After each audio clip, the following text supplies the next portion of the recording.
for a second. So we're live, boys. We're live as well on the other one, so you guys can actually go to the other one if you guys wanna go in to the mainstream. It's gonna be right there. Sorry guys, I am trying, like, every time. Listen, every time that the stream goes off as a streamer is literally like the worst thing that can happen. I already have UPSs, I already have things, but yeah, still sometimes these things just happen, and it is what it is, man. When is the Warlock is gonna get released? On June 17. Right now we are in a private testing server. As I showcased on the previous stream, I was also showcasing like the Warlock. It is just gonna be really powerful on many things, many areas of the game. But a few of them are still like to be tested. So let me go here a bit down, because we have here a few more things that are actually interesting to look onwards. So the Paragon skills, overall, like, they feel like there's going to be one, the concentrated aggression, that feels really good. The other ones, feels like it's not going to be like that great. However, something that is actually pretty interesting, it is the fact that, well, Blizzard just found the best way, once again, to be lazy. And I think until 2020, we're going to keep, like 2029 or 30, we're just going to keep getting spammed with these legendary skills. That's all they are actually gonna do. So yeah, so they just added 4 more, and I think like this is the cheat code way that they found out to just keep adding more things to the Paragon without actually having to put effort. That's what I think. Is lock the primary skill or primary? It's both of them. So there's this one that is basically skill damage, and there's also another build which is mainly single target that you can also play. So you have 2 variants. You also have one with the summons, but from my experience, the summons did not perform that well. But you see, this one looks kind of cool, kind of OP. So I also liked it.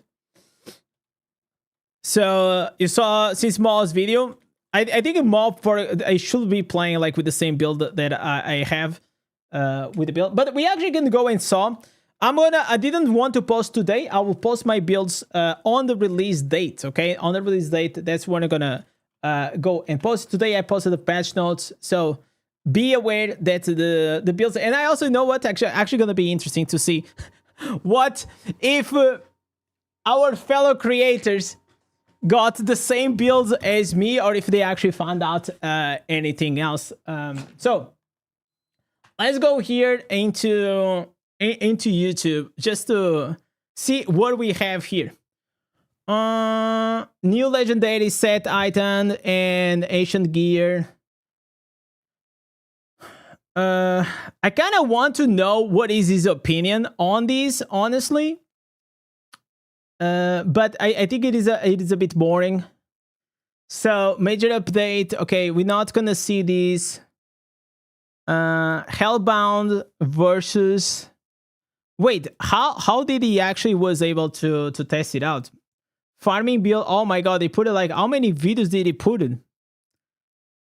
So we put 1, 2, 3, 4, 5 videos at the same time. Jesus Christ.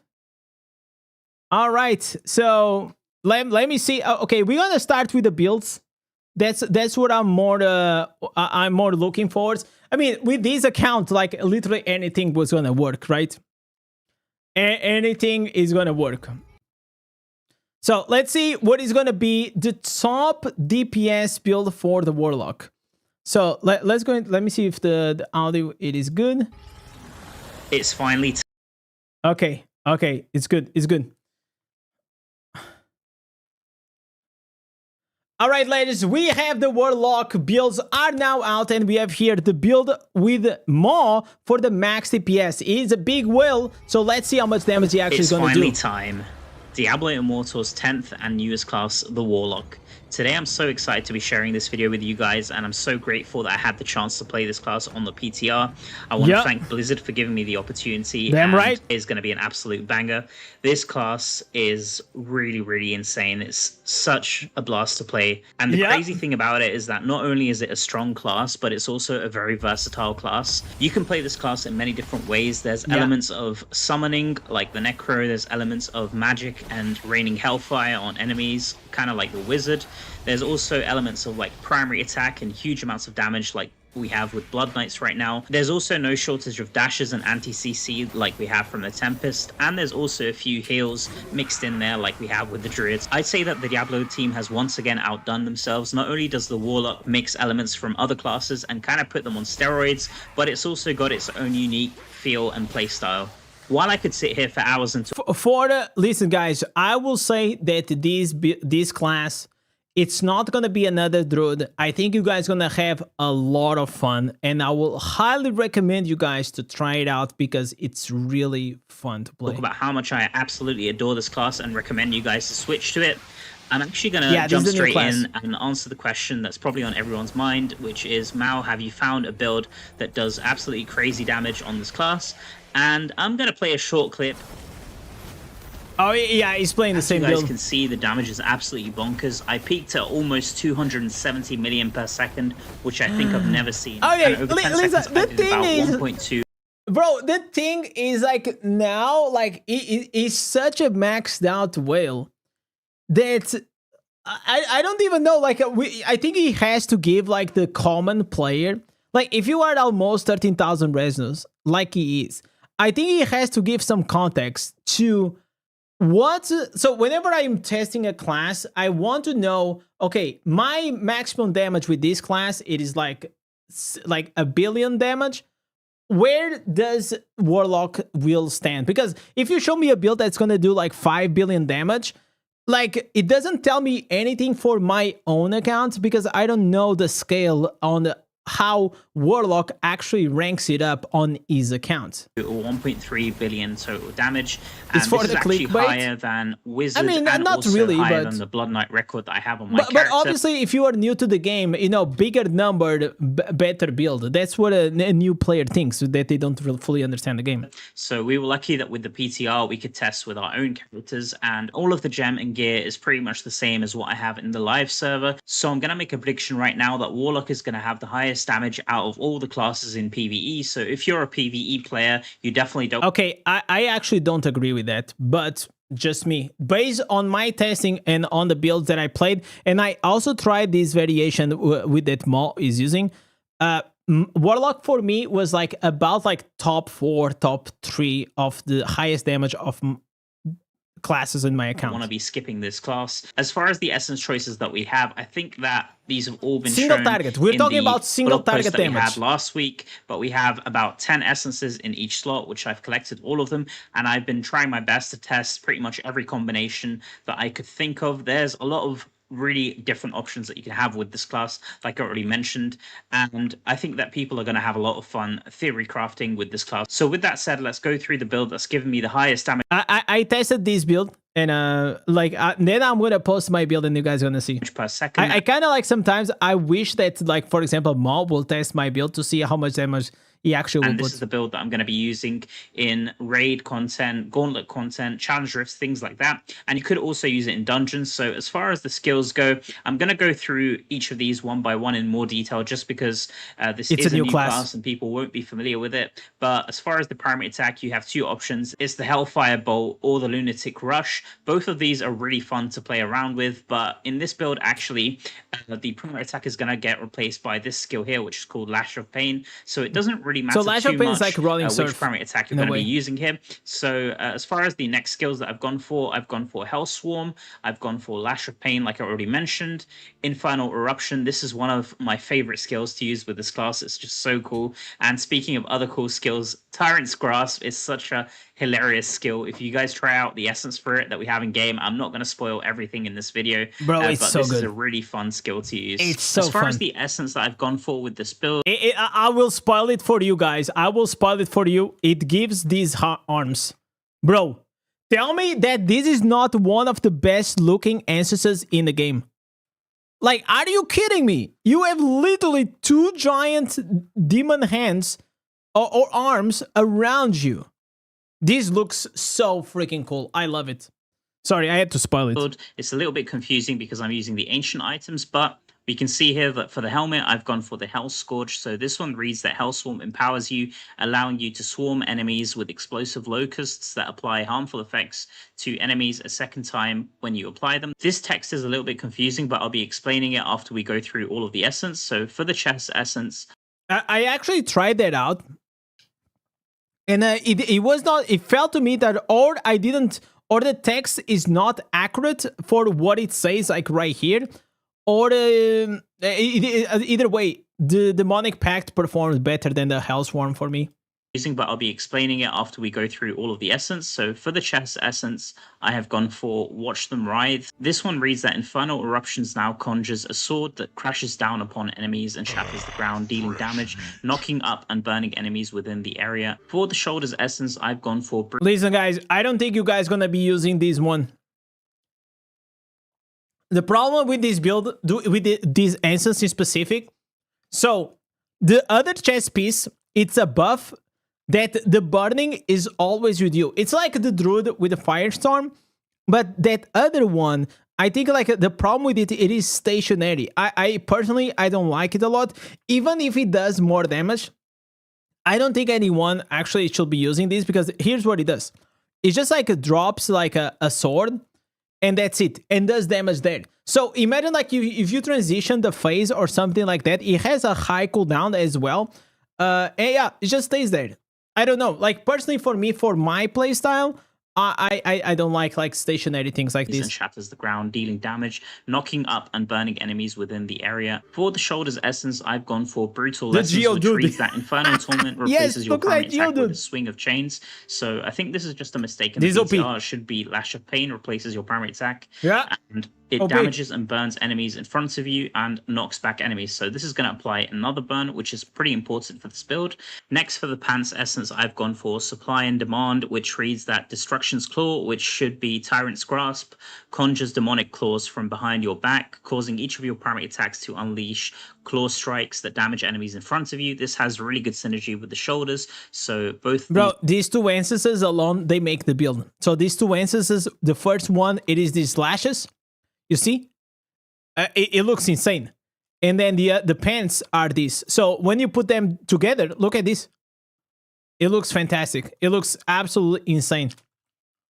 These are going to work really well together to just power up my primary attack like crazy. For the main hand essence, I've gone for Blood Fray, which increases my attack speed for 4 seconds up to 5 stacks. This is then essence for Lash of Pain as well. And then for the second main hand, this one is kind of replaceable. It isn't really so good in this build, and there is no better essence right now for the main hand. That's why we are using this one. Hopefully we get some more essence which buff this build even further. But this one is the Cavalier Cutter, and it reads that if your Soul Gorger would die, it instead goes into a blood frenzy, preventing its death for 4 seconds, while also increasing its damage and its movement speed. And it also gives you Soul Gorger damage increased by 10% as the Awakening, so that's why I'm kind of using it here.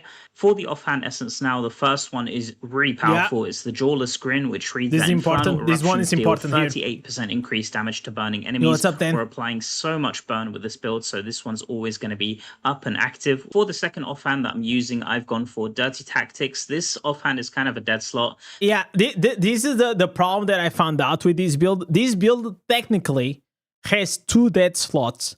It has the main hand as a dead slot, and it has the other offhand that has the dead slot.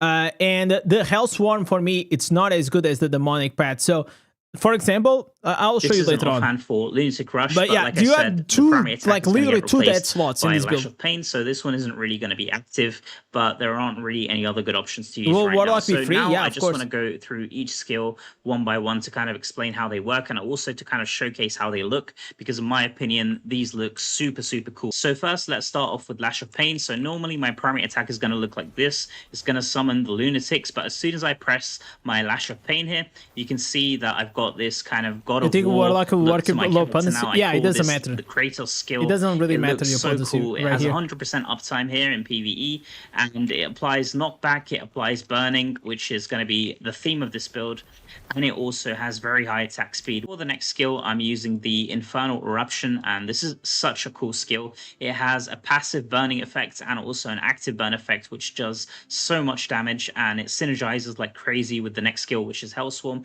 So let's just have a look. This one looks really, really cool. It summons this burning area onto the ground and does a huge amount of damage and a huge amount of burn.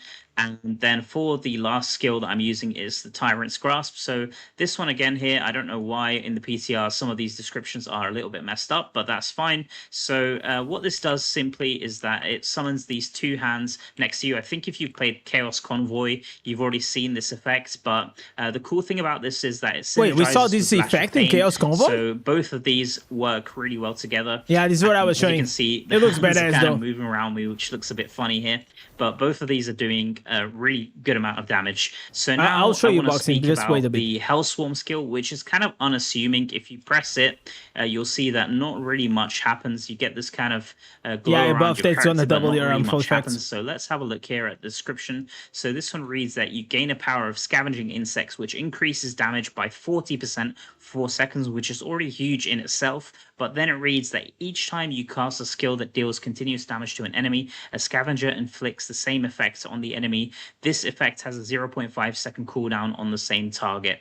This is absolutely crazy because of the amount of burns that we're doing. So basically every time that we're applying a burn, it's getting applied again from the Hellswarm. When we take a look at the damage breakdown on the dummy later, you'll see that Hellswarm isn't actually doing damage by itself, but this skill is actually, I'd say, the most important skill for this build, because all of the harmful effects and the continuous damage that we apply are just basically going to keep getting reapplied, and it also gives us a huge damage buff. So I highly recommend you guys to try this skill out. It doesn't really have much of a visual effect, which is a bit of a shame, but it's definitely a must-have in this build. I found out like the demonic. I'll show you. I'll showcase it. I found out that literally we are using a similar build. I changed the head slot, the chest piece for the Infernal Eruption, and instead of using the Hellswarm, I am using the demonic path, which literally is gonna increase my movement speed and damage by 30%. As well is also going to increase the damage by 10% every time. The biggest thing is actually going to make you immune. Like, you literally cannot die if you have the demonic pact. So I found out that it was like extremely broken, and I just had the better results with this one. Maybe because I'm using the other chest piece and not like those swords that does like a double burn effect. So yeah, I just found out like this one, for me at least, was... As far as the set items that I'm using, I've gone for 4 pieces of Shalbas and 4 pieces of Vithu's Urges. I'm kind of surprised because Shalbas is not really a set that I normally like to use, but for this build, it actually gave me the most damage. I tried to compare it to Angmans, I tried to compare it to Grace, even Restitution in Blood, Barons, everything like that. Shalbas just came on top, and it's kind of good because... I think it's because we don't have primary attack speed coming out from this build. So we have attack speed that comes from the main hand, but we don't have any source of primary attack speed. Works on bosses as well, so it's just giving me that extra bit of attack speed, which is not really surprising that it does so much impact. Like, we're stacking attack speed from all of the primary attacks with the Lash of Pain, like I said, and then the Vithus is just the cherry on top. You get the beneficial effect duration and another 30% total attack speed. Honestly, if you don't have Shalbas crafted, there's a lot of sets that work really well with this, but if you want the most optimal setup, this is what I would recommend. As far as the also, legendary like, gems I'll that I'm tell you using, guys that regarding set items, it is probably one of the easiest parts that some players, they get it wrong, because different classes or different accounts, they have different stats. And sometimes, for example, Maw could have the best results with the Shalbas, and your account could have the best results with like 2 pieces Blood and 2 pieces Barons, or 4 pieces Grace. So always take these guides with a grain of salt, including mine or any other creator, okay? Because the set items, a lot of times, they will be very dependent on your setup, okay? So just wanted to point you that don't out. have Shalbas crafted, there's a lot of sets that work really well with this, but if you want the most optimal setup, this is what I would recommend. As far as the legendary gems that I'm using, this is what I've gone for. Bloodsoaked Jade. Jesus. I've gone for the new gem, Hellbound Desire. I don't really want to talk so much about this in this video because I'm going to have its own standalone video, but just know that this description here is a little bit messed up in the PTR. It should be functioning properly, but just the description is a little bit messed up. As far as the other gems, it's kind of classic. Blood Flow, Roiling Consequence, Fated Trail, Leviathan's Tomb, Colossus Engine, and Haunt Coil. Another gem which would work really well would be the Gloom Cask or the Wolf Yaw or Void Spark. Those are the 5-star gems that I would recommend, but this was the most optimal setup for me. So I actually fine-tuned this build with a good friend of mine who's also a content creator, Mad Wolf TV, and he plays with a character that's 4 or 5k resonance with a bunch of 2-star gems and also 5-star gems mixed in. And he told me that he was able to get the highest amount of damage with this character compared to any other class that he played. So this build is going to work really well even with a low resonance character. That's good news. I want to quickly show my reforges because I know you guys are going to ask about it. So this is how they look. It's just these are the classic reforges. Vengeance, beneficial effect duration, critical hit damage. If you get skill damage or primary attack damage, it's also going to be useful here. It needs a bit more resonance. Yeah, it needs a bit more resonance. I just want to talk about one, which is the Hellfire Infernal Eruption Eternal Attribute. This one is the best one for you to get. It reads that Hellfire damage is increased by 3% for each burning enemy up to a maximum of 9%. So if you get 4 of this, that's 4 times 9, which is absolutely crazy. 36% increased damage for Hellfire. This is a really good one to have, as well as crit chance, obviously. Another Eternal Attribute, which I also tried, is the Tyrant's Grasp one, which reads that when Broken Claw, which is Tyrant's Grasp, successfully controls or knocks back an enemy, the damage they take is increased by 7% for 4 seconds. On paper, this one sounds good, but I think that the Pants Essence doesn't actually apply the loss of control. I'm not 100% sure because we can't see the skill menu. Like I said, the description's a bit messed up, but this did not increase my damage at all, even when I tested it. So the one that I would stick with, and the only one that kind of is the because you need the knockback. That's the issue. Best for this build is this essence here. So that's actually really good because I don't really like farming these eternal attributes, but if you do farm one, this is the one that I would recommend, and it drops on the helmet, on the chest, and I believe on the main hands. For the Paragon tree, I've kept it with my classic Slinger tree setup, which looks like this. And then for the legendary skills, I'm actually using one of the new... Oh my god, yes! Yes, bro, this Paragon right here, I also tested it out. It is so good. Listen, this is the new overpowering blow. It is so good. Ones here, so we actually got 4 new legendary skills, and I've tested all of them. None of them really mattered cool except that one. Right, but the one I've gone for is called Overpowering Blow, which actually seemed to overperform the old one, which I'd recommend using, which is the Searing Flame. But this is the one that I've gone for. This one is so much better. Let's move on now and do a 1-minute damage test, and then I'll show some gameplay. One quick tip that I want to mention is that Barney the Dinosaur, aka the Soul Gorger, likes to misbehave. So that's the passive skill for the Warlock. And it is really annoying whenever you're trying to test out. I activate it after I get into position, but all of the time this is usually activated and you don't have to worry about it. It's just a passive skill. And you just want to get into position first next to the dummy and then apply it, because sometimes it will actually attack the wrong dummy if you have it active when you enter this area. But as you can see, the damage is absolutely insane. Like right now, I'm at 20 seconds and I almost had 100 million per second here. And we're already at 2.4 billion in under 30 seconds, which is just absolutely crazy. And you're going to see at the end with the Hellswarm. But for example, I think Ordat has less... I'm pretty sure that Ordat has less resonance. And he already has like almost 66 billion damage with the Blood Knights. So... it's my only comparison that I have towards the Warlock. If the Warlock is getting like 5 billion... it is not like the highest damage. I don't think it is the highest damage class in the game. It is really, really good, but I don't think it is the highest damage class in single target. It's kind of an interesting mechanic because it doesn't actually show any damage by itself, but combined with the Infernal Eruption, it just does so much burning damage. You can see how many burning stacks I have on top of the dummy here. Bro, the burning damage crafted this build, I was thinking of it's doing millions of damage. Set, kind of like a Crusader setup with buttons, but I found that the Shalbas and the Vithus combo just works crazy with the attack speed for the Lash of Pain. So yeah, as you it can did see 5.1. 5.1. I did 5.1 billion and 85.1 million damage per second. I will compare and test it out against mine, and we will see like which Here's one the damage breakdown. at least in my You can account see will that perform better. Lash of Pain and also Infernal Eruption did the most amount of damage. The Tyrant's Grasp also did a very decent amount of damage, but that's a skill that can potentially be switched out. For now, I think this is the best one with the essence that we have. As far as the Soul Gorger, I think that his damage is tracked in the miscellaneous section, so you can see I did 164 million damage there, which isn't the most impressive, but considering that this isn't really a build that relies heavily on the Soul Gorger, I'm just using one main hand essence, and there probably will be some builds someone is going to make like a summon which do a lot more damage with the Soul Gorger. Since people always request for it, I'm also going to do a 1-minute damage test on the boss dummy. So you'll be able to see that the damage is still very good on the boss dummy, but with the primary attack damage, it's a little bit lower, I found, on the bosses, and also bosses don't take the loss of control damage bonuses, so that will be also a little bit reduced, but the damage is still very, very good. You can see that I'm holding a 60 million damage per second, and over about 30 seconds, I think I had just under 2 billion damage per second, as you can see there.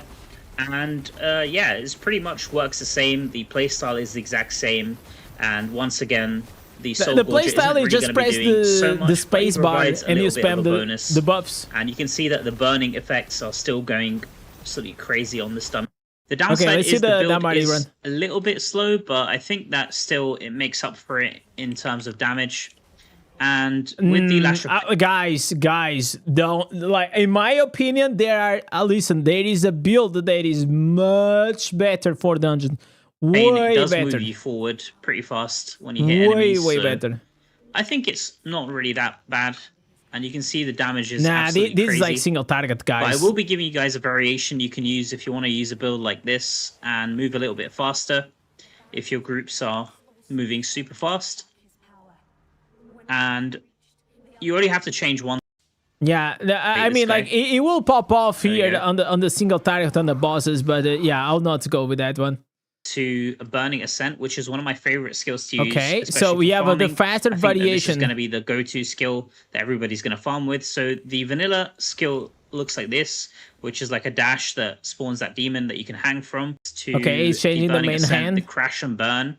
This essence is so cool. You guys will be able to see. So it turns look at these guys. Burning Ascent into channel. This is my favorite. You can basically hold it down. It works a little bit like the here. Druid Stag, but it's a bit different. And if we switch the helmet it's affected by the attack speed. It does.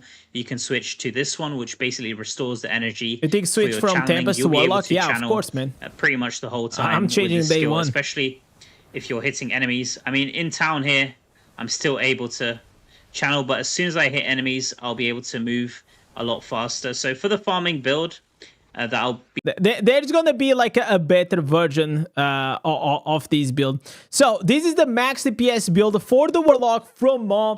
Very exciting to see what all the creators gonna see and make their versions of the build to really find out where it's gonna be the best one, the one that's gonna become the meta. I am certain, like, in about probably like 2 weeks, we're gonna find out even more things for the Warlock. These are just the first impression, the first builds. So I'm also gonna be putting my builds out there. So I'm gonna put Mo's video down below. Go there, drop him a like and a sub if you still didn't. I'll see you guys in the next one. Peace.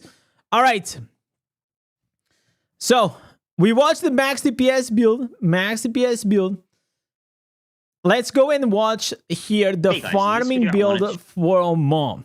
So I am super curious if it's gonna be exactly the same, because, like, the thing is, there is, like, whenever you have a new class, there's not a lot of actual options.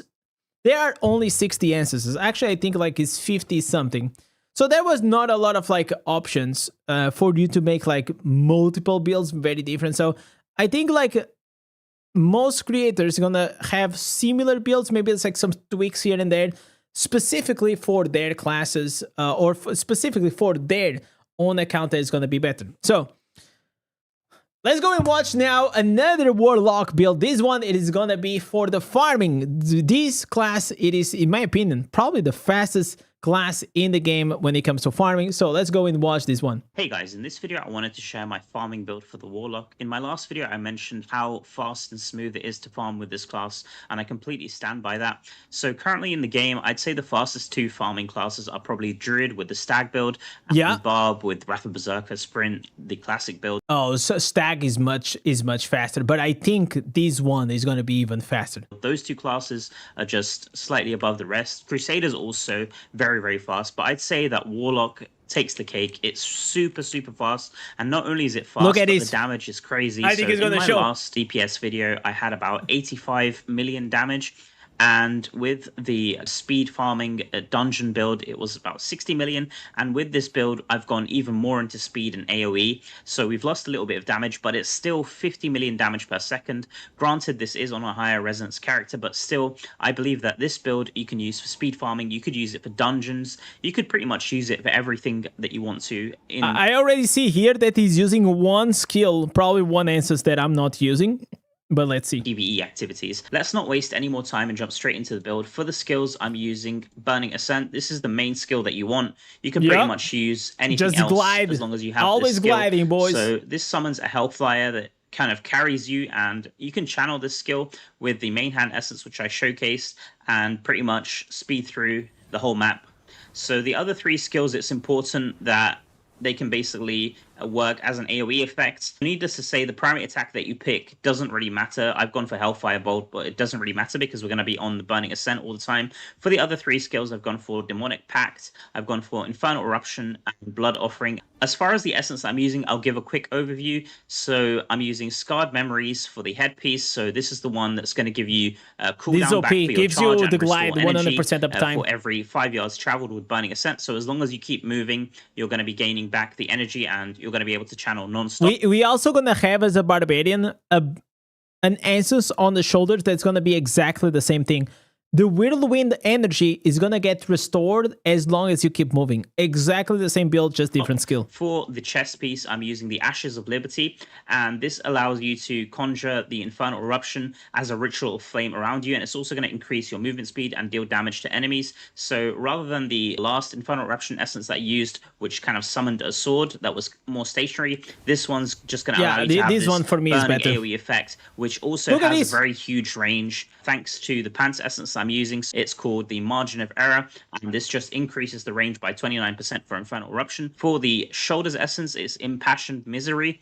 This one increases Burning Ascent's critical hit chance by 1% for every 1% increased movement speed, up to a maximum of 38%. This is quite insane. This so much increased movement speed, this is going to be pretty much at max. Look at this, an increase of 38% crit. This is like actually really good, especially if you are just starting the game. If you are a veteran, you probably don't really need things like this in PvE because you're most likely already quite capped regarding crit chance. Really good essence to use. For the main hand essence, this is a must-have. This is the Crash and Burn essence. This is what's going to let you can finally have a higher DPS on single target. Yeah, let's hope so. Using this essence, you'll be able to see if I unequip it and just press it. It's now a dash skill just like that. So clearly we want to be on it all the time and be able to move really fast. So this is kind of the must-have essence for this build. For the second main hand essence here, you can use the Cavalier Cutter. So this one is not really used. It's just for Soul Gorger damage. But once again, this is not a Soul Gorger build. And most of the time, actually, the Soul Gorger struggles to keep up because we're moving so fast. Yeah, too fast. It doesn't really matter. And this that is saying it is the reason why summons builds in Diablo Immortal and even in other games, especially in Diablo Immortal, they are so ass, bro. Like, it is too fast nowadays. We are zooming through the dungeons, we're zooming through the content, and the mobs, they just don't keep up. They have to scale with our own movement speed in a way. Otherwise, they're always going to be in the back. So what you use here, you could actually use also Sacrifice Essence. No, you're not untargetable. Something else, whatever you like here. It doesn't really matter. As far as the offhand essence, we're using the Jawless Grin. This is the same one that I'm using in my DPS build. Infernal Eruption deals 38% increased damage to burning enemies. For the last offhand essence, I'm using the Shorn Hollow. This is for Demonic Pact, and it sacrifices this a portion is very of your strong. life, This grant yourself, and summons increased damage damage and even more movement speed. You're going to take a little bit increased damage, but it doesn't really matter. In a farming build, you're going to be healing up so fast. So the last skill I'm using is the Blood Offering, and I'm just using a base vanilla skill. So the good thing about this is that you can just toggle it on and forget about it. This one just reads that if you toggle it on, you extract 10% of your life from all your demons, including your Soul Gorger, and cause them to explode to nearby enemies and inflict bleed. So this is just kind of a filler skill. It's kind of nice because, like I said, the Soul Gorger. Nah, but this the thing is, like, the Soul Gorger will always be in the back. He's not really going to have much time to stand around and attack, so it just gives him some AoE. I think, like, the other version, there is a shoulder. There are some shoulders that I can show you guys here. These shoulders right here. That is actually gonna make your Devouring Darkness do like some AoE ability. So look at this. You have 3 buffs, and then you're just doing like an insane amount of damage. I think this one, in my opinion, it is better than just the toggle off, because I mean, whenever you are just zooming around, like, look at the Soul Guards. The Soul Guards doesn't even appear on the fucking screen. Look at this. It's not even on the freaking screen. So, like, I don't think like it really matters, like, this skill. It is a dead slot. Since we're going to be moving all the time, eventually he will die, but once you stand still to reapply your buffs like that, he's actually going to resummon, so it doesn't really matter all too much. Just toggle on, and it doesn't have like energy or something. You can just set it and forget it. As far as the set items that I'm using, I've gone for 4 pieces of Vithu's Urge, 2 pieces of Banquet of Eyes, and 2 pieces Restitution and Blood. If you're missing a bit of crit chance, you can use 4 pieces Banquet. And Vithu's Urge for the attack speed, I really like having this for any kind of speed farm build. It does feel like you're moving a little bit faster with having attack speed. And speaking of that, also the legendary gems, I've gone for Void Spark here. Yeah. So you could also use gems like Wolf Yaw or Grim Rhythm to increase your attack speed further. For the Paragon setup, I've kept it pretty simple. I've gone for the Vanquisher tree with mostly Treasure Hunter nodes to get extra gold. This one is really good for farming and just to get a little bit more attack speed. You don't really need this. You can go for a full Treasure Hunter setup. You could also use the Brawler tree, which can give you increased size, which is going to make you move a little bit faster with these nodes here. And I just realized that we had to create our own warbands in the PTR. We don't have any of the remnants, so there's no shepherds. The Protector with the Shepherd's Burden, which lets you have 15% increased size. Let's go ahead and show the gameplay for this build, just so we can show how fast this moves and how efficient it is. You don't need it because, like, they die so fast. So, for example, if you go here, this is a channeling skill, but you kind of don't need it. It's like, personally for me, I went with the 4 pieces Vitus, 4 pieces Restitution Blood, and I was able to literally one-shot everything. Is it farming? So it's really simple. Press your 2 buffs, press the Blood Offering, which you don't have to worry about ever again. The thing is, like, this is like one of the fastest builds. Much fun. And I don't know if you're actually going to mention, but there's something critical on this build, is that the glider is actually doing wind damage, and then you have the buff on your chest piece. So whenever you have the fire here, and then you are gliding, you're doing this damage, you're going to be able to do firestorm damage. So you see the firestorm damage popping there? So every time you're going to go through the target, you're going to do this firestorm damage, and it's a huge burst, man. And you can see the damage is absolutely crazy. Everything is getting one crazy. Shot. And just reapply your buffs, the 2 Yo, what's up, Michael? The Hellfire and the Demonic Pact. And you just keep moving around. It's so fast that it's kind of hard to control. Everything's just going to die. Sometimes. Really easily. Because it stacks with the attack speed. Is struggling a little bit to keep up. But yeah, it's fine. Just as a test, I'm also going to try this build out in a dungeon. Let's go for Pit of Anguish, because this dungeon, you have to move around a little bit more.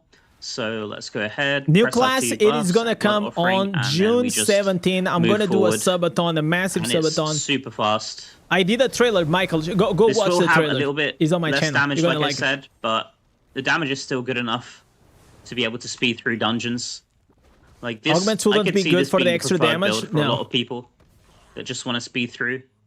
I can explain why. There we go. Just forgot to press. These you apply burning effects, but the only thing that it does, the augments, it increases the duration of the fire damage, okay?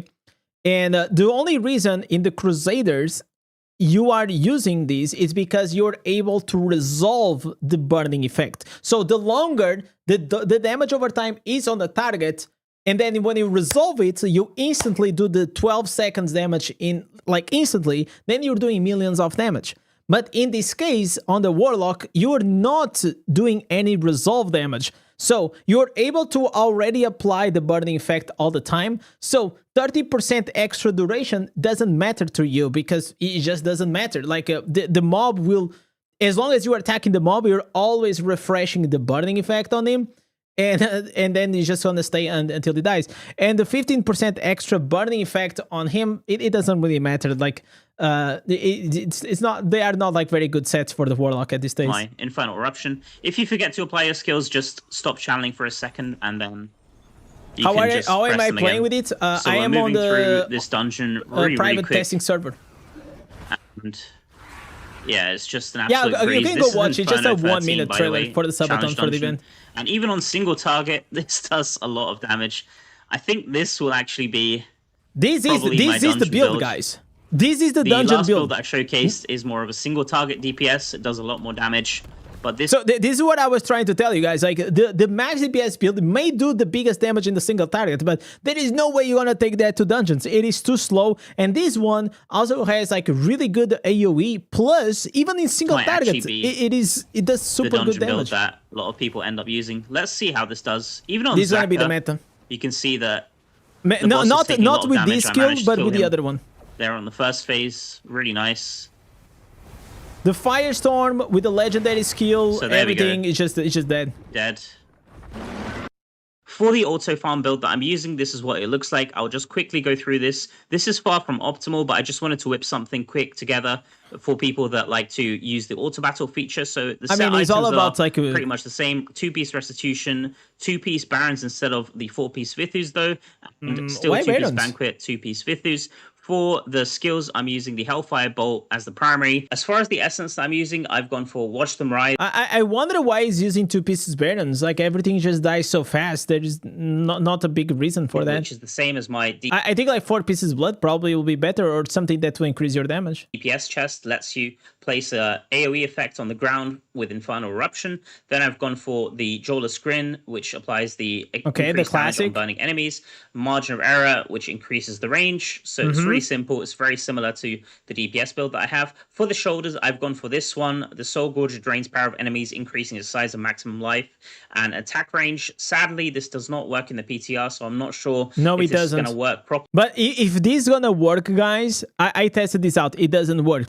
But if this works, will be so OP for AFK farm. Can you imagine like your Soul Gorge over time just keeps getting bigger and bigger? Hopefully it will. I am certain there's going to be a limit, but it's going to look cool. Size, if this does work, it's going to cover even more area on the screen. Once again, the Cavalier Cutter on the main hand. This seems to be a common theme in all the builds. Surprisingly, the Soul Gorger, since it's a passive skill, it's really nice. It just jumps around and kills enemies that you might miss. And then for the head slot, I've gone for the Hell Scourge with the Hell Swarm. You guys already know I really love this mechanic with the burning to apply the burning effects twice. And then for the last few essence, I've gone for a Hellfire Bolt. I know he's sold out on these answers, but listen, I tested it out. I'm not a fan at all. But I mean, maybe I'm missing something. Burns enemies for the primary attack. This one is free to play will get one. And then for the last one, it's free. the Shorn Hollow, which is the same as my farming build. Demonic Pact sacrifices a portion of your life. So there. Okay, so this is gonna be the FK farming one. Let's see how it looks. So one thing that I forgot to mention is I'm using the Tyrant's Grasp as the last skill, and I'm just using this as the base vanilla skill. It kind of pops up a hand from the ground, looks really cool like that, and it will just slam down the enemies. Hopefully this video has been useful for you guys. I think like I will have to test it out still. Like I still didn't try like the AFK farming build. Like it was not something that I had in mind, but yeah, probably I'm just gonna buff up like having the burning effects circles and buff up the Soul Gorge, and that's pretty much it. Regardless, I'm gonna put this video down below. Go drop a like and a sub if you still didn't on Mo's build. I'm also gonna be dropping my builds on the release date, so you guys can actually go and see what I think are the best variations. Obviously, every creator gonna have their own opinion of what is the best. I am personally what I found is gonna be the best. So let me guys know in the comments what you guys think, and I'll see you guys in the next one. Peace. Any primary attack build? Yes, we already actually watched before. a primary attack build. So Hey guys, you guys today were asking about the new 5-star legendary gem. Well, there it is. We have the Hellbound Desire 5-star legendary gem, the Bottle Hope Killer. Let's watch this video testing the new 5-star gem, the Hellbound Desire. Sadly, in the PTR, the description of this gem is a little bit messed up, so we're just going to ignore this here. It is and very go by messed the up. description in the patch notes. So this gem reads that the power of the demonic soul shard surged through you, increasing your damage done and movement speed. When dealing damage to enemies, you embed soul shard fragments into their flesh for a few seconds that causes them to take increased damage from you, stacking with each additional stack. Soul shard fragments also reduce the duration of beneficial effects enemies gain.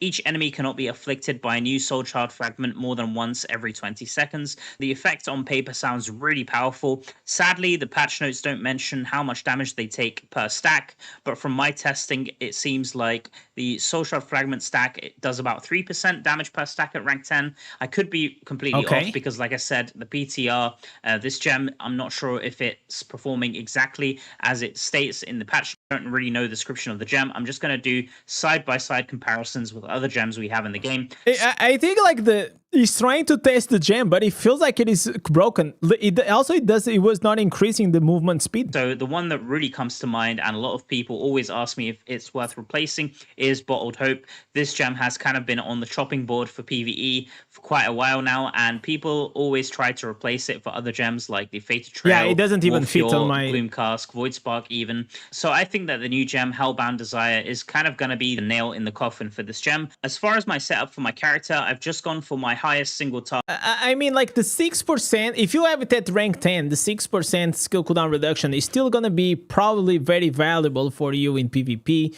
but will highly depend on your class. I'll get raid build that I have for the Warlock. I've already gone through this build on my channel, so I'm going to leave a link to that in the pinned comment section below if you guys want to check it out. And for this first test, we're just going to use Bottled Hope at rank 10, 5 out of 5 star, and then we can do a direct comparison. So we'll go for a minute on the dummy here. Let me just activate my Soul Gorger. There we go. And then we can go ahead and hit the dummy.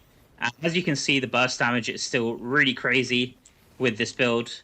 I'm still doing... It's crazy that the Bottle Hope at rank 10 only gives 24% damage. So let's just see. I'll quickly open the damage breakdown as well. How things have changed, guys. Things have changed so much. We did 1.5 billion. So I'm hoping that this also does over 80 billion, but I'm not quite sure because I think the new gem is actually very strong, at least in the PTR. I wonder if it will be the same on the live version. I'm hoping that it will be, and it's just the description that's messed up. So we'll just continue this test. Okay, I'm not going to watch everything. 4.5 billion total damage. For the second test, all I've done is replace Bottled Hope for 5 out of 5. So we have here, guys, 4.5 billion damage with the Bottle Hope. So now it's probably going to replace 5 out of 5 rank 10 Hellbound Desire, and we can test these back to back. I just realized that the gem resonance bonus, I don't have all of them activated for this new gem. I'm missing some of the 2-star gems, but this should be fine. For Bottled Hope, I had all of them active, but I think Bottled Hope has some defensive ones. But while we're here, I'll quickly show the gems that slot into the Awakened bonuses. I think these are the exact same ones that are shown in the patch notes. So it's Echoing Shade, Void Spark, Igneous Scorn, Mercy's Harvest, which I don't have, and finally Spectre Glass, which I already have 1 copy of at rank 10. As we did with Bottled Hope, we'll do a 1-minute damage test on the dummy. Okay. So let me just activate let's see more or less how it's going to be. And let's go ahead and hit the dummy here. So we already saw like 10 stacks on the target. I was able to do a little bit more. Let's see over 10 seconds just how much I'm able to do. 1.2 billion. I think with the Bottled Hope, it was about 1 billion. So maybe this will be about 20% more damage. Is this the death of the Bottled Hope? How this does. Do you think this gem will be good at rank 4, 5, and 6? It's too early to say. We need to have the actual stats. In my DPS video, I had about 83 or 85 million per second over a minute. Let's see if we can match that here. It should be the exact same. I think my gear is the exact same as when I did that test. So hopefully we get 5 billion total DPS again. I wonder if he's actually going to confirm the movement speed buff, because I was not getting the movement speed. Can we stay above 90 million? I don't think so, but let's just go.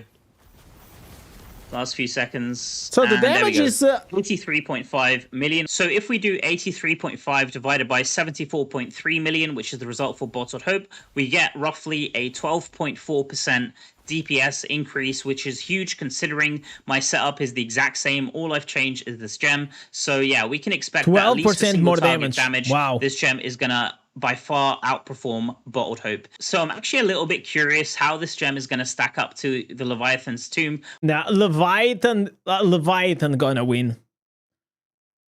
Listen, there ain't no way Leviathan it's gonna lose which this is the one. last 5-star release that we had in this game. So as you can see here for my setup, I've put the Bottled Hope back on, and I've put on the Hellbound Desire to replace the Leviathan's Tomb. So for the Leviathan's Tomb, that Hellbound Desire 74.3 is going to be the number to beat. I think I did 1 billion in a minute, so let's see if we can reach that. Yeah, we did reach 1 billion in 10 seconds. Sorry, I meant. So it looks 1 billion like damage, bro. This guy does in 10 seconds what I do in 1 minute. Isn't that crazy? Welcome to the pay to win, boys. Gonna slightly overperform against Leviathan, which is kind of insane to me, considering that this gem not only gives you damage, but it also gives you movement speed, which I wasn't able to test, and also reduction of beneficial effects on enemies, which was also very difficult to test on the PTR. So yeah, I would say that this gem is probably going to be got the money to waste. S+. I mean, he was like last year, he was like 5,000 or 6,000 resin, and all of a sudden, he was just like insane, almost 13,000. So here we go, last 5 seconds. Oh, it's going down. It's going down. Yeah, you see, bro, it's not even close. Look at these. So the Leviathan Tomb is giving 500 million damage. 74.5. Oh my goodness. So this gem just inched it out, even against the Leviathan's Tomb. I can't believe it. I'm not using Leviathan's Tomb, and this gem did slightly more damage than that. I'd never thought that this... Wait. What is the test that he's running? Wait. Huh? So here he has the Leviathan Tomb and the Bottled Hope. And he does the test. And he get he got 4.5. Oh. And then here with the Leviathan Tomb as well. So this gem, it is actually giving almost the same damage as the Leviathan. That's absolutely insane. So if you have both of them, wow. Okay. Running a full 5-star setup, this gem is going to be a must-have. It not only has the damage in PvE, but it also has the utility in PvP with the reduction of beneficial effects, which I could imagine is going to be pretty annoying for enemies. So yeah, I will be trying to rank up this gem to rank 10 as fast as possible and do a full detailed breakdown, because sadly, like I said, I wasn't able to fully is not test like the working mechanics well in the PTR. I still thought it would be useful to make this video and do a one-to-one comparison of this. Like I just like focus on the damage. They actually didn't showcase the movement speed, but I mean, I tested it out like on the PTR, and I can tell you guys that the movement speed, like, it was just not working, and it was like really hard to understand. Like, the thing is, like, it doesn't have the numbers, so the only numbers it can compare is gem versus gem, right?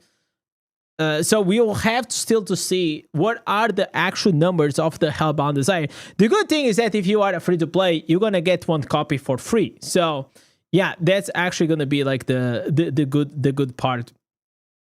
So let's see here the final thoughts. Breakdown, because sadly, like I said, I wasn't able to fully test the mechanics in the PTR. Yeah, we already Still thought showed. it would You be can go useful to back make this video and do a on the one-to-one video. comparison of this gem with some of the top tier gems and see how it performs. So hopefully this video has been useful for you guys. Do let me know your thoughts in the comments below, and if you're impressed by this gem and if you're going to be trying to rank it up. We will also have the gem surge most likely for this gem. I'm going to be covering all of the events that we're getting in another video. Yeah, I feel like it is actually quite crazy that these will beat Leviathan Tomb. I was not expecting that, but you know what? Well, if you guys enjoyed this video, don't forget to drop the like and the sub if you still did. I'm also going to link the video for more about this 5-star legendary gem. Drop the like, sub to him as well. Thank you guys so much. Catch you in the next one. Peace. All right.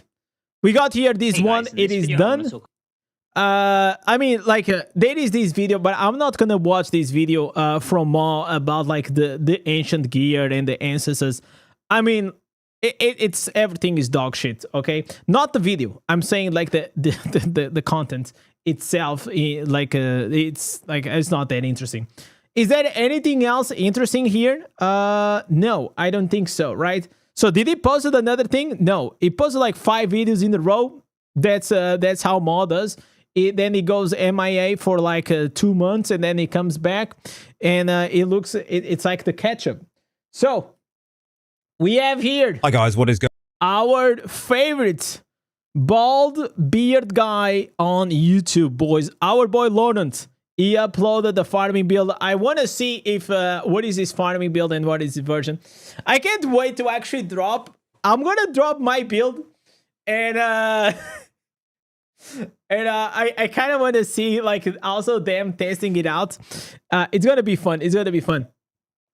All right, ladies, we have here another variation of the farming build for the Warlock, and this time it's going to be from our boy Laurent. Let's go. Hi guys, check what it is out. going on? So this video is going to be about a Warlock farm build. Now you have to bear in mind with these few builds that I'm going to be bringing out before Warlock goes live is everything has been tested on the PTR, guys. Yes. So do bear in mind that things may change. Now, if things do change, we will make either a pinned comment on this current video to say what's changed, or we will do a completely new video showcasing the build with all of its changes in all of its glory, guys. But I think this build is going to be the farm build, what you're going to be using for like overworld, bounties, terror rifts, verge, that sort of content, guys. And I've been playing this and been having an absolute blast doing this, and it's really fast. It does tons of damage, and I think there's going to be no problems there. So let's jump in, guys, and show you exactly what you're going to be needing to make your first farm build on your Warlock come release day.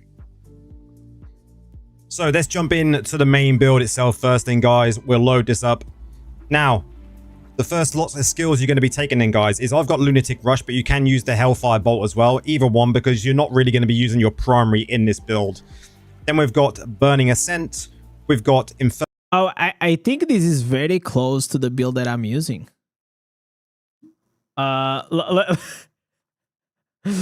Wait, guys. Let me go here. Ashes, Jaw, Floor. Oh, okay. I am using like different pants, but the rest is the same.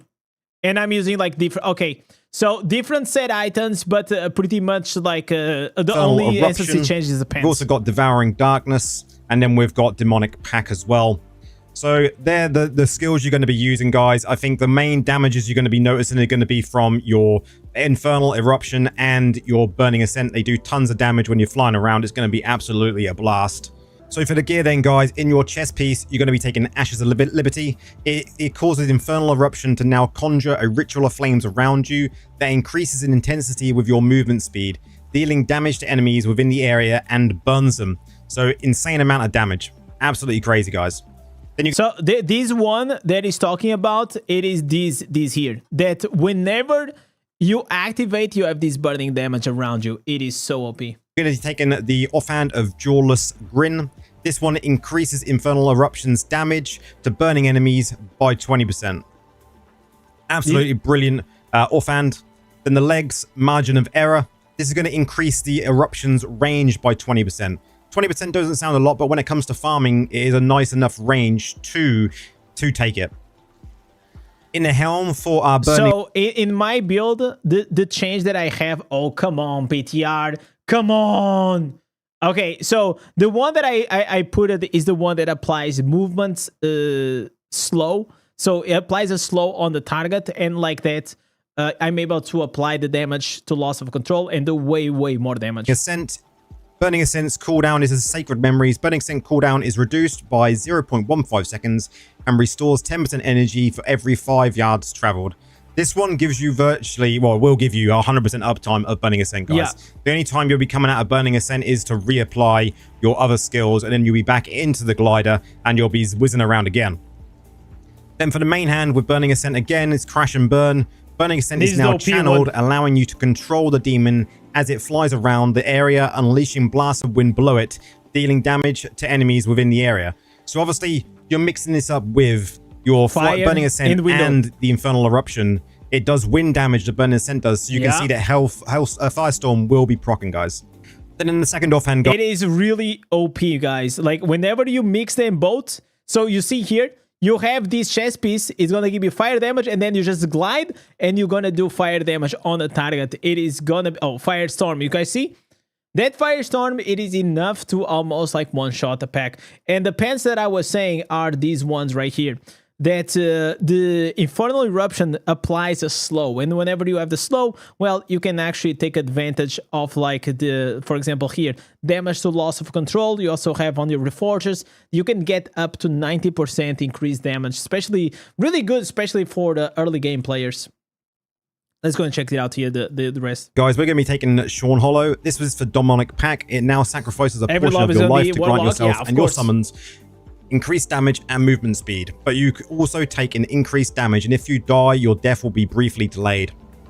This is great for both the movement speed and the damage increase, guys. We'll go through on the skill sheet exactly what damage increase it is in a minute, so you can actually see it as well.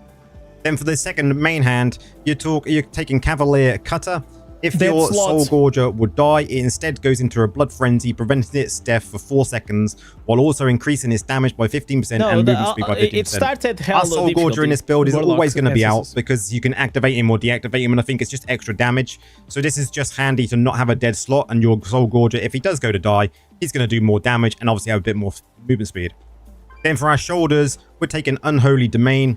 Devouring Darkness now drains your life to empower you for a short time, causing your damage to unleash blast waves of dark magic at target locations, dealing damage to all surrounding enemies. So just another AoE ability that we can use while doing everything else, guys. So for the green sets, guys, you'll notice some are different. We are using the new 4-piece, the Haluga's Hunger. Now the 2 set basically says... I wonder why is he using the 4 pieces? At the end game, it doesn't need the critical hit damage, unless it's removing the blood flow. Taking damage rends your flesh, causing you to take additional damage equal to 0.5% of your current life every 0.5 seconds, and doing so will increase your critical hit chance by 18% for 5 seconds, and it has a 10-second cooldown for this effect. Very strong 2-set, guys, for like farming builds. Unbelievable for farming, for dungeons. You'll see this is probably going to be used by a lot of people. And then the 4... I think it's going to be used by new players in PvP, or if you're lacking crits, which endgame players, they are actually not lacking a lot of crits. But the good thing is that those 18% are flat, okay? It's like flat 18% you just get is really good. Piece basically says, taking damage grants you hunger. And this stacks up to 10 times. And you'll see it stacking to 10 in your buff bar.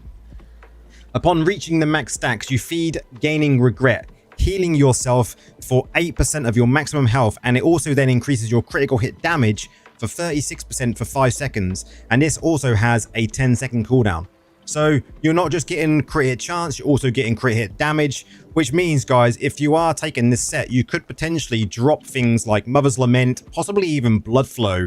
So you... I tried to drop my Mother's Lament in exchange of these. I couldn't yet, because the Mother's Lament still gives me like, I think almost 30%, because it's rank 8, and in the future it's gonna give me like 30 something. So it's not enough for my account, and I don't think it's gonna be enough, especially like for new players. But if you have a running consequence that is like maybe rank 6 or like rank 8, maybe you can actually drop your Mother's Lament and then slot is in. You could then use other gems in a dungeon build on the farm build. We will go into that more all classes are free once we get into the live stuff, guys, because it's going to be easier to test there. But I still recommend you taking the 4 set of this. Then we're using good old Vifu's 2-piece, guys, and Baron's 2-piece as well, which is pretty standard for certain builds. There is a lot of... I don't understand. Like Amon was also using the 2 pieces barons, but I don't understand why do we need the 30% extra duration when everything just dies in a few seconds. I feel like the 2 pieces blood for the 35% increased damage will be like so much better here. Burning effects, so the harmful effects here from the 2 pieces is really good, and we're buffing ourselves, so having that beneficial effect. So I understand that we're applying burning effects, but like the burning effect is gonna take like 2 or 3 times and the mob is dead. Increased duration is too good to miss out on. Then guys, when it comes to the class of fixers, there's only really one that I'm going to recommend you take for the farm build. And that is the Infernal Eruption. Hellfire damage is increased by 3% for each nearby burning enemy or allied demon, up to a maximum of 9%. But I recommend you getting 4 out of 4 for this one, guys. Any increase in damage is going to be great for like a dungeon build or a farming build. And I think this is perfect for this setup, guys. So, legendary gems then, guys. One of the important ones. You can see exactly what I'm taking here.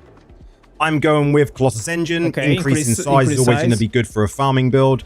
I'm also using Fated Trial because this is perfect for farming build. It procs them all over the place. I am still using Blood Flow because, you know, crit hit damage. I do need to check whether I'm at cap, but you can use Blood Flow here. There is other alternatives we're going to go through in a second. Above the cap, you've got Leviathan's Tomb. I have got a Bottled Hope equipped, but it's got my Void Spark in it because we all know Void Spark is amazing for farming builds. Yeah. Then I got Horn Coil, also great. Roiling Consequences for even more burn effects, and Blood-Soaked Jade. Now, I did mention there is others you can take, guys. So you could go and take a Berserker's Eye if you're a lower spender. You could also take a Pain Clasp, guys. There's no problem there. Even things like Spectre Glass is absolutely fine as well. Perfect farm builds. Mother's Lament is obviously a go-to if you are low crit chance everywhere else, because then you can still get a lot of crit chance. And even things like Igniting Scorn is going to be really good for this particular farm build. And plenty others as well, guys, that I've missed out there. But it does give you an option to start switching and changes to some of them 1 stars and 2 stars. Then when it comes to the Reforgers, guys, Reforgers are fairly standard, generic Reforger for PvE. Yeah, you already know I have taken just this setup here. So damage to enemies suffering loss of control, damage to demons, attack speed, duration of beneficial effects, and crit hit damage. Pretty classic. Now in this, I wonder if in the future they actually gonna bring like a new Reforged family. Like that actually could be like because like right now this takes a long time, and maybe that's the reason why they actually don't want to mess it up with it, because like I mean, if the meta changes like to something else, probably it's gonna take me like 6 months to a year to just like remake my whole Reforgers again. So yeah, but it could be interesting, a new family of Reforgers. Particular build, there isn't any loss of control, but you do have the extra damage to demons. But I would still keep this perfect setup for doing overworld farming and bounties and all of that, because it's absolutely fine. And if you find you're over the cap for crit hit damage, changes to skill damage, also not a problem. When it comes to Paragon, I'm using just a standard ruler setup for farming, guys. So rugged, heavy armor, defender of sanctuary, combat expertise, and combat tricks. Size increase, you know, it's all going to be good for farming, guys. When it comes to the legendary skill, now there is some new ones, guys, but I'm sticking with Searing Flame. There is some new ones here. No, this one, brother, this one here in the middle. You got Whirling Flames, Elusive Strides, Concentrated Aggression, and also Overpowering Blow. Yes. We'll look into these as it goes on the live server. I think Overpowering Blow can definitely be used somewhere. It's like an execute ability, but I'm sticking with Searing Flame. No, it's not an execute ability. It's like whenever you do 15% damage on the target, it hits instantly. And if the target is below 50%, it does even extra damage. It is absolutely But do give the others a try to see what you think on the live servers. When it comes to warband rooms, guys, I'm obviously on the PTR here, so we haven't got a proper warband setup. Look at us. But I would probably take the Protector for the increase in movement speed, size, and that once you've got the right remnants in your slots. Because it's very, very good when you got that increase in size. Then Familiars, it goes without saying, guys, as we always say. Okay, we already know these. We're just going to see the gameplay. I've got 3-4, and then I'm going to fly. Yeah, that's it. Because I found that is just the best way to kind of rotate these cooldowns, because you want to be coming out of your fly once Infernal Eruption is come off cooldown. 2, 3, 4, and then we'll fly again. Yeah, that's it. And it is very, very fast, guys. Like, I was surprised how fast this is. And you just... it's fast because it stacks with the attack speed, and the attack speed accelerates the animation, which makes it like faster. Wait for them cooldowns, and you just... It is the same concept with the teleport and like the Fury Charge and all these builds that we made it broken. Go around farming like you normally would. I come out a little bit early there. But I think this is going to be the go-to farming build for the first lot of essences for Warlock.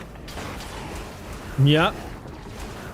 And as I mentioned, I've had a great fun. I wonder if he actually is also going to showcase inside the dungeons, because I just showed you guys the build, like with the change of the pants. It is absolutely playing this insane. on the PTR, guys. Great fun. Like I say, there may be changes coming when it comes to the live servers, and I would expect some changes to happen. Yeah. These Laurent had his approach was very, very similar to mine. We have like very similar builds, so I really like Laurent. You know how it is. I'm also gonna link his video down below and his channel. Go there and support him if you still didn't. Also, if you guys enjoyed the channel, well, drop the like and the sub, and I'll see you guys on the next one. Peace. All right, boys.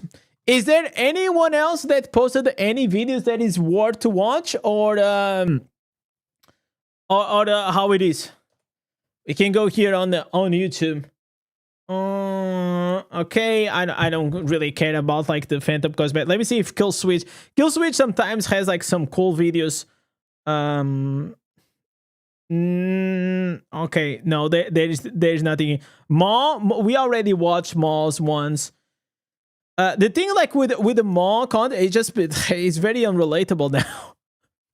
We already watched all of those. We watched on the Maw, we watched which one did we watched like this one, the 5-star, but I don't know about like these tests. Like, we'll have to see, because I believe that the gem was not working correctly, because it does not give you movement speed. So I don't know how accurate actually this test is. Just based on my personal experience trying to test it out, the thing. We watched this one, and we also watched this Warlock top DPS build. Yeah. So the rest, like this doesn't really matter, honestly. Anyone else, guys? Anyone else? I think that's pretty much it. Okay, let's do this. Let's do Diablo Immortal. Oh my God! Look at us, boys. Ooh, look at us. All right. All right. Okay, these are the patch notes. Yeah, we're not gonna... I mean, everyone is just already... Is it showing the builds now? Man, chat, we need... Bro, we need more... Jesus Christ, guys. We definitely need more creators for Diablo Immortal. Bro, we have a big drop for Diablo Immortal. And there is no content. Man... I only wish I could be playing Genshin Impact, guys. So like that, we'll have like 1,000 videos probably to react to, you know? That's how it is. So, Legends, I'll post my builds like later on. You guys want to create a PvP build? So, you know what? Let's bring the PvE build into the bots, and you guys gonna see my experience, the experience that I had. I feel like this build as a whole will actually work still like quite well. No new answers announced. You might be maybe surprised. I mean, like, if you watch my video, you'll see that they actually announced the new answers. So go through my video. It is very long because there's a lot of things on the major patch, but use the timestamps. I always put the timestamps, and you will be able to find out the answers for all the classes. All right, PvP. Let me change the reforges. Let's try this out. I'm gonna go with the classic. The thing is, like, I think I'm gonna be almost immortal with this build. So we're gonna change this one. Here's what we're gonna do. Gem Resonance. You know what? I'm gonna go exactly like this. The art of not giving a fuck, boys. That's what we're doing. Okay, we just have to change like the resistance and some things, because I was like full PvE mode. All right. I hyped the trailer up. Yo, Michael, what do you thought about the trailer, man? I think you know, I wrote the script and then Mrs. Indez, like, she actually made it happen. Then we came together and we just adjusted the final things. I wanted to do something that nobody actually. I don't think anyone ever did the Diablo Immortal trailer for a stream. Okay. You probably go full armor and resistance. We'll have to test it out. I usually try to go. Yeah, I have to go like this because I don't have like a lot of options. It feels like to me that I am missing. Oh, I knew where I was missing something. Oh, here they are. All right. Oh, there are my armor gems. Okay, there it is. Now we're talking about. Okay, we go here, and yeah, this is fine. We can actually probably go and upgrade these. Yeah. Okay, we don't want to lose a lot of time. This, after all, this is just like a testing, a PTR testing build. It doesn't like really matter. Okay, so let me finish changing here the reforges. Did I already finish these? Reforges, they are done. Salvage remains, they are the same. Then we are using here enchanting. We already changed these. This is the clandestine. I'm gonna actually go here. I'm gonna use this bad boy. We gonna change for the evasion. Okay, this should be fine. Also, I think I have like some gear. Okay, enchanting. And I will change here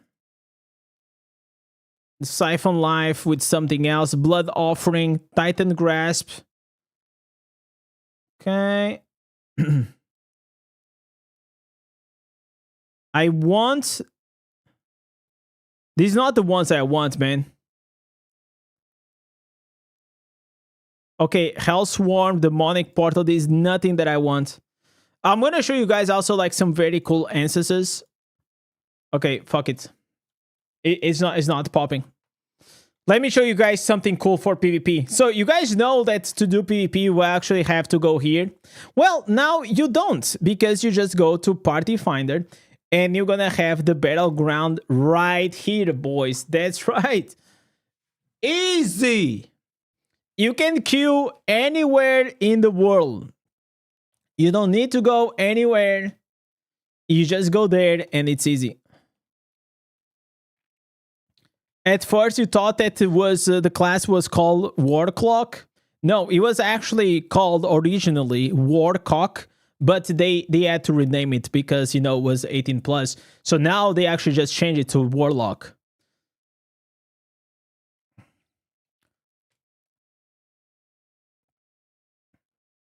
So this is us, boys. Just going around.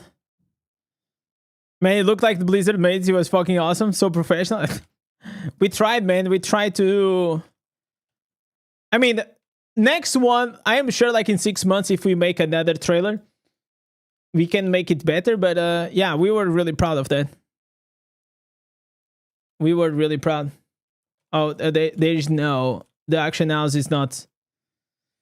Okay, so I think we're gonna have to wait probably, what, like 5 minutes until we get the bot match. In the meantime, I can just showcase like what can we... You know what? Let's go here to the war 100 dips. So I show you guys how can I glide really fast. Yeah, whenever you finish the battleground, it's gonna put you where you are. Yes. So speed, as you guys can see, it is not a problem. It won't be a problem. You just go. That's it. I think we are too fast, man. We are too fast for this circle farming. That's the problem. The respawn rate nowadays, it is the only viable one. It is actually in Shadow Wilds. But you know what? Since we are waiting for the battlegrounds, let's go and let's explore here a bit of Ludglim. Imagine this build in Bout of Realms. Yeah, you're just gliding from tower to tower.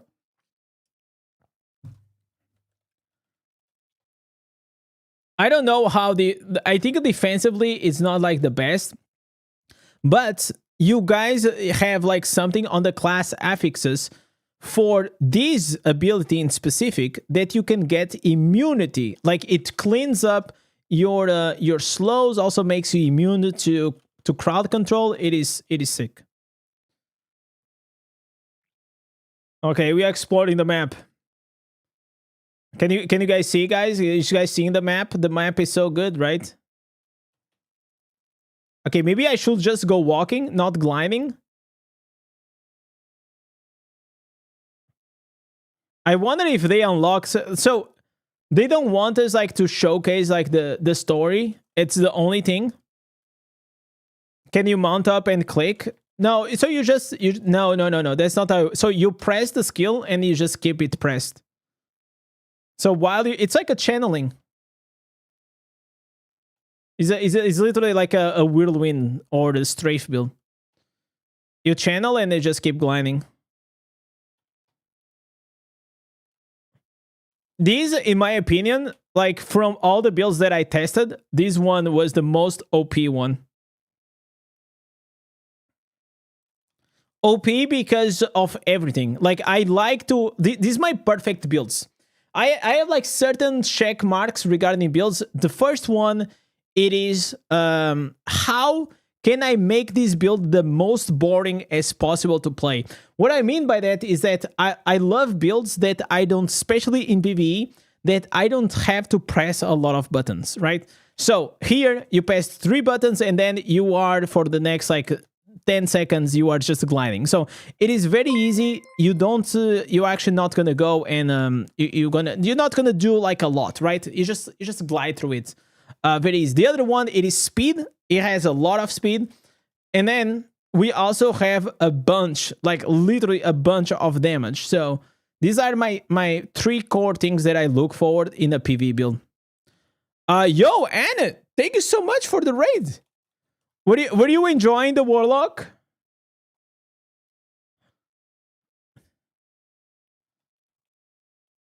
Don't forget to upload your build. I will upload my build tomorrow.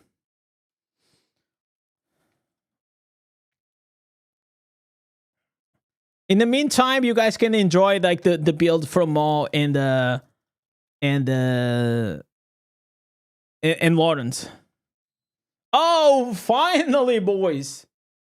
All right. How's the new class? The class, it's really fast, very high damage. Yeah, it definitely is not going to be a disappointment, in my opinion. Okay, so the strategy in Battlegrounds is going to be very easy. Have in mind that I don't have the protector. I don't have like a bunch of things. So yeah, we're gonna go with this. So what are we gonna do? We're just gonna glide through the middle of the bots. Oh no, guys, I forgot. I forgot the pet. Oh my god, I cannot change the pet. Okay, wait. Okay, I guess we're gonna have to go like this. We're gonna go with the gladiator. I forgot the pet, the savior pet, guys. Jesus. What are we gonna do now? Is the current Phantom Cosmetic usable on the Warlock? The new one will be. This one, no. Yeah, I forgot to change the pet on. This is on the PTR. It is what it is. Okay. Yo! Yo, you guys saw? No, bro. Bro, it was like Hiroshima. The atomic bomb just dropped over there. What the hell? You guys saw? Oh my god. Yo. Okay, that was absolutely insane. I told you guys. Yeah. Oh man. New meta, guys. Oh, dude. Okay, I'm gonna go here. Oh, this kind of feels bad, bro. Obviously, these are bots, and now I hope you guys understand why it's so hard to actually go and test out builds in the private testing server is because you don't have actual players. But I can tell you guys the damage is looking really nice. Yeah. Okay. Let me show you guys this. Oh, I can't. Oh my god, that was sugar.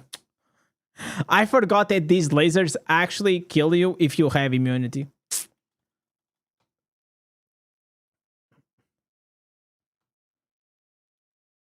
So let me try to kill this bad boy.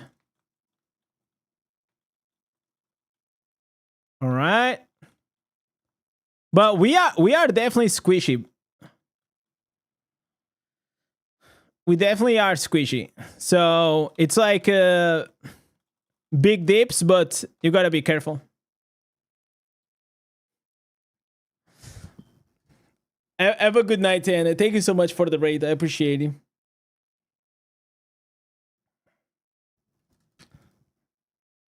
Oh my god. Yeah. So yeah, this is the PvP build, guys. This is the new meta. We found it out. Like, we call it the new clock. The new clock. So yeah, I wish there was a better way to make like the bots a bit harder, but I didn't find it out. I didn't find it out a way to make it harder, because like these, it's just hard. It's just hard, man. By the way, guys, I also have to do my Winds of Fortune. We gotta do the Winds of Fortune, because I didn't do it last night.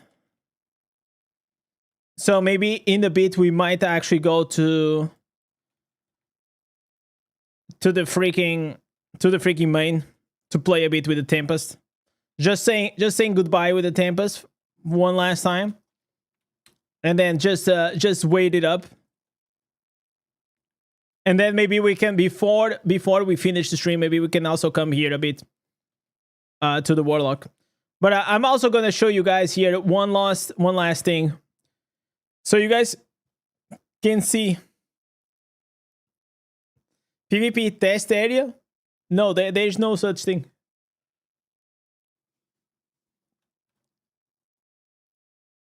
It's like the only thing you can change.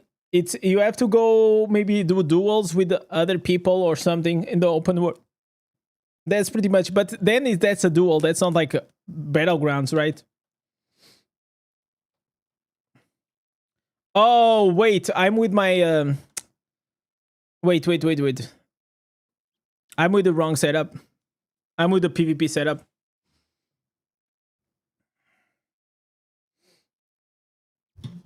There's a place. No, I know you can set up the bots, but the bots are like as ridiculous as that. They just die.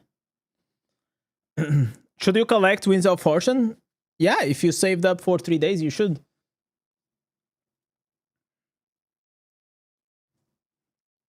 What I wanted is to increase the difficulty of the bots, you know?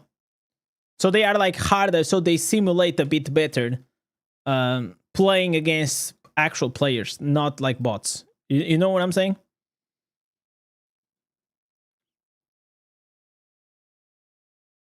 All right. I have to stop trying to salvage those with inside items. They're gonna nerf it in about a month. I will have to see. I don't think like so far I didn't find like anything that was like they are never gonna nerf something because of PvE. That's just out of the question, right? So it's mainly about PvP and what are we actually gonna find out for PvP. If we find out like cool things, then well, that's gonna be nice. Will this kill faster than the Tampas? It's hard to say because like again, we are not playing against real players, right? We were just like having fun with some bots. But any noob can go like 35-0 against bots. But I feel like look at the damage of this build, bro. This is insane.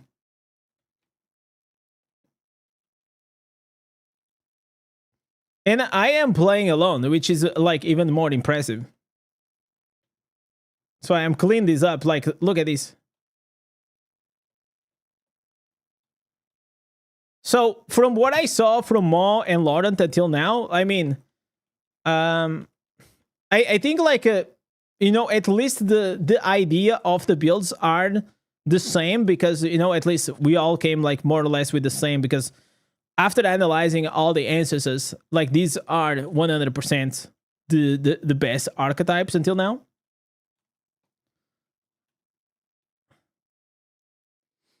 But we all have like different options. How is this balanced, by the way?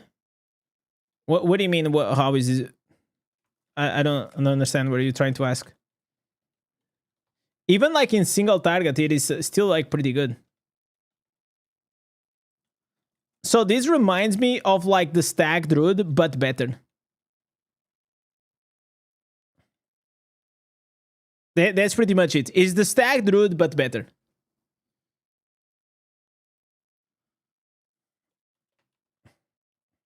And have in mind, I am still not at like full strength because I don't have like my Warband remnants. I don't have like a bunch of things.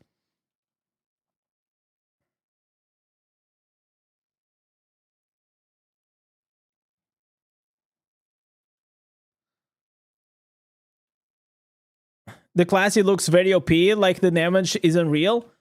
No, the damage is really good, but there are other classes that they do similar things. In more than the class, it is usually, if you have a well-built account, that's usually more important than the class. In some shape and form, almost all classes are able to do a similar version than that what I'm doing. But of course, since the Warlock, it is a new class, they usually pick up on the best of all the classes, and now it's like they combine it into one. So it's like they picked up on the Stag. The Stag is really, really, really fast, right? But this is just faster. And then the Firestorm, okay. And then we also, on top of that, we're gonna give it more AoE like a Crusader and also a Cheat Dead. Do you notice any pathing issues with auto navigation while flying the demon form? I don't think you can fly with the demon form because you have to be pressing the button.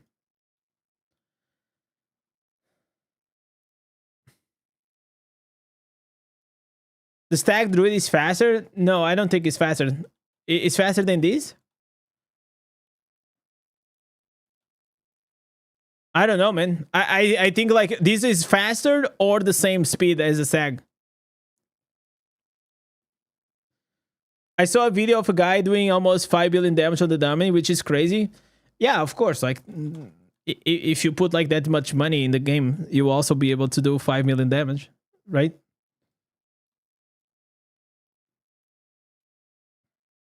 So it's like never really compare. Like, don't think that's like the messed up part of like watching like really high resonance players as a new player, which is like. It actually it can make you feel as a new player that you don't fully understand like how the game works.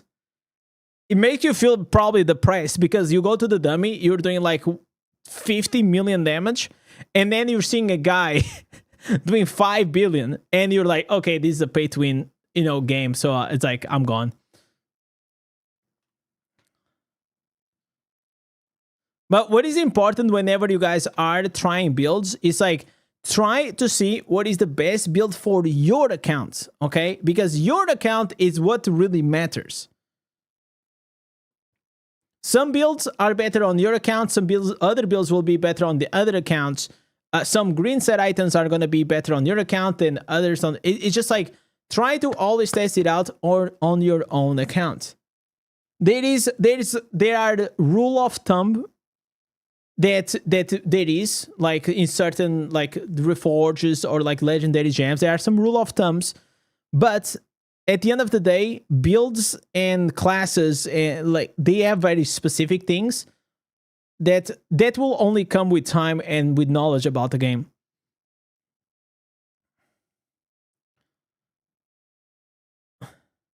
Then you have to run back and pick up the loot. No, the loot will go to your bags, basically. But yeah, I mean, like if you do circle farming, you're probably gonna be fine. Is this build gonna work in PvP? I hope so, but I don't think so. I think maybe we can find a variation of this build, but this one is specific, no, because you don't have a lot of survivability. I think we can do something like this, but we have to change the demonic path instance to something else.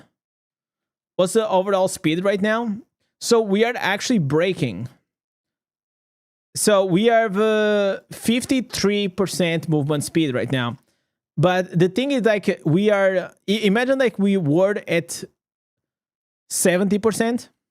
So let me go here. The attack speed allows us to break. So 59%, okay? So if I had another clandestine, we'll be able to break it even more if I mid-max it for the farming. But the reason why you go really fast is because of this glide animation. The glide animation gets faster the more attack speed you have. So you can have a maximum of 70% movement speed plus the increased sizes of like the brawler. You can also have, for example, the Colossus. You can also have, for example, like the shepherds that I don't have right now. And everything like this will gonna make you bigger. And then once you start getting these 4 pieces V2s and all this attack speed, the glide is gonna become even faster. So yeah, pretty strong.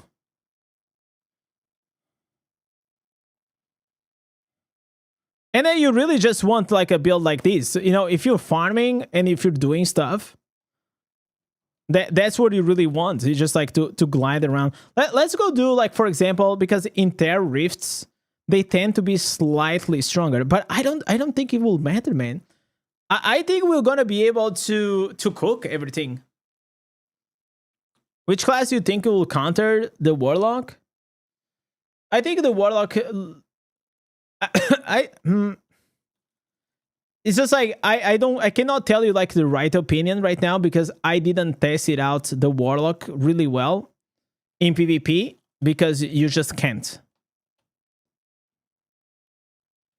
So once we actually go and test it in the actually PvP in the live service, you're gonna have a much better idea. Yeah, we just one shot everything. Okay. Yeah, this seems strong. this seems really strong. Look at this. You just these in Terror Rifts, they are slightly stronger, by the way. And even so, it doesn't like really matter. So I will try to explain on my video how we are able to get like so much burst. That's something that I try to explain on my reaction a bit, but there are multiple things that I have that they are bursting at the same time, and that allows us to do this.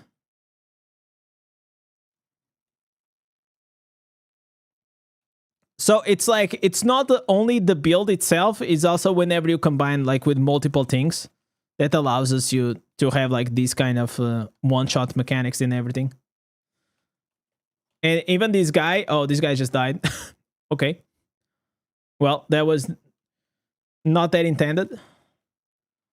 And the soul guard's just gonna be with you.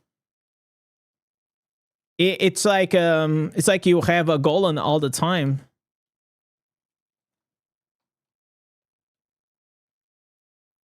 You might get a bit dizzy. I think like some people, I heard this comment whenever people don't like to play with the stag because they get a bit dizzy. I think some people might get dizzy from playing with this. The 2 pieces set activates all the time like a drain life. No. So it's like you need to take damage. So imagine like on Barb, you can use the nature's shoulders, and then you're gonna be able to activate it, and then you have 5 seconds, right? You have to take damage for this to proc. This is gonna be 5 seconds, but it can be extended with beneficial effect duration, and it gives you a flat 18%. So yeah, it's 18% crits almost all the time.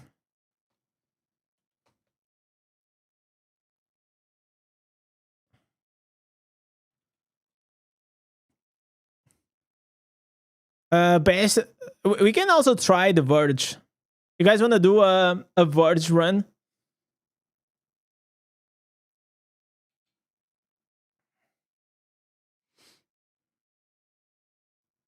Since we craft 3 pieces set reforge event, should you focus on 4 pieces V2s first?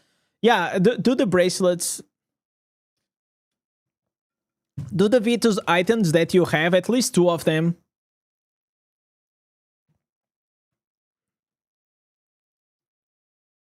All right. So let's see how this performs.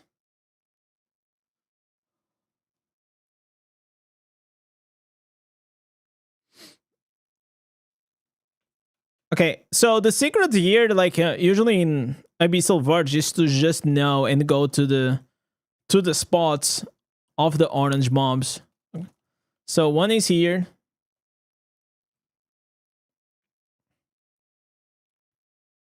All right. You have the elites here. So you really just want to go out of these whenever the Inferno is out. So for example now. And then you go in again. Okay, no orange mob here. It feels bad.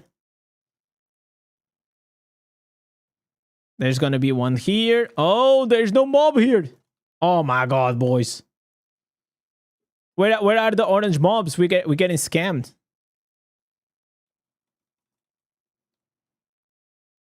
Okay, no orange mob here. Oh my god, guys. I think we're getting scammed right now. Literally no orange mobs.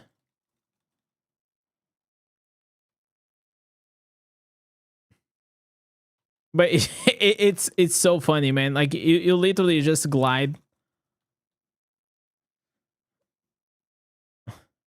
We'll see dragons flying around. Oh, I am so certain, man. It's gonna be dragons all the way, man. It's gonna be the Owls of Dragons right there. Oh my god. It's okay. We have the movement speed. It's no big deal.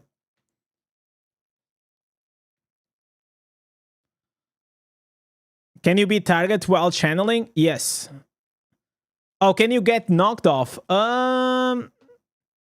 Actually, I don't, bro. I actually don't know if you actually can be knocked off. I don't think so, because whenever I fight bosses, but maybe in PvP, if you get a knockback or something like that, it's hard. It's hard to test it out in It's hard to test it out in PvE, and it's hard to test it out even in PvP against bots because they just get one-shotted.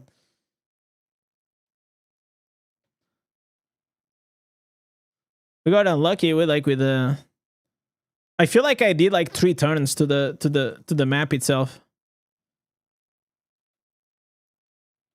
Okay, it doesn't matter. Let's just finish the boss.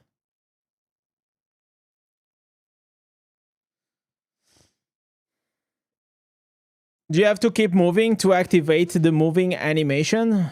Yeah, so whenever you press, you have to keep moving. You see? Like if I try to stay in the same place, I can't. And also the way the channeling, it regenerates to itself. It's when you move, you keep regening here. This is the OP part. That's why I'm able to stay all the time on it. Opinions on the Warlock. I think the Warlock, above all, it looks really, really badass. I think like the animations, you can see that it feels like a new class. When I say a new class, I mean like a modern class.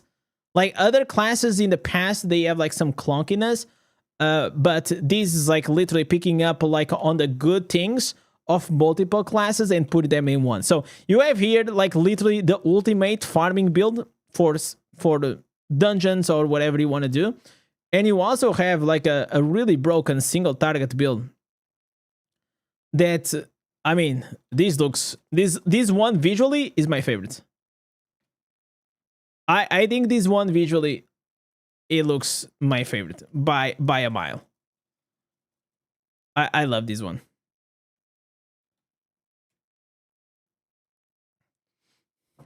So let's go here and let's do. I'm going to show you guys my my tests, and I also want to test it out like the mall version. I know that he's using a different chess piece. And then he also using a head slot. So I don't think even if it does more damage, I don't think I will use the other chess piece, but just for the sake of damage, we can actually go and try. Okay, the Soul Gorge, it is very annoying to test out builds, by the way. It is very annoying because it automatically starts attacking the target. So you kind of have to always be deactivating and activating it. Otherwise, it's just impossible. This class can be as good as Barb in PvP. It's too early to say. I think it's going to be different. Barb will always have its place because he has the Undying Rage. And the Undying Rage, you can never like actually replace it. Tough question. Warlock, male or female? I think you can actually go with both of them. I like more the female version for me, but is there any PvP summon build that we can sit back and let the summons do everything? No, but I think, John, you actually have a great... There's probably a game called Farmville that probably is going to be better for that. That you just put your farm and the farm is going to do everything for you. And then you just go at the end of the day and you collect all, the veggies and the fruits. Yeah. Yeah, that's probably the play style we're looking for. Okay, let's see. Let's see here. So it's very annoying to test out the Warlock. You have to do these. Oh, I think I think I messed up, bro. I actually messed up. Why did I mess up? What happened over there? Yeah, I am playing on the testing realm, guys.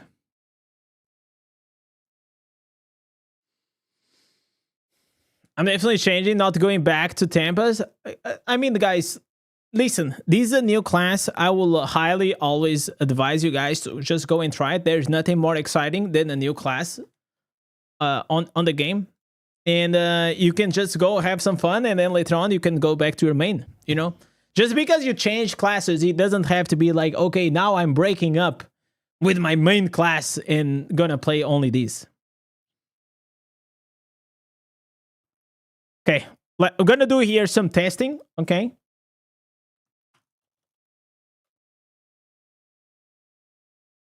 And we're gonna be able to see which is the build that we're gonna be able to output the most amount of damage. So this build here was the highest that I got until now. And also not only €3. Thanks for the prompt information about the new class. I was just wondering if I should switch to another class. I just replied to that. Odysseus. I mean, like, I don't know what is the class that you play, but I will highly advise you to go and test it out. These, bro, they have to, bro. You see, I didn't have the arms. Like, they have to fix this. There is a bug that the arms, like, you press the skill, it goes on cooldown, and the buff does not appear. I really, really hope that they actually fix it for the release. But I feel like if you're just starting the game, I believe that most likely the Warlock is gonna be so easy to level up. Because the Soul Gorge is with you at level 1. Isn't that crazy? Does the Warlock has some good healing instances? I mean, not really, but imagine here in the Diablo TV builds. If we go here to the Warlock and we try to create a build, you are able to see like the healing, okay? We click here on the heal and there is the Soul Gorge is able to heal himself. Then you have the demonic portal creates a chieftain, and this summon is going to be able to heal, but it's only your summon, so not yourself. This one here, you lose life, but you also are able to restore your life whenever you do AoE damage. And the Soul Gorge is able to heal himself. And then we have here Spite Sacrifices. Applies a shadow curse, stacks, consumes over time, and then it will also heal you based on the rotation. Okay, but there was I am certain there was one skill, bro. I am certain this on the demonic path there was one that was gonna heal. Oh, that is here. Look at this. This is so broken right here. This is here so broken. So I think like this filter is not working properly. Look, the Purge Pact can be used every once in 12 seconds. So a cooldown of 12 seconds, but can be reduced with the skill cooldown reduction. And then, yeah, what happened here? Then you're also gonna remove, gonna remove your loss of control or knockbacks. So it's like a cleanse and restores 30% of your life. And it will make you immune to crowd control for 2 seconds. That can also be extended with beneficial effect duration. And it's going to reduce the damage that you take. So I feel like this offhand right here, it is going to be like almost a must use in PvP. It seems that way though. It seems that way. Yo, what happened to the music? Hello? Okay. So there are like definitely some heals here and there. They are nerfing Barb. Yeah, they nerfed a bit Barb, but I don't think it is like crazy nerf. I don't think the nerf it is like that crazy.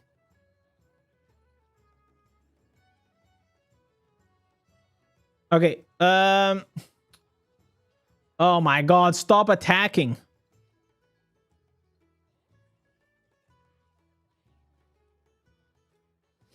You're also gonna have like the glide. The glide, whenever you use the glide, you are able to become invulnerable, but only if you use the normal glide, so it's like a dash.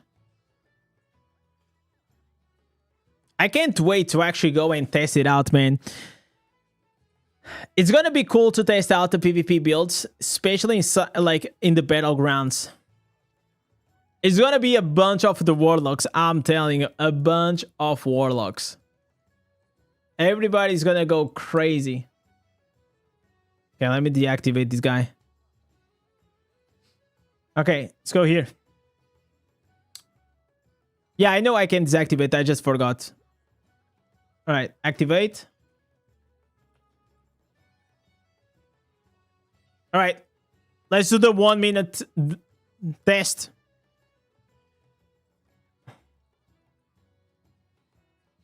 I just hope that they actually fix the arms. The arms are quite bugged.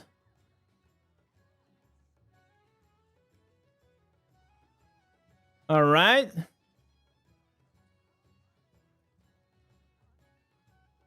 Okay, I got a bit distracted reading TikTok, boys.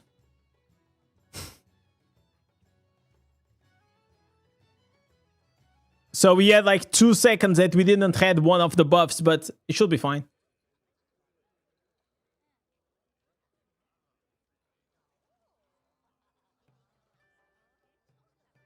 So in this build, we are very close to actually hit like it depends on the buff. So now we did 933 million, okay? So I kind of wanted to try the Shalbaz. The 2 pieces Shalbaz. I think that's probably like a interesting take. Because we are not using the... am I using the overloaded? No, I'm not using the overloaded. I'm using the Searing Flame because it's going to apply like this extra burn. And it's going to increase the burn based on the burns that I already have. You should call this build the phone burning. I know. Maybe we'll see what names we can come up with. Okay, do I have enough wisps, please? Okay, I don't have enough wisps, so let me see. Okay, we need necklace, gloves, and necklace, gloves, rings, and boots. Okay. Gonna go here. So Shalbaz. Okay, boots, gloves, necklace, and 1 ring. So I actually don't have anything else more. Okay. 4 pieces Shalbaz, 4 pieces Vitus. Let's see if this is gonna improve now. The logic is that it's gonna increase the primary attack speed by 25%, so probably we'll be able to do that.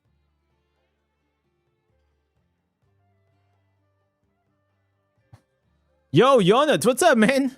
Just waiting for the new class? Just a few days, brother, just a few days. On the 17th, we were gonna be here. Oh my god, you stupid pet. They have to find a way that we don't have to log in and log out every time that we want to test something. Since certain sets are being removed, should we salvage them?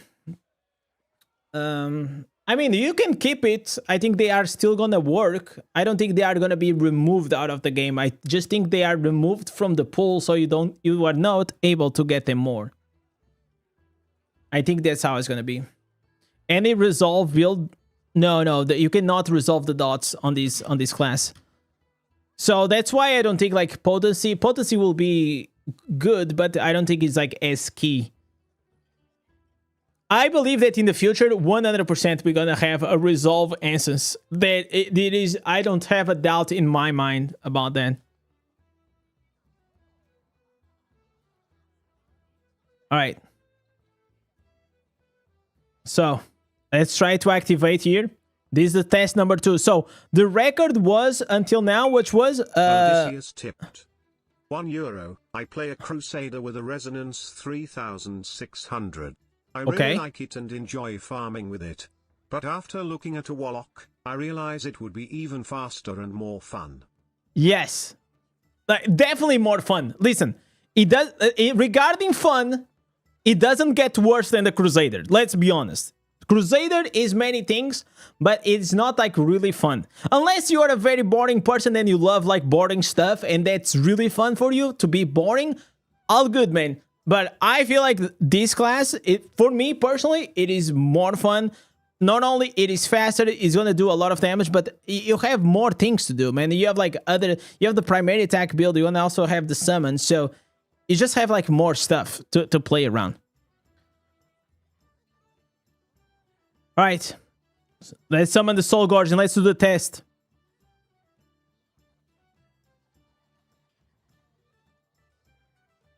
Okay.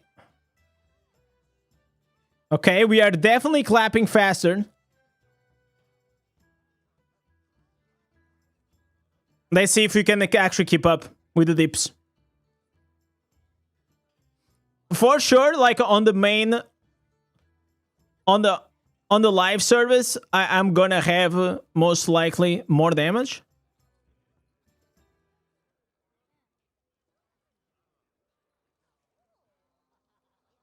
Okay. Wow. All right, keep it up, keep it up.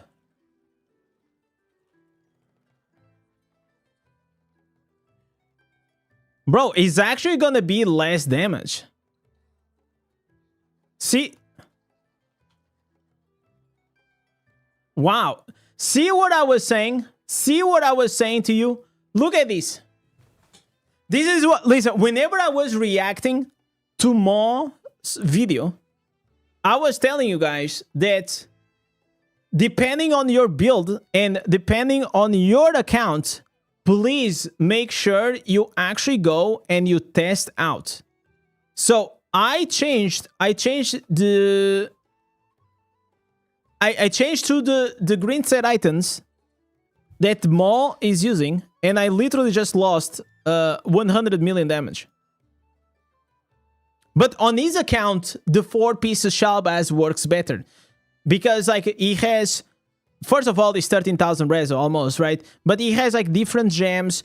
Like the gems are way higher rank, so he gets like a higher like attack speed and things. So always make sure that you test out, especially the set items. It's so important to test it on your own account. I actually don't know which pets that Maul has. Because maybe the fact that I have like these pets makes a bigger difference for me. Because the fact that I can apply the Lingering Wounds all the time and extend with the 2 pieces Barons is probably better. Is BK still the king? I think BK is definitely the highest damage by far.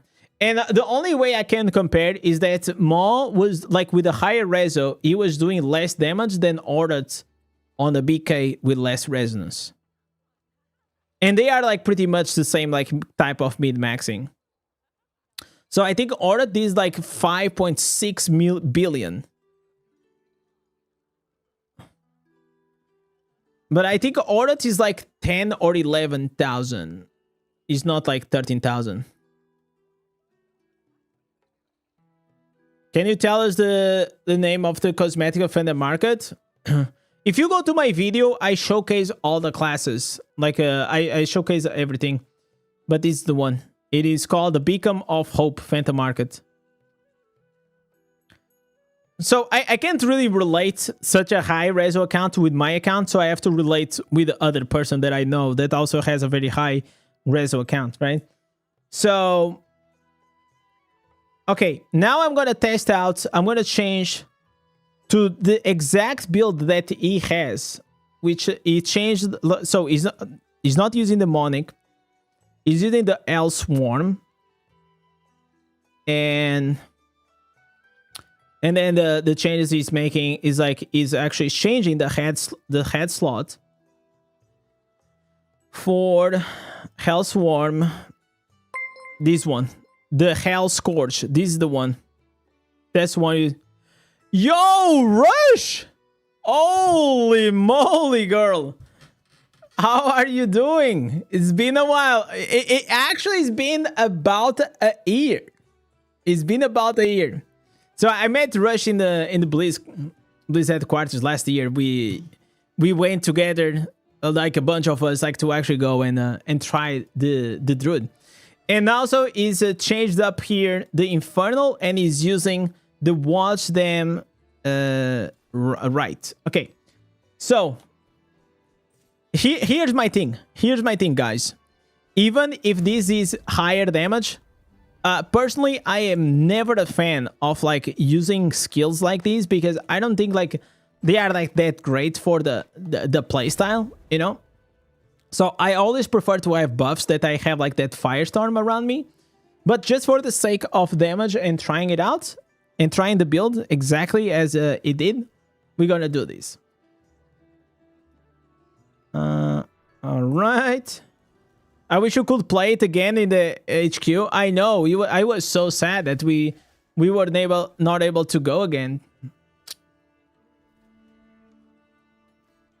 Okay, let me change here. I'm gonna go here because now on this build I'm not taking damage, so I can actually use that version. And also I'm gonna change here like this. Bam. All right. So we're locking. Oh my god, you soul guard, you son of a bitch. It's so frustrating because then he procs all my gems. It's so annoying. I think Blizzard needs to give us a key binding to deactivate and activate the Soul Gorge. They need to give us that.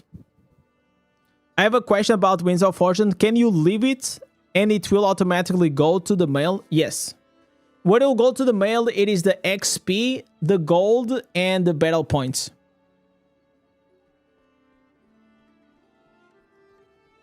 Alright, so let's see, boys. We're trying to find out the max DPS build. Let's see if we can break the records. The record right now, it is 5 billion damage. Let's see if we're gonna get close to that.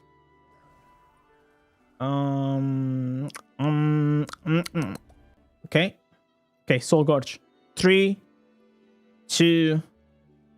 Okay, I'm gonna go here, this, and then this. Okay. That's what we're gonna do.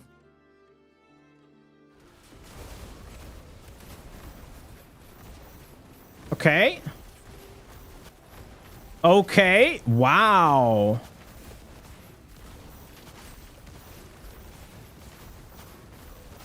I guess that sword, the sword it does a lot of damage.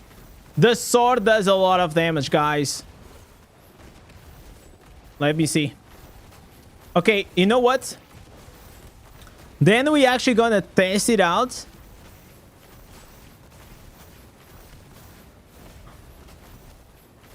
Wow, bro, the sword is insane.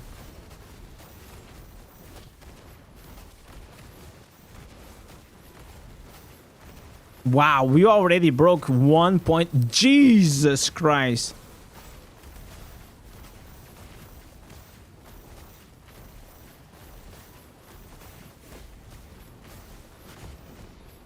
Wow. Okay. Okay. Yeah, the sword is stationary, but it is a lot of damage. The sword, it is stationary, but it is a lot of damage. Max DPS record. We are at 1.4 billion minutes. Okay. Now I want to do something else. First of all, oh my god, I don't want to go to sitting guard, bro. I don't want to go here.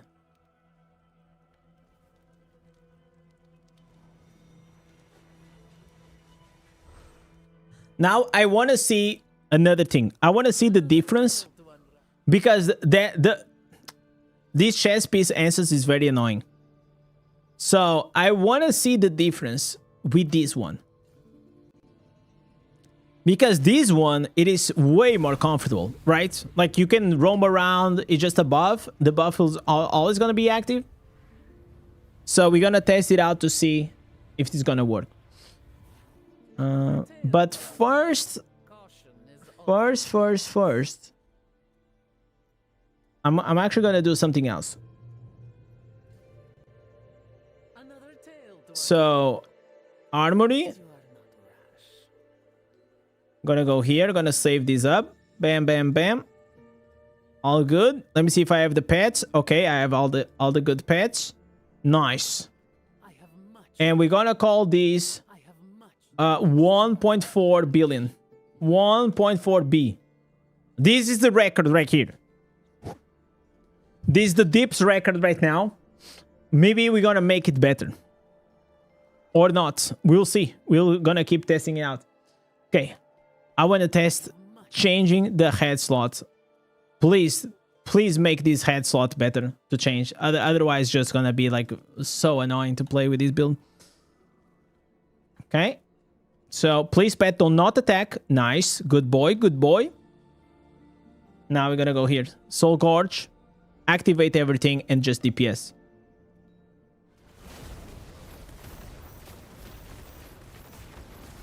Okay, so now it's pretty much just like we're just using buffs.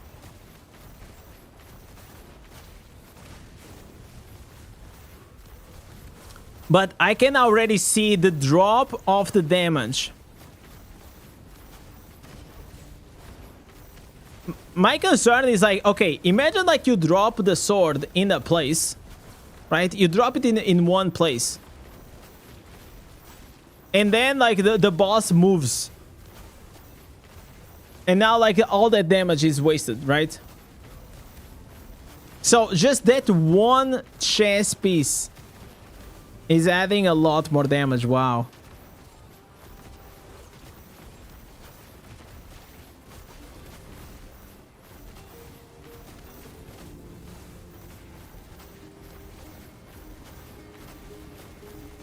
Okay, so this is more aligned with my testing. So my testing was that whenever I was using the Hell Swarm and this chess piece with the Infernal Eruption, I was having less damage than using the Demonic Path. So if you use the Demonic Path here, this actually is going to be like better combo. Oh, dude. Now let's try the demonic. Okay, let's try another thing. We're gonna try the build that I was having. Okay, listen, let's try this. I'm gonna try the build that I got almost 1 billion damage, and we're gonna use that other chess piece. You know what we're trying to do? What class I am playing? I am playing the Warlock right now. Is the newest class, but this is on the PTR, guys. This is on the private testing server. Caution is often wise. Okay, so I'm gonna go here.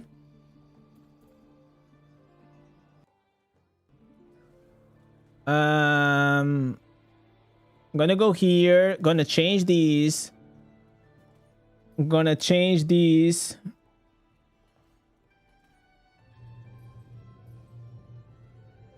Okay. At least you are not rash. Oh my god, guys. Oh no, I destroyed my... Oh my god, I destroyed my farming build. Oh no. Oh no, guys, we have a problem. We have... Lisa, how many times did this shit already happen to you? No! Did you guys ever override a build that you had? Oh, dude. Okay, I know everything. Like, it doesn't matter, but yeah, it's annoying. I'll have to redo it again. Anyways. I have much to show you. At least you Let's go here. failed one. I'm gonna use the build that I already had. But I'm gonna change the chess piece for those swords. And we'll see. We'll see how it goes.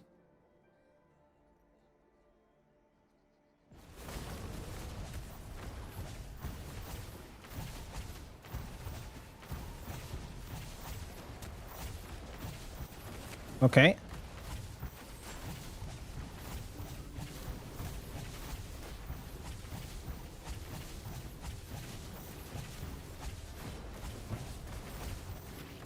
All right.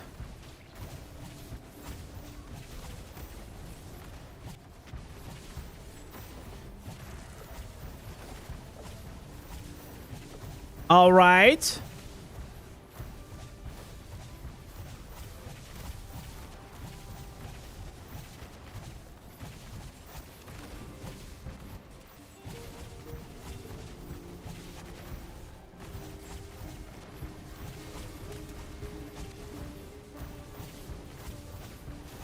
Blood Knight claps this class? Yeah. In single target, he does. Okay, 1.2. 1.2 like this. 1.2 billion.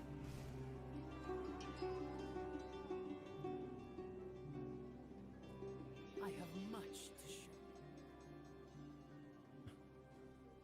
Okay, 1.2 billion with these reforges. Okay, so now let's try.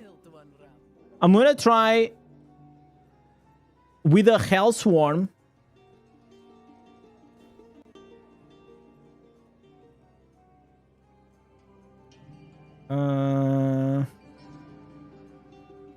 Yeah, we're gonna try with a Hell Swarm. I'm thinking, guys, Hell Swarm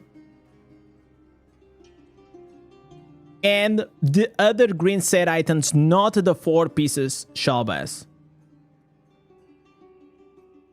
And we'll see. Also, I was thinking that what if I actually go and I change my runes.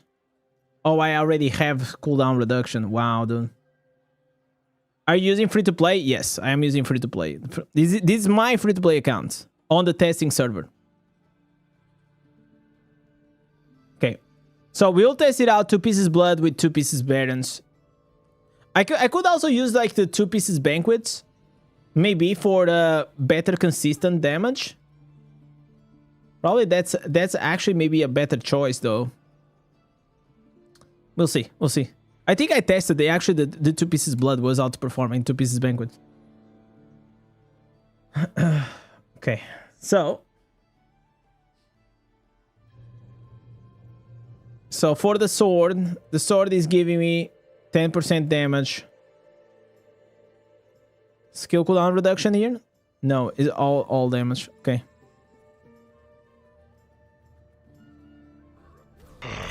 Fresh meat. These fucking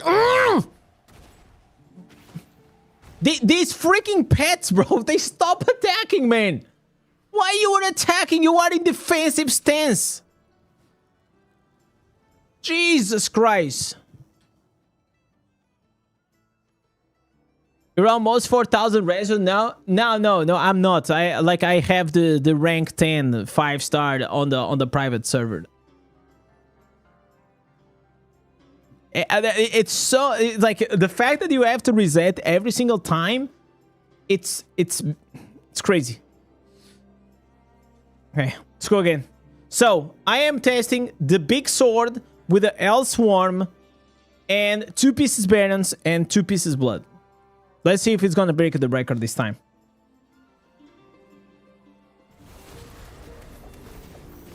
$60 million damage. Okay, yo, look at the damage. Okay, the burst makes sense that is bigger because of the, you know, the 2 pieces blood. So insane burst right there.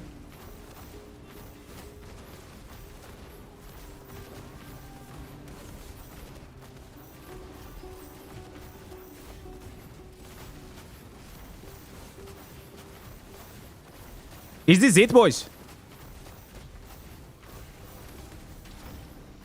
Is this it?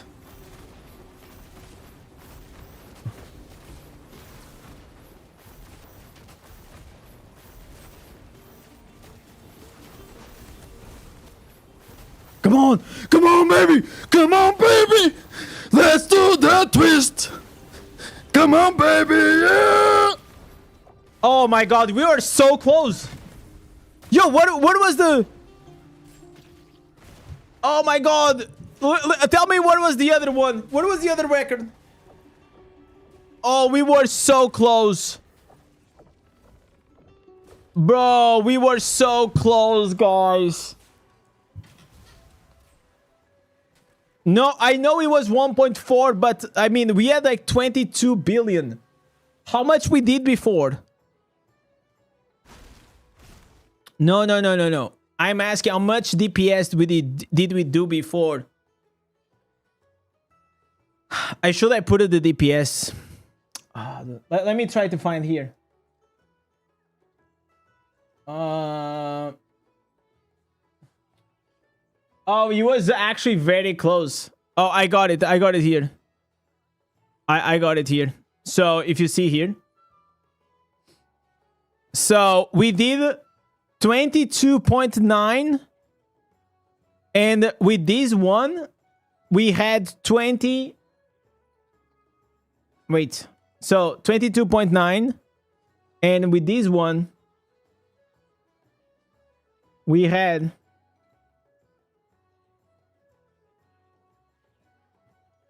Come on, man. Okay, this is a try.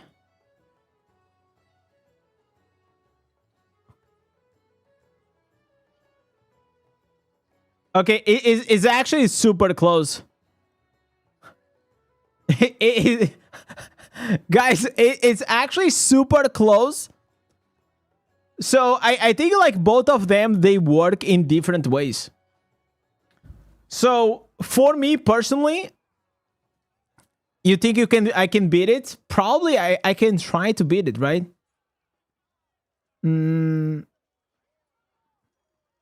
Wow. That was a lot of damage. But yeah, the sword is absolutely broken. It's crazy. But like you guys saw that we had like such a big spike. We had like an insane... Oh, where is the thing? Oh, I think I closed it. Is the record on your main? What? It's kind of close to the record on my main, though.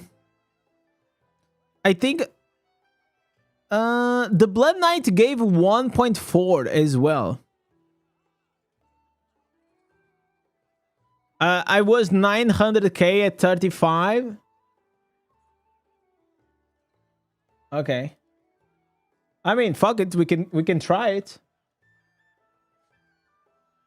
I'll do one more try. The burst, listen, the burst is way higher. Way higher. Like I saw 60 million damage per second. But then the primary attack speed actually prevails. You know what we could try? I think we can try to go with the overloaded. The overloaded to give us the 60% primary attack speed. Instead of like this one, the empowered. Let's try. Let's try. But oh yeah, I didn't have... Yeah, exactly. I didn't have the 5-star maxed out. Yeah, that actually makes a lot of difference. How to download the test server? You can't. It's only for alpha males like myself, you know. Yeah, you need a certain level of testosterone, you know. So if you pass the blood test testosterone, you are able to enter. Let's go. It's only for creators.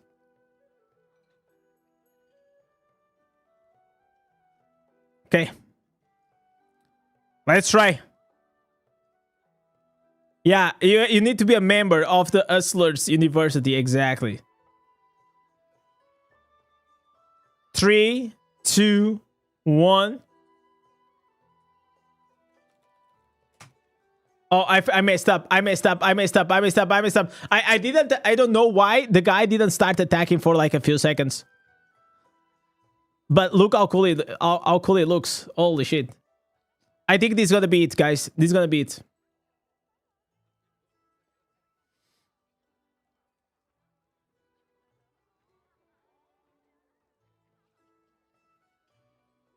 Are all the answers for max damage from the very high difficulty? I don't really know. There's no way to actually see that.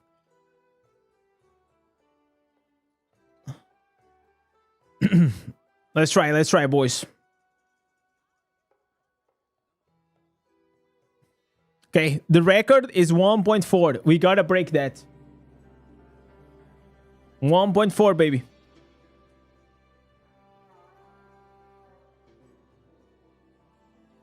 Okay.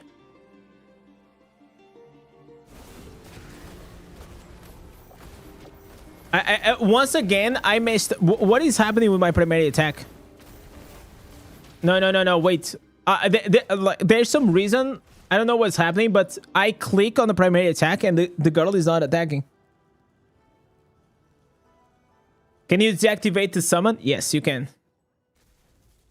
So you just go to the skills, Soul Gorge, and you deactivate and you activate. It's the only way that you can actually test it out, so it's very annoying.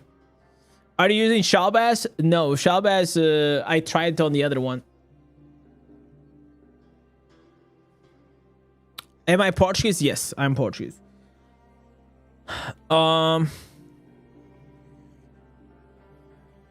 So with the Shalbaz, we already got 1.4. With this one, we already got 1.4, but I believe that with this one, we can actually have better.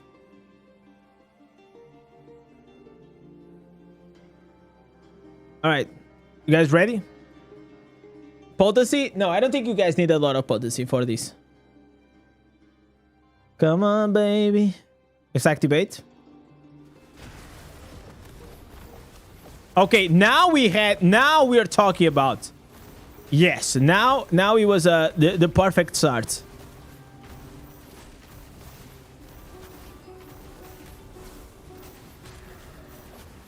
Come on. Come on, dude. Give it to me.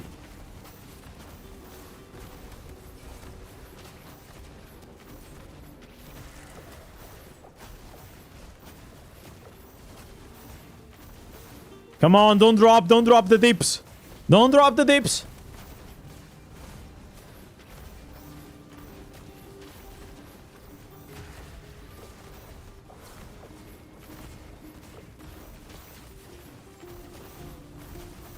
Come on. Come on.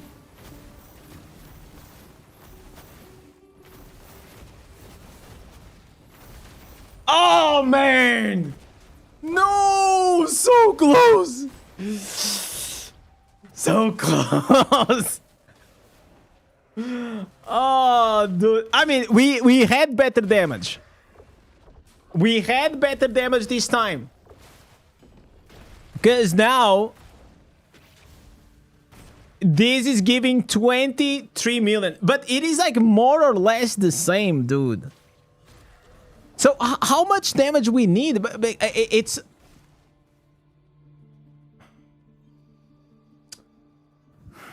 okay. Maybe we can do some cheating here. So if I put intelligence, more intelligence, I will probably gonna be able. Okay. So here's the thing. I can change my remnants to do more damage, but then I'm actually cheating.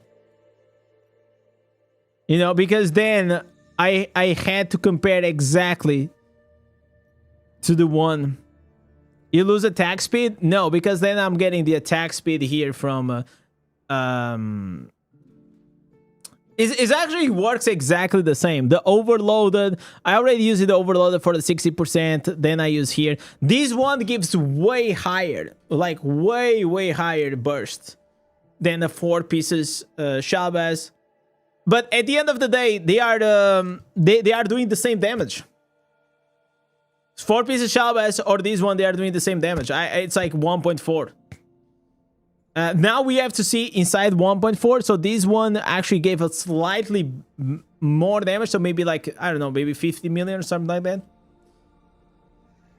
No, I don't have warband remnants or anything like that.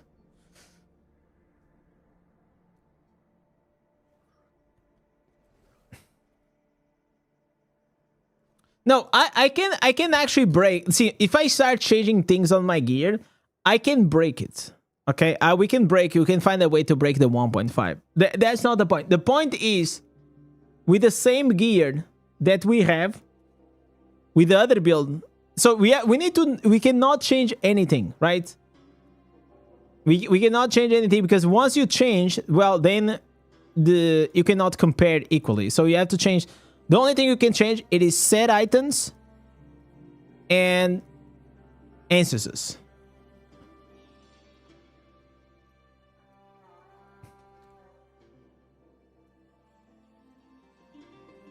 will overall work good on Barb instead of Soul Harvest.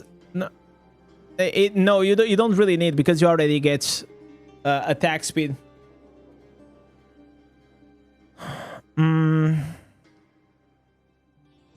Both can do, yeah, with a bit of luck you can actually get the 1.5. Try Slayer.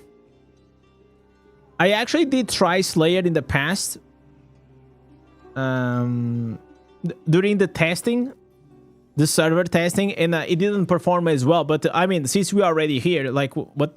Who cares? Let's go and test it out. But Slayer, mother, bro, he attacked again. Slayer in general, it just performs worst. It's not like really a great Paragon. But I mean, we can try to give it a one here. Okay, let me deactivate the Soul Gorge. Okay, deactivate. Okay, I'm gonna go here.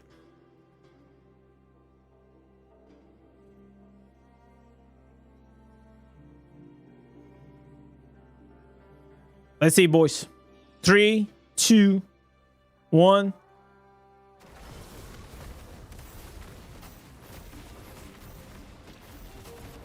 Okay.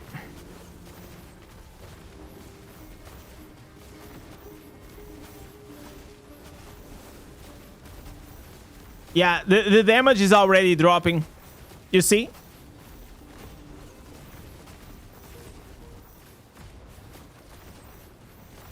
But let's see, maybe because we have more primary attack speed,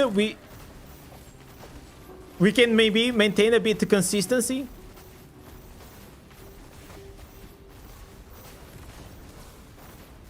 Yeah. The Slayer is not that great. But let's see. Popping off again. Popping off. Wait, 24 million. Wait.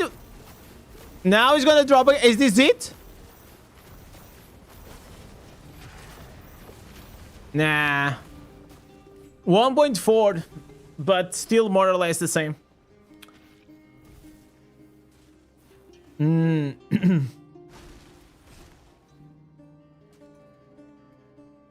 Yeah, I think it's yeah, they are all the same. You don't see like a lot of that's not bad. No, this is not bad at all. Okay, we're just like trying to find out like everything. I don't think he reads TikTok. I read TikTok. I have like multiple chats. I don't read it all the time.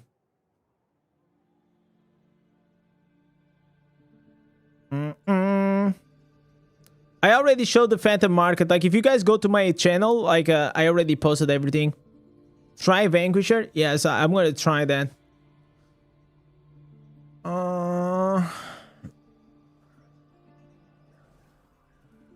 So the only thing is like we lose the demonic pact, we lose the invincibility.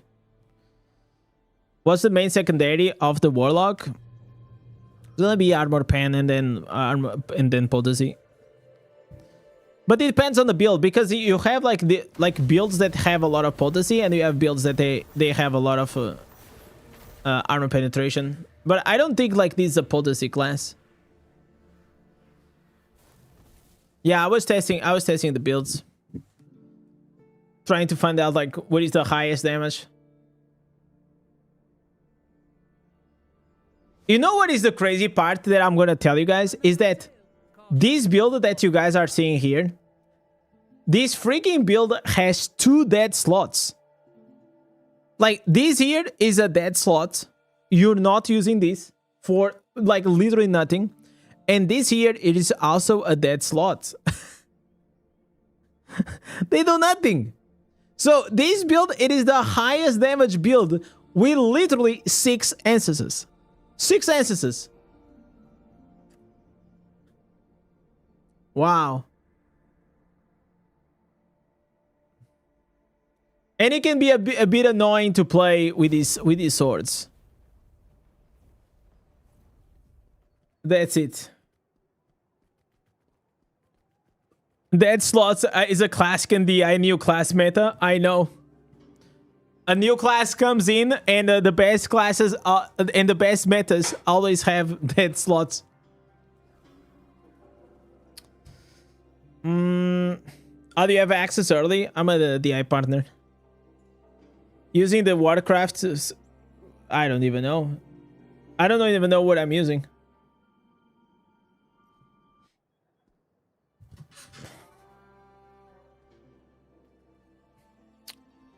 Okay, so everything works out like the same way. I also feel like I thought that the Overloaded was gonna be better. I can try the Sitting Flame once again and see how this goes. Will Gloom be good for this? No, Gloom, not for this build.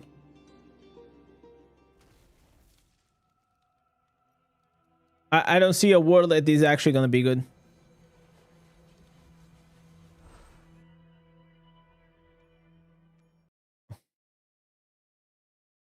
Okay, let's push it. Let's try one more time, guys.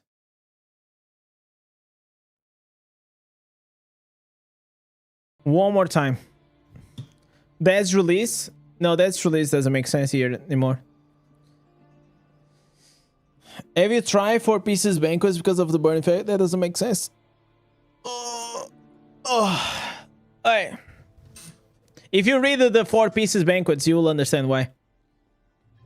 Is this class good for PvP? It's hard to test on the private testing server. Because the bots, they just die too fast, and it's not the same as playing versus players.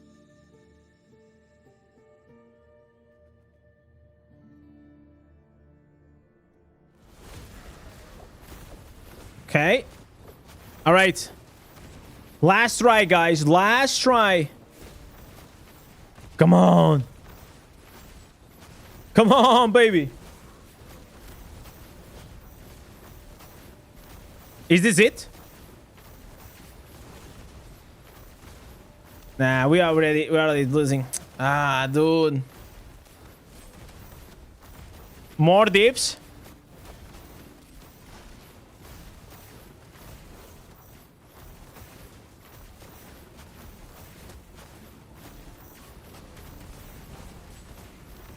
Come on, man.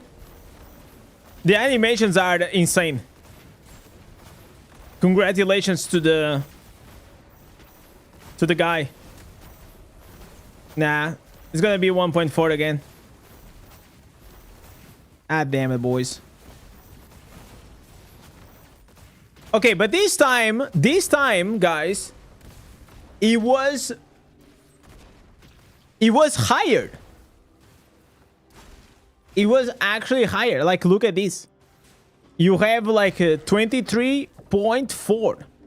So this like here is actually the highest damage that we were able to do.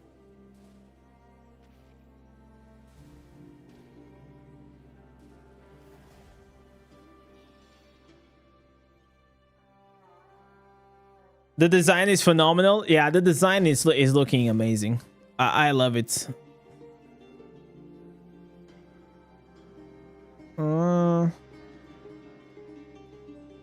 Already 1.4. Yeah.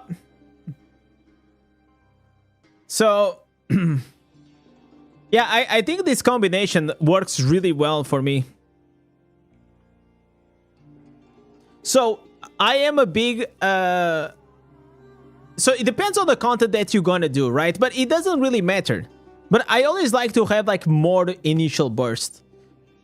Let's try it out. Have you tested the new 5-star? Is it good? So the 5-star is here inside the game, but it is completely broken. It's impossible to fully understand what it does. Like, we just don't know what it does.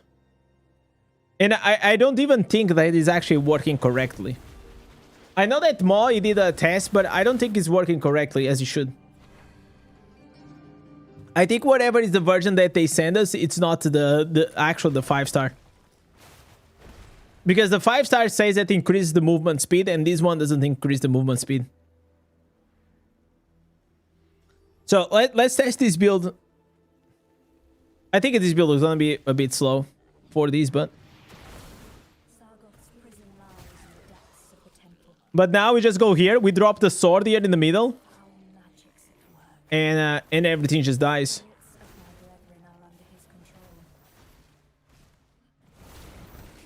It's a after you play with a glider, it kind of feels bad though. You know what I'm saying? Like, doesn't this feel like slow?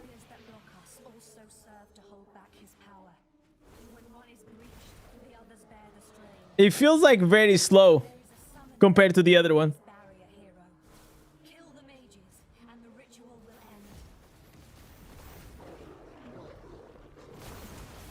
All right.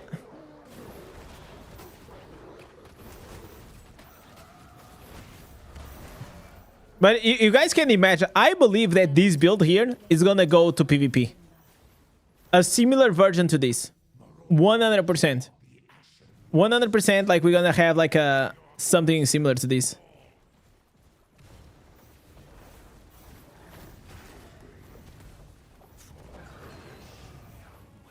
Looks like the Cliff, yeah. It looks like a mix between like Tempest and Cliff Barb.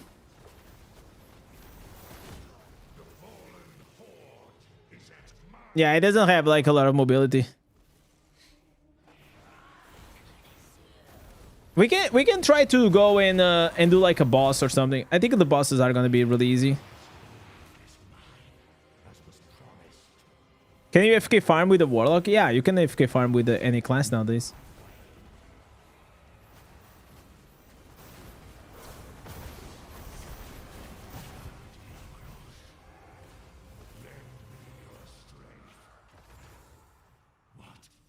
With this build, the Gloom Cask, it is a must. No, a Gloom Cask nowadays is not a must with any build. Even the prime, it's a good primary attack build, attack gem, but it's not like a must. You actually have other 5 stars that they will perform better than that.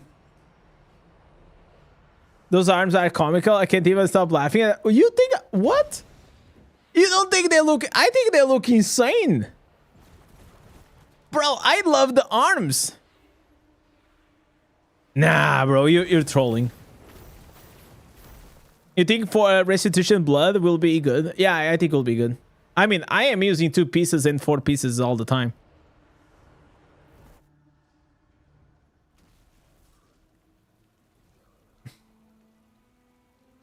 Does the old Phantom cosmetics? No, they don't work. If you see here, I have 0 cosmetics. Feels bad, man. Give me 1 second, guys.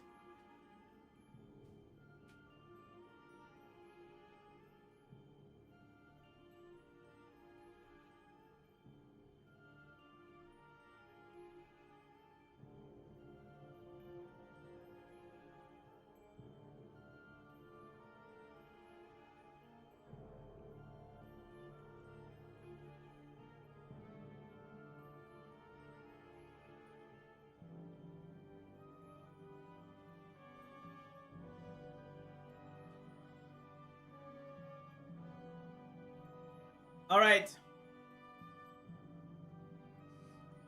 I mean, but these about the cosmetics we already knew, right? It's like it's always been this way.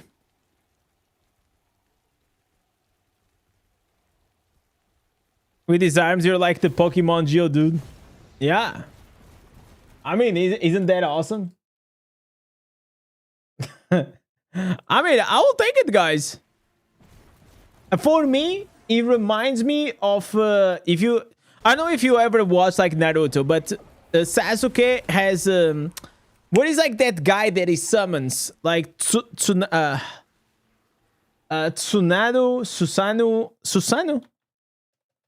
think it's Susanoo, right? Sasuke. So it reminds me of this guy. Yeah, the arms. Yeah, so Susan, yeah, it kind of reminds me of that. It's not exactly the same, that's what is reminding me.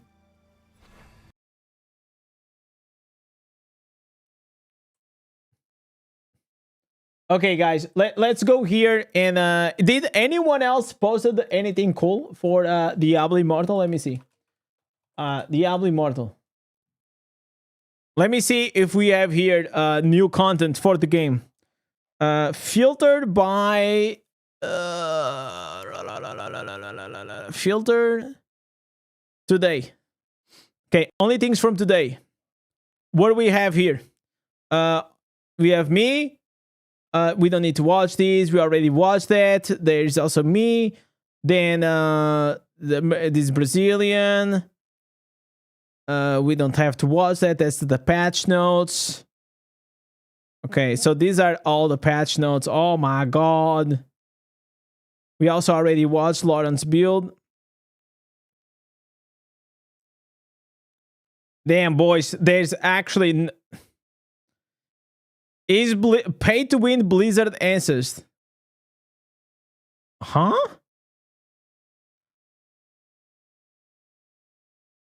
Wait, what is this?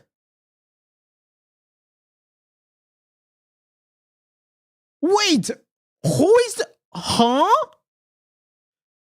Yo, no, we gotta watch this. What the fuck? No, this is a 40... Pay to win Blizzard. Who is this guy? Check the M's. Let me see. Oh, that's like the guy, the son from Big Mama.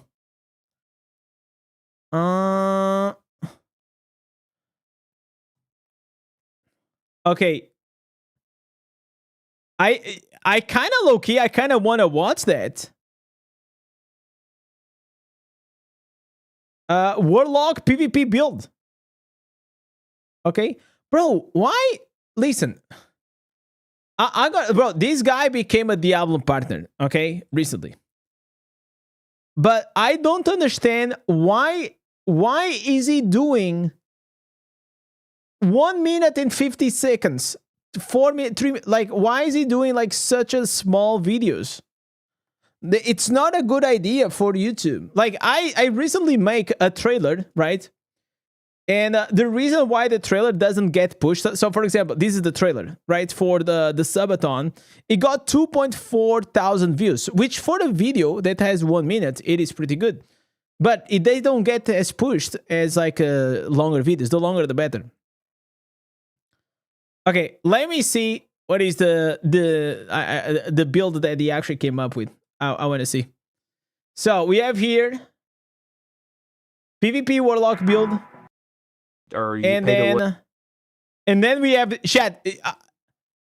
This is about the Warlock. This is an interview that they did for Destiny. Who the fuck is this guy? My latest thought on the game industry. So obviously this must be an ad. So they are already trying to do... Wow. Okay. Is this a paid ad? No. I don't... This got to be a paid ad. I don't know. It's just an interview. Okay. Okay, I think we're going to watch this, honestly. Anything else?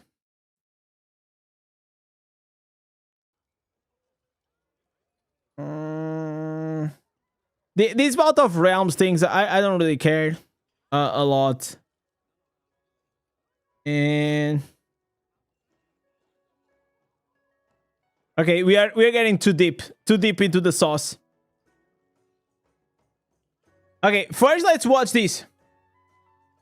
So we have here from Mr. Hatter a PvP build for the Warlock. Let's go and watch this. I'm very curious about this. It's gonna be a short one.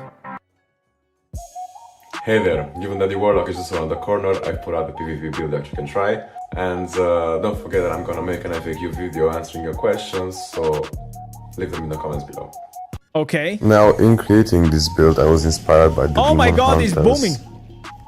Jesus! That's this build we use in PvP. Jesus, so loud! The Druid's Fire Tornado build. Now keep in mind that my character here is pretty bad, so it won't deal lots of damage. Basically... Okay. Okay. Yeah. Yeah, that was a mistake. Anyways, where's not gonna be a mistake is gonna be to watch these right here. I kind of low key. We're gonna watch this.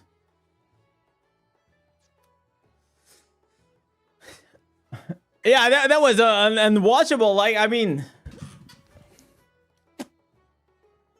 I couldn't see anything.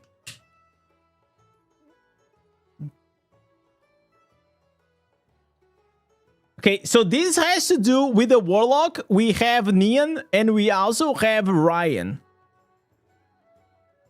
So that's how it is, right? Crafty lost? Did he lost? Damn. That sucks.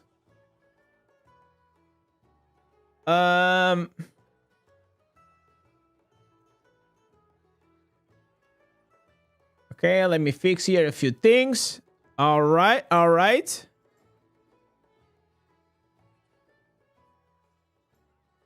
I asked Blizzard about Diablo Immortal biggest criticism pay to win. Okay. All right, let's watch this because this seems like actually very, very interesting. All right, ladies, with the release of the Warlock, we are about to have a lot of interviews, and one of the criticisms that Diablo Immortal always has is that is this game pay to win or not? So let's hear about from the man itself, Neon, as well as Ryan from Blizzard right here. They are about to get interviewed. So let's go and watch this. But if you actually read the Reddit, if somebody says, hey, the game is pay to win at the PvP, and a lot of people are going to answer it, hey, bro, you didn't play the game. You don't know how to play the build. Today we're here talking about Diablo Immortal. Now, you have just completed the trifecta of Warlock entries into the Diablos. In the past, I interviewed this guy. He's a G, man. He's a G. With the announcement of the Warlock. I actually interviewed both of them. The Diablo Immortal cast. I suppose, Ryan, let's start with you. How are you feeling about this? What do people need to know about the Warlock? Yeah, feeling pretty good. Honestly, 10 classes is a lot. The it is a lot. Has been a lot of fun. A gleam in our eye for a very, very long time at Blizzard. There's a ton of enthusiasm to finally bring a dark summoner class to Diablo. It feels like it's really, really always belonged. As far as what people need to know, I think all of it will be contained in the patch, in patch 5.0, when you fire it up on launch day. But I would start with the origin quest. That is going to give you a really, really clear overview of how the class plays. I'm excited for that. Where it gets its powers from hell, how its demon summoning works. I cannot show you guys. You've had that kind of little short tutorialized taste of the Warlock, you'll be able to dig into some of its more advanced features, manipulating your demon summoning rotation, using your Soul Gorger, that's the big guy with the mouth in its stomach, to maximum effect, and really wielding all the powers of hell. Nan, how are you feeling? Yeah, super excited. I just shared everything actually on the last weekend, the IGN Live. I know those people. I did yes, I'm about to say that your colleagues and yeah, it's not pay to win, guys. Really you just don't understand the game. A lot of people and also the cinematic. You just gotta be better. Be better, man. Cinematic. So I will come from there. So during the cinematic, you can see the visual of the character is pretty like punk, and you know, like a rogue style feeling for players, and that exactly what that also represented our spirit of this game title. Diablo Immortal is sung at the game like we treat us as a, like you know, very exploring the new system, new franchise, and new ways to play, and also we try our hardest thing to push the boundary of what a Diablo game can actually be.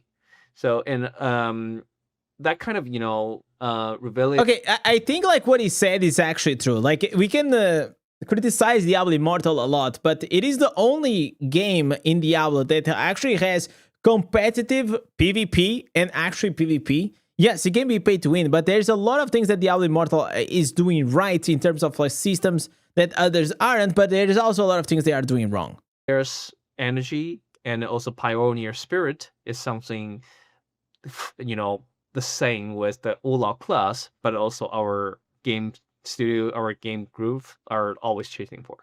So yeah, that's really, I wish player could feel that kind of thing, and when they play the character or like looking forward to see what comes out is something, totally different you never see in the Diablo series before. How does it feel though to have the Warlock in the game? Like, is this really exciting for you?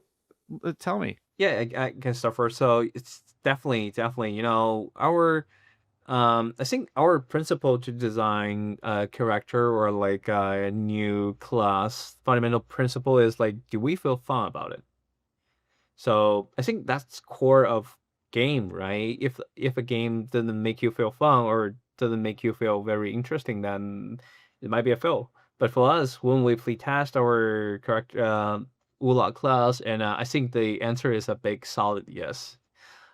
We came. It's kind of crazy after testing out and playing the build, how I feel like these builds are made up just for showcasing multiple abilities and to make the class look cooler in a way.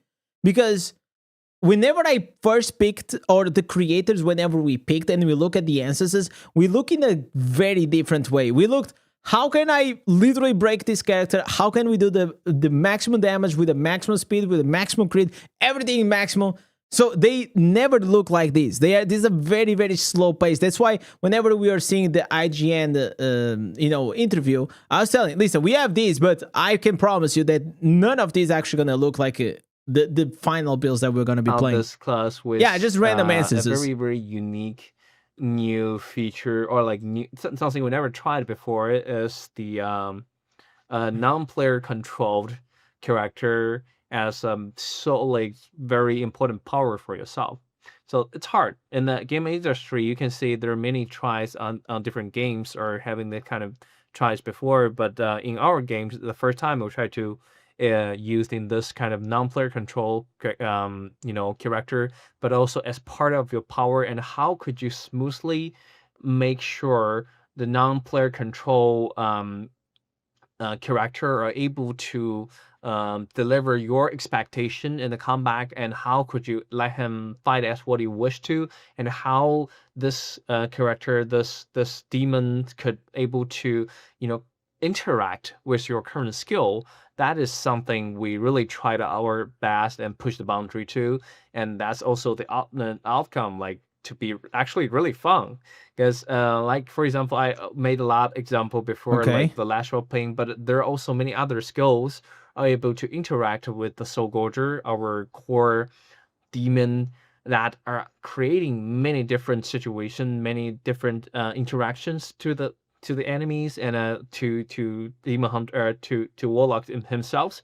So that's really create a very, very unique gameplay there. I mean, if we go and look inside the game, definitely in terms of animations, with a proper build, this looks pretty fantastic, right? Like the fact that you can actually use the Lash of Pain, and as well like these the Geodude arms, this looks fantastic. So I believe we really reached some point that feel like super fun, that everybody should really enjoy that part. Ryan, do you feel like you nailed that fun aspect that you need to have in these games?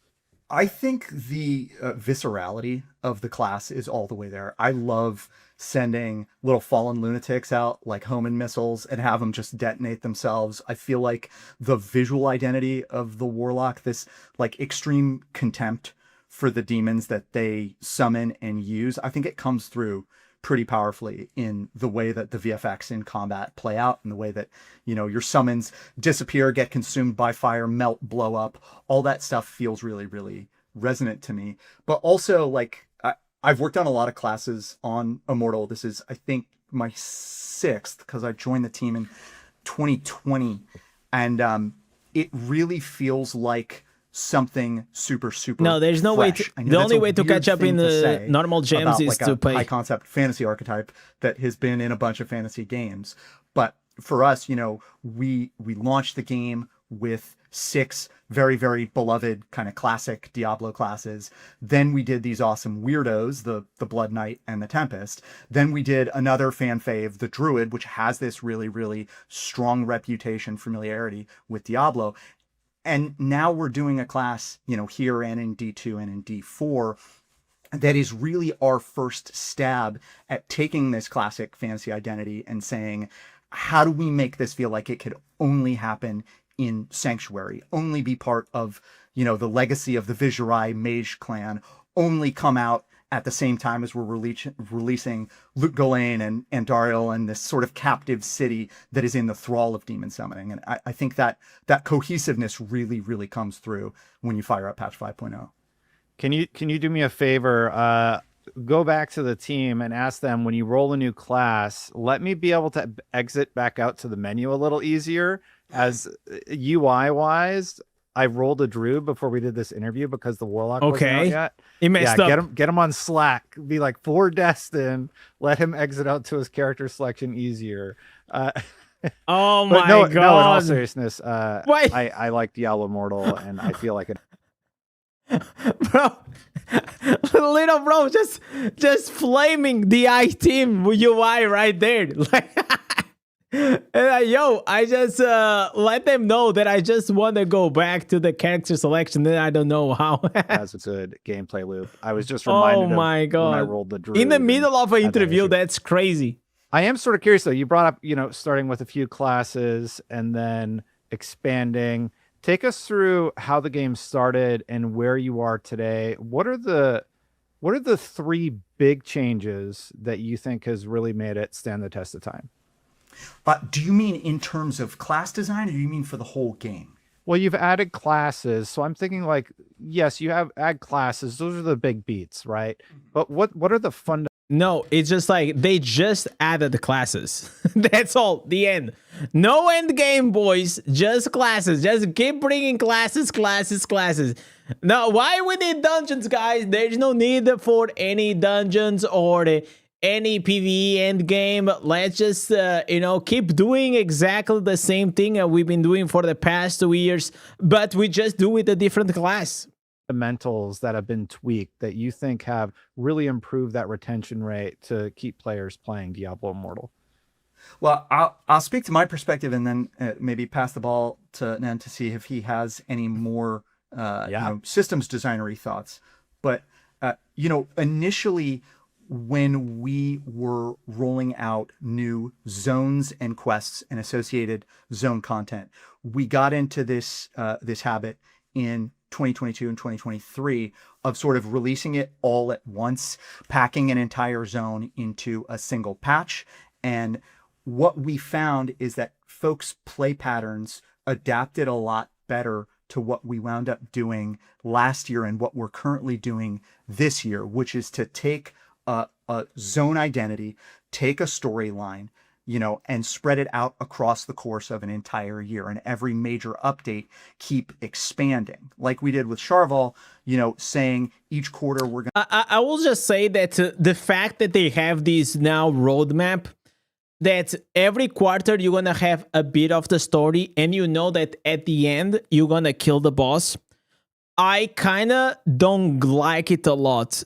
Just because of the fact there is no randomness or surprise in the middle of the story, because I guess like I'm on the first quarter and the second quarter, it's just gonna be filler content, and all I'm hoping or waiting is to kill the boss at the later on in the stage. So I think they will have to find a way in this, like if they want to start motivating people to care a bit more about the lore, they have to create like some what the hell just happened kind of things. Like, oh, why you like we're killing the boss like on the quarter 2? I was not expecting. So I think like that's something that makes like the story a bit more exciting, because and I know that we're gonna go to the story, we're just gonna skip through the whole thing, look lame, the bosses will come and blah blah blah, and then that's it. And then in December we're gonna kill Andariel. So that makes me slightly less excited for. Gonna go new bounties, new monsters, new quest and storyline, some of the same,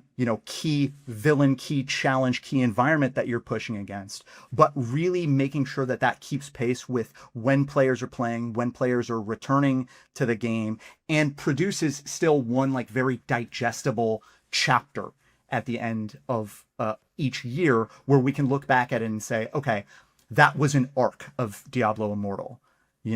Age of Unmaking was an arc of Diablo Immortal. Epic of Madness was an arc of Diablo Immortal, and this year's Nation in Agony is an arc of Diablo Immortal. I think we really like taking that, very, very cinematic approach, and I think it's served players well. It certainly served us well as developers to make the whole thing feel cohesive and feel like its own little slice of Sanctuary's history. In terms of classes, sorry. Go ahead. No, you're all right. Go ahead. I was going to say, basically, I think what you were going to say is, like, in terms of classes, I think Nan's the guy to speak to that. Yeah, Nan, obviously the classes are a big staple of the game. Is that the secret sauce that keeps people hooked? Yes, so are you just specifically talking about the class or the game overall? So here's the thing. With games, you have these big beats. And for Diablo Immortal, I think it's the classes. Like, you brought up the Blood Knight, you brought up the Tempest, and, now we're about to do the Warlock here. And you know what? I think like Blizzard wants the Diablo Immortal to be more than just the classes. But this guy, as a completely normie and outside perspective, is like, yeah, new classes is the thing for Diablo Immortal. Like, every time that I hear about Diablo Immortal, I never hear about this spectacular end game. I never hear about like this thing. I only hear about the big new class that is about to come. And I feel like, it works well in a way in terms of marketing to bring in new players. But I feel like the game is not expanding, because creating a new class, I don't think it is actually expanding the game. Like, you're just still doing the same things. It's just like, instead of doing with a Warlock, you're doing with the Druid. Instead of doing the Druid, you're doing the other one. So, yeah, at the end of the day, we are keep doing exactly the same things. Druid, of course. I'm curious, though, why isn't it going downward like this in terms of player progression? I asked you about this a little bit, Ryan, when we spoke last time for the Tempest, and you said the health of the player base it's been healthy the whole time. And it seems like that's still true if you're making a new class for it. So what is the thing that is keeping people playing? I think that's it depends on what healthy means. One thing I would divide it into two parts. One is new stuff. Definitely we're keep generating new stuff for players, because people, I think what really inspired people is like the new challenge, the new adventures, the new stuff they can experience. That is definitely people's nature. Wait, okay, what challenge? Like, the thing is that I feel like Diablo Immortal team has to understand is that they spend a lot of time making actually really, really cool bosses and fights and things that are absolutely irrelevant whenever they drop, just because of the combat rating system. I don't know how they're gonna fix this, but it is really a must-fix problem. It's like literally right in the core of the Diablo's Immortal problem, that they have to find a way to balance the PvE in a better way, because it's like, or it is unkillable, or it is pretty much, I'm gonna one-shot him. I'm gonna skip most of the mechanics, and it's not challenging. It's like, you don't, like, who here actually in the chat, press 1 in the chat if you are really excited for the new raids.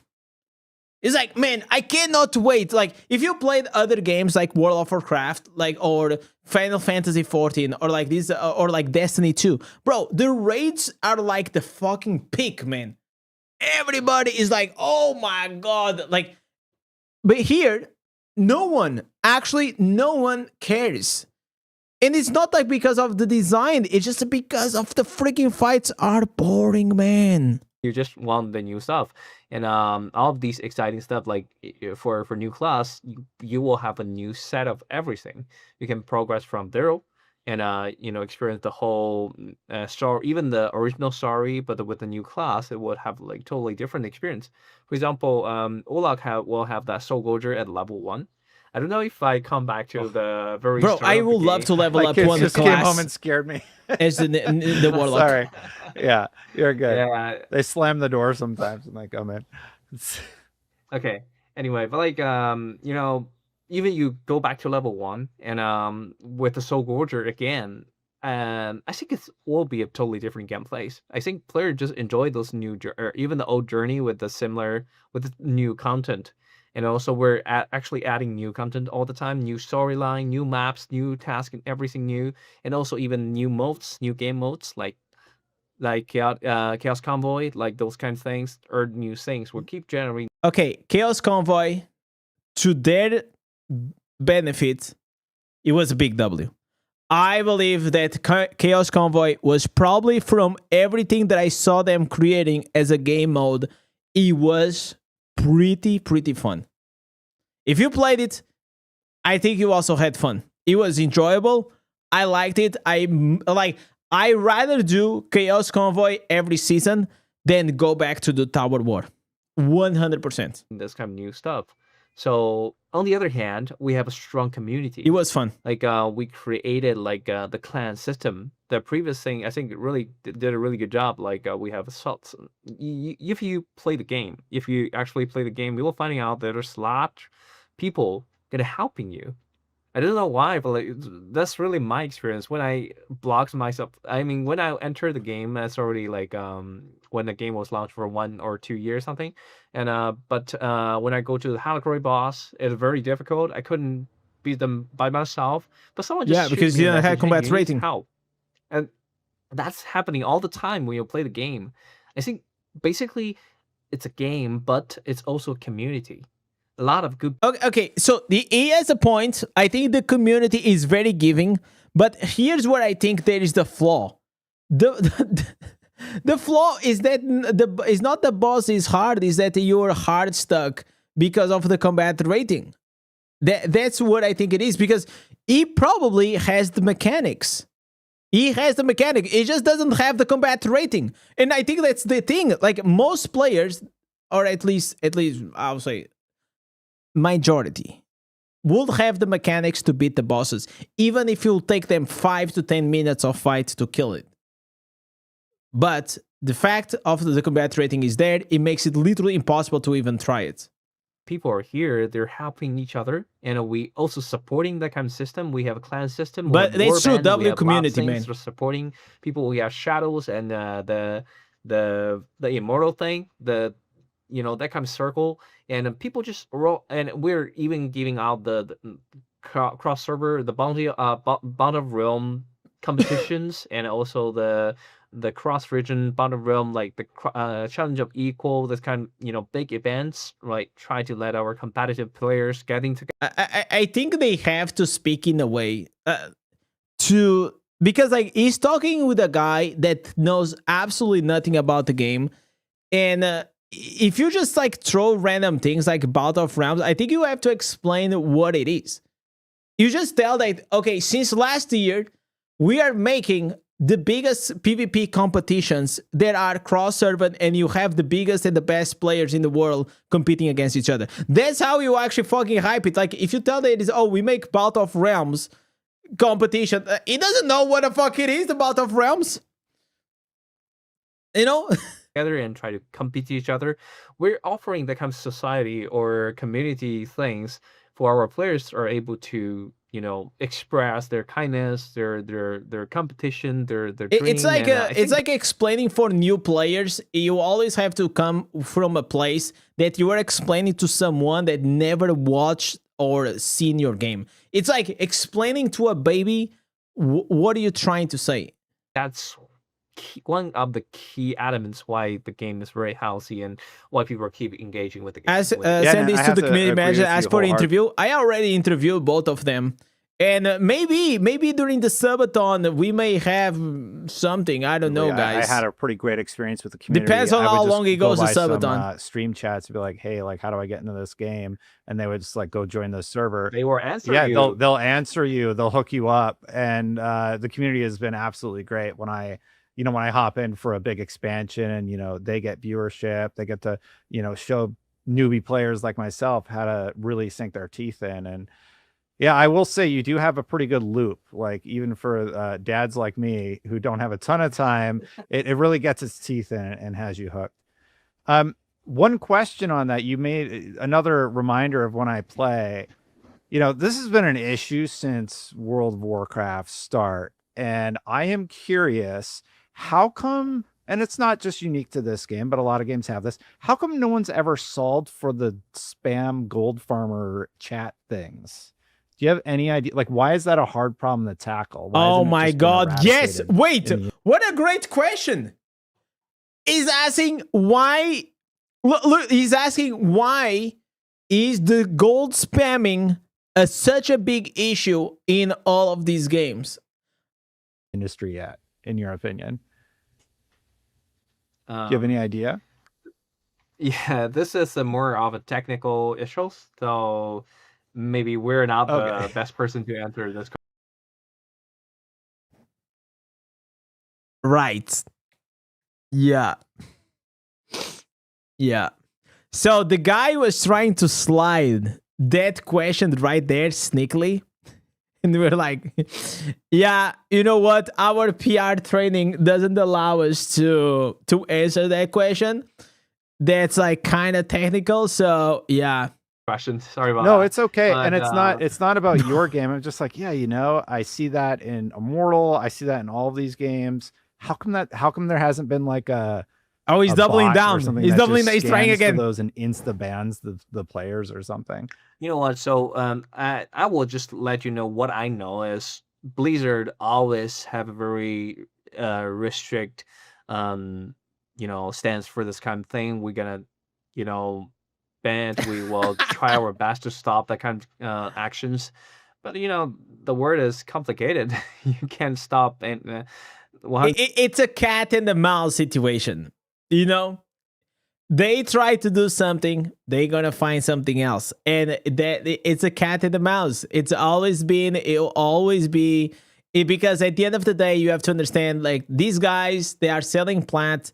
They are not like just like random dudes, man. Like, they are running freaking businesses and trying to make money, like, that's just how it is. They are trying to put food on the table. 100% prevent every bad thing happening, but as Blizzard, as Diablo Immortal devs, we definitely wish not to see that kind of situation happening all the time. He's going And to the naughty list. We should have the very No more interviews for him. People enjoy the game. They should focus on the content, not really try to generate profit. I hope not to, but like from the game itself, but like that's the nature of the world, so you couldn't avoid most of them. But as a Blizzard developer, we're totally saying no to this kind of actions. Yeah, And totally we no, encourage guys, everyone to not try to totally no to bot accounts, to pilots, to third party orbs. Yeah, guys, yeah, we are really against. We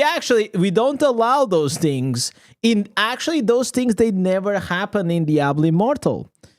I don't know, you got pilots in Bout of Realms finals. What are you guys talking about? I never heard anything about that.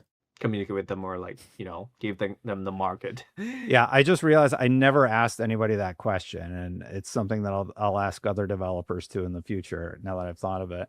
Ryan, I'd be curious, what is your vision for Immortal over like the next 5 years? Where do you see the game evolving or developing?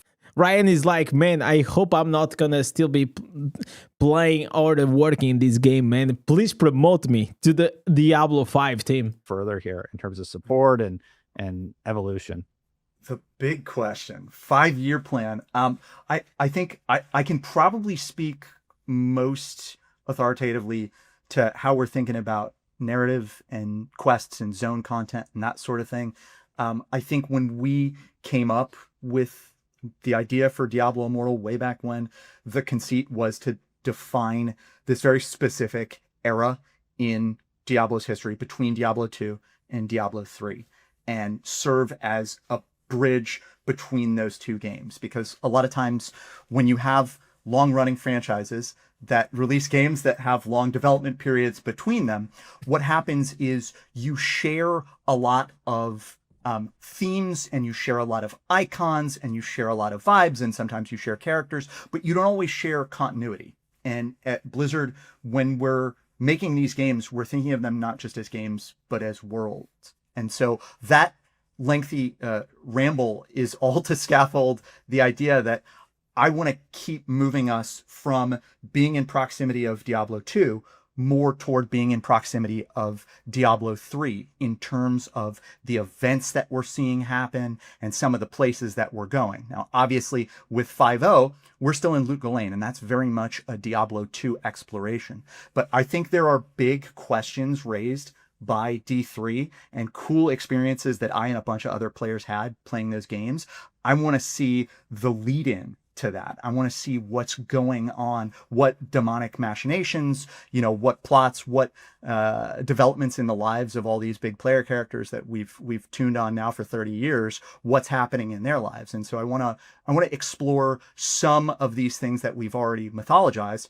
And then also I want to take advantage of the blank space and make up some new stuff too. Explore some areas that don't have a ton of established, and well-regarded lore in between them, and kind of ping pong back and forth between those two conceits of, love letter to the franchise and what was really going on in this time that is a golden age of Westmarch, that is sort of this precursor to the coming of the Nephilim. I think there's a lot of opportunity to tell cool stories and share a little worldly intrigue there. Could you ever see it becoming a Diablo Immortal 2 or becoming a sequel of any? Oh any yes, kind? please. No soft Free to play server, boys. balls here. I think with a living game, and I will now point the finger at my friends on the World of Warcraft team who have been going strong for 20 years. With a living game, it's very challenging to say we're going to separate this into like two discrete entities. I think from a storytelling perspective, the tale of Sanctuary goes on, and there are little, deviations. We might tell a side story here or there in a comic or a work of short fiction or something like that. But I think for Immortal to make it to a new version of itself, we'd have to have told all the stories we want to tell in Diablo Immortal. And from my perspective, we're nowhere near there. What's a regret that you have about Diablo Immortal that you... TLDR, guys, no Diablo Immortal 2 in the future. Yeah, I think it will be very hard. If we ever have like a different mobile game, I think that the next Blizzard mobile game will be World of Warcraft mobile. WoW mobile. I don't think it's going to be another Diablo. I think it's going to be WoW. You wish you had added at launch, like a fundamental system maybe that wasn't there that you really wish you would have had, or just something that you think about from time to time? I think, let me give you the best answer to that, as opposed to my sort of initial answer, which is I would have liked to have spent more time with Skarn, our vanilla villain. I would have liked to have taken a little bit longer to build him up and see the evolution of his cult of damnation and kind of what he offered them that is so different than the offerings of these folks like, Mephisto or Baal.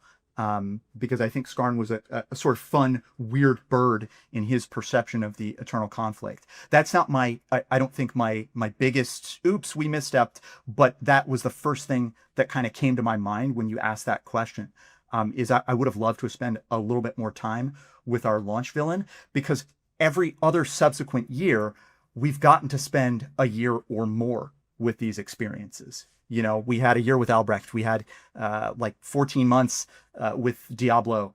We're now coming up on the half year mark with Andariel, and we're going to go further with her. Obviously, sorry to spoil this. You're not going to just beat her in the second quarter of a 4-quarter story. So I do. Yeah, it's gonna drag. Nice that's what I was saying. They're gonna drag the story. Perspective to have at least 1 year to at really least sink into these big earth-shaking personalities and give them opportunities for villainy and complicate their portfolios. And so when you launch a game and everything's there to be played, beginning to end all at once, you are kind of letting people experience that in the Netflix binge timeline. You're letting them go through that all at once, as opposed to breathe and ruminate on it and have the season end and reflect. And so that's one thing. Maybe if we left room for Skarn to kind of seep out a little bit more after the end of the vanilla storyline, that's something that I would have loved to have played around with. What about you, Nan? Bro, Nan is right now is zoned out, bro. He's playing League of Legends at this moment. So He's grinding. Tough question to answer because I believe there's so many stuff want to add more into the game. But Indeed. Thank you, man. I think, honestly, this guy, since he joined the team, he added a lot of, because he comes from Wild Rifts, okay? And it's mainly a PvP game, so that's why you also see like all these new classes, they are like way more dynamic. Like you had like the druid, like where it's very flashy, like with transformations, like it's not like for example a crusader, like right, like you have 3 buffs and then you just are like killing everything with your horse, right? So with this guy we saw a new push into PvP tournaments. We saw a PvP map being introduced again. We saw PvP game modes. I think what Blizzard really needs now is they need to hire a guy that really fucking understands PvE, okay? So keep this guy for the PvP and the class design. I think this guy does amazing, okay? I believe that this guy actually does like really, really well. In terms of like PvP, this game has become better.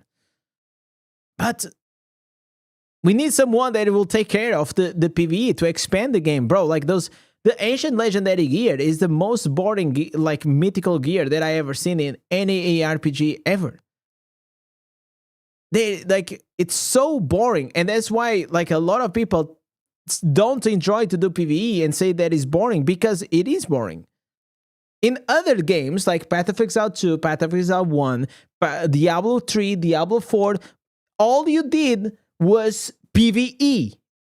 And players really also enjoyed it because the experience to go to the PvE was enjoyable. The progression of the character was really enjoyable. And I feel like that's something that we are lacking so much. And by the way, I love to do PvP and I love to do PvE, but if I think on what actually would make this game pop off again, or what will make this game expand and make like the new players actually stay in the game, I don't think it is actually developing even more PvP. I think it is actually, because PvP, in my opinion, it is in a good state, like in terms of rotation of tournaments, new maps that he has. Yes, he has the problems with the matchmakers, but that's like another team. We're talking about new contents, okay? We had the Chaos Convoy as well. We have the Bout of Equals or Challenge of Equals. But the last time we had anything added to PvE was what? The Vanguard? It's not challenging. It's not fun. It's just boring to do. Like it is really boring to do. It is such like a bland game mode that it is. I have zero interest to do it, and the only reason why I do Vanguard it's because sometimes I drop like something cool, but it is boring. Yeah, if it's possible, I wish our. It's just too hard to say. Like currently, the game is running very healthily, but like we're receiving a whole bunch of different feedbacks are coming about the PvP stuff. Like I'm also taking care with the PvP side, so there's a whole bunch of feedbacks are can we having even more maps, even more modes during the PvP, and that's something we're always see. This guy is a PvP designer. Like it never, like every time that I spoke with him and like every time that I hear him speaking, he's the PvP guy. And that's the only thing he cares. And it's completely fine. This is also the major PvP game, and I hope he stays, and I hope he keeps improving PvP. But you need, in my opinion, to also have another guy, a talent as dedicated as this guy that knows how to expand the game in PvE to make it more enjoyable for everyone. focusing on that. That's why we came out with the Chaos Convoy. We having the new map refresh with to have the theme updates. That's something we're trying our best to give an over to the players, but I think it didn't it have even higher potential. So we even want to create some. Sorry, I have to go on this rant because this is important. So if we look at the stats, I see always this argument. Oh, the PvP is where the money is, right?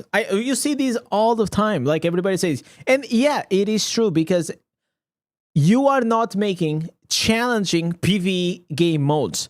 Bro, I'm telling you, the amount of people that spend money in Wandering Waves, Honkai Star Rail, Genshin Impact, the amount of money they spend in PvE, because that's the majority of the players. The majority of the players, they play PvE. They don't care about the PvP. So they are willing to actually spend money in their accounts and their characters to grow stronger if there was some freaking challenge in PvE. But Diablo Immortal gives the players zero reasons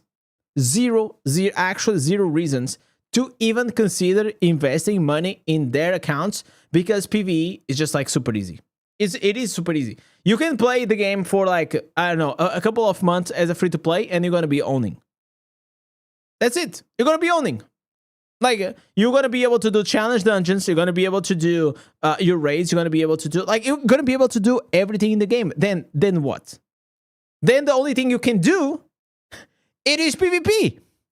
And that's where the majority of the players, they get bored, because a lot of players that they come from Diablo 2, 3, or 4, they don't want to do PvP.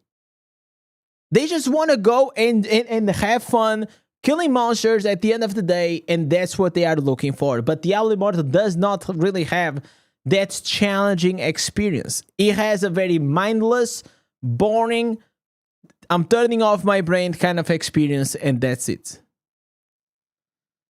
Something like seasonal things, and like wish the player are able to, you know, refresh with the map every couple seasons, and every couple years there will be a major update to the map, and there will be more things that player were able to experience even in the PvP environment. So one thing you maybe didn't know is that our PvP is the most successful PvP. So look at what No ID just said. Look at this. Look. I spent money in all those games that you said I'd never spend in Diablo Immortal because PvE is easy. Yeah, of course. Exactly. That's exactly my freaking point. Situation among the whole franchise. Wow. Like, yeah, so... And yo, Massey, thanks so much for the raid, brother. D2 have small amount of player playing their PvP stuff, and D4 also have it, but like, our PvP is the most, you know, dedicated modes, and we have different maps, so we have different objects, and players are sticking on it. A lot of players really love it. So if we have more resources, if we have more time to, I would deep dive definitely to serve the these type of PvP players, because there's so many different builds in the game we could explore, and the best way to one of the best way to actually prove that your build is correct is beat your opponent up. I think that's a very straightforward way to show that off. So yes, that will be. That's why only PvP players spend money. Exactly. That's my point. The big criticism at launch was that PvP. So the point that people make that they should focus more in PvP, it is exactly also the counterpoint that people only spend money in PvP because it's the only reason that you have to spend money in the game. He was sort of pay to win. You're saying that there's a lot of interest. We'll still spend money to get first clears, bro. It's listen. I think whales, they don't spend to solely get first clears in challenge rifts, because it is everything is just combined, and it's like, you know what? Nobody gives a fuck if you are first place in challenge rifts. I'm sorry. Nobody does. I never went to actually go and check a challenge rift like leaderboard. It's like there is like it's first of all, like, it's not as, it is challenging. There is some theory crafting actually to get like the first clear. It's not that easy, even if you have the money. But it's not like I don't see like the majority of the player base, the common casual players. Yeah, man, I really want to spend money in this game in PvE to actually go and become like the first player to clear the challenge rifts. It's not. It's not a thing. It doesn't exist. It's not exciting. Nobody gives a fuck. And it's very healthy. How have you mitigated that criticism so that a player like myself can jump in and not get one shot? Yes, I think this is very critical questions. Like all the game similar to us are having the similar situations. Like, are you pay to win? Are you? But if you actually read the Reddit, I'll do later, Mark. if somebody says, "Hey, the game is pay to win," the PvP, and a lot of people are gonna answer it, "Hey, bro, you didn't play the game. You don't know how to play the build. You don't know how to actually make yourself as good as possible." So there's so many depths in the game. Even our player have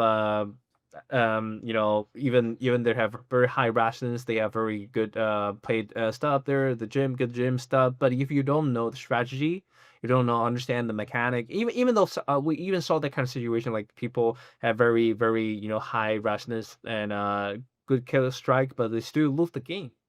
Brutal. You're missing the point. Mechanic in the map or serving not only the pay to win part, but also like there should be something fun to play. We're balancing that really hard, and also with the matchmaking system, we have been validating the matchmaking system for a super long time. I know there's still feedbacks talking about the matchmaking is still not balanced, but like there's something we can do better.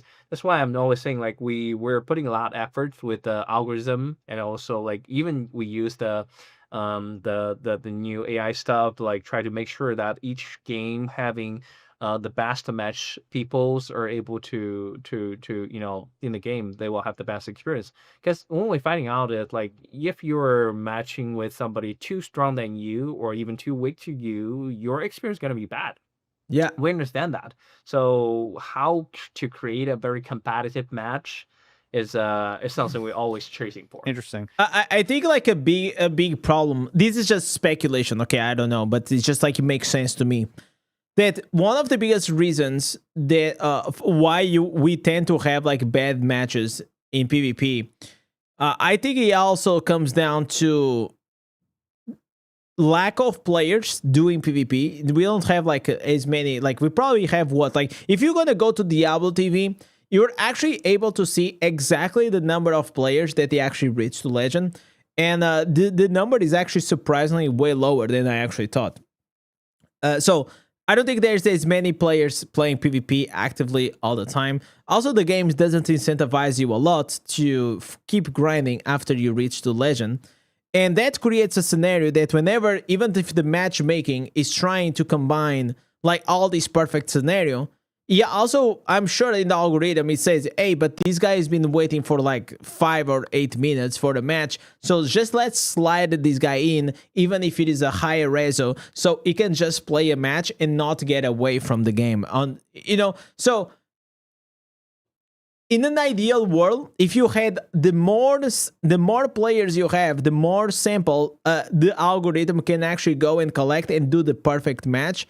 But because that scenario doesn't exist all the time, a lot of times like you are a low reso and you just get inside a whale match because you were a filler, or you are a big whale and at that moment no whales are actually playing, and then you just get slotted into a lower reso player game. So I think both scenarios, they happen a lot, and I think at the root of it, in my opinion, or at least one of the reasons, it is that we don't have as many players PvPing as much as you guys think. Yeah, I'll be straight with you. I just refuse to interact with any monetization mechanics in any game because like you're not the only game that does it. And I get a lot of enjoyment out of Diablo Immortal still, and that might be a controversial statement to say online.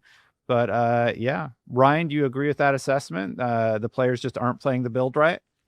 I mean, I am not the guy to assess the quality of somebody's PvP play because I'm pretty terrible at PvP. I will be fully candid there. But I think something that you said earlier about your engagement with the game and what it's given you despite not spending a dime, that resonates with me a lot, man. I mean, I and the other content designers and the systems designers on this, we pour our hearts and souls into trying to make as much awesome free content, not gated, don't need to put any money into, zones, quests, classes, those kind of things, in order to play them and enjoy them. And I'm pretty jazzed that if you want to, and I'm not saying this is the way to play the game, but that this possibility exists. If you want to, you can play this like a 300-hour single player MMO and just go on and farm around and fine tune your build and try a couple different classes out and have a good time and experience the whole story and the cinematics and the voice. It makes me smile to know that we can give that away for free. And I do think there is an element of that that is enabled by the game's monetization plan. But I'm also not the person that's going to sit here and tell you, you have to engage with monetization in our game. I think the opposite is very much true. What do you think it is about Diablo Immortal? What is it that it's offering that D2 or D4 isn't? Ooh. Do I dare That's an slag interesting my question. friends on the other teams? So I just want to say, and I want to answer here a comment. So because he's saying if they made it that if you spend a lot of money, you will be able to clear the PvE stuff, watch the game die out in a half a year. First of all, we are already watching the game dying out, like literally live. But the second thing, I'm not saying to make the whole game pay to win, okay? What I'm saying is that you should have challenging content in PvP and PvE in both sides. And at this point, it is just one-sided. And there is no reason to... because of the fact that there is no challenging content inside PvE, there is no reason for a PvE player to be incentivized to just keep progressing his character. So they can spend, listen, whales, they're gonna whale, okay? But the point is not, oh, there are whales actually also spending money in PvE. It's like they are spending not because of the challenge, they are spending because they just like to spend the game money in the game, because they actually, technically, they don't need to, right? Unless, of course, you want to push for the gauntlets or you want to push for things. But most of the PvE whales that I found out, they do it because they like the game and they like to support and they like to be strong, but also because it's gonna help them to be stronger to help the clan and to help in Shadow Wars and to help. And they might not even be PvPers or the best PvP players, but they still enjoy to be strong to help their clans. It happens a lot of times as well. Oh, I'm not saying that, but clearly you have something going on, right? Yeah, well, I think, the platform is not nothing, right? The ability to play on your phone is significant, despite the fact that I think some people might disagree with that. The ability to do these kind of quick on the couch pick up and play sessions on the go is substantial, but I would be selling, myself and the work of the rest of the team really short if I implied that was the only thing. I think, the core loop and the essence collecting Elder game are really, really neat. I think the class combat, like this implementation of this kind of high action, high impact class combat on playable on a mobile device is something that's really, really special. We have a lot of the kineticism and viscerality from a game like D3. We're a little bit faster paced than, say, Diablo 2 is, and that's not one is better than the other. That's more like, if you like that speed, that monster density, like, we've got it, and it makes the Elder Rift, the Challenge Rift experience really, really engaging for me personally. And then obviously I'm a sucker for the sort of old school, washed out D2, Return to Darkness vibes, but I also really like the kind of very brilliant color palette that we've been able to paint with in this game in a lot of new areas, in Charval, in the Underdeeps, in the Cold Isles. We've been able to illustrate a version of Sanctuary that I don't think that we've showcased in other titles, and I do think that makes us a little different and a little distinct. My perspective as someone who plays all three games is there's room for all of them. Come on in. Are you allowed to ask about people's phones and whether or not they have them, or? Oh my God, they're gonna die on this sword. I'm probably not the guy to ask nor answer that question. I joined the team after the BlizzCon announcement. So I started back during the technical alpha when I think a lot of he joined after the incident, guys. About the game, or initial perspectives about the game, had already been formed. One thing that I've been pretty heartened by is, over the nearly 6 years that I've been on this team, I've seen a lot of those perspectives change. I've seen a lot of people get their hands on the game and, despite, initial doubts or initial reluctance, play it and go, yeah, man, this feels really good, really fast, has a cool end game, has skill diversity. Actually, you know what? I think I was one of those guys, not because of ideas that I had, but just because of the fact that, you hear people always talking about how shitty Diablo Immortal is. And then you just kind of develop and you base your opinion based on other people's opinions, right? It happens a lot. That's the internet in a nutshell, in a way. But the fact that once I started to play Diablo Immortal, I was actually oh shit, bro. This is so much better than what people were actually painting the game to be. And you know what? Whenever I was in Germany on the event, I saw exactly the same thing. I saw players picking up and playing for the first time ever Diablo Immortal. They were doing this speed run, and they kind of freaking liked it, man. Everybody was like, "Oh shit, this is kind of cool." And that's the thing. I feel like the biggest barrier that Diablo Immortal has, it is to get people into installing the game and starting to play the game. Then the other barrier is going to be once they get to the end game, once you finish the main quest, then players are like, what do I do now? What do I do now? I don't know what to do.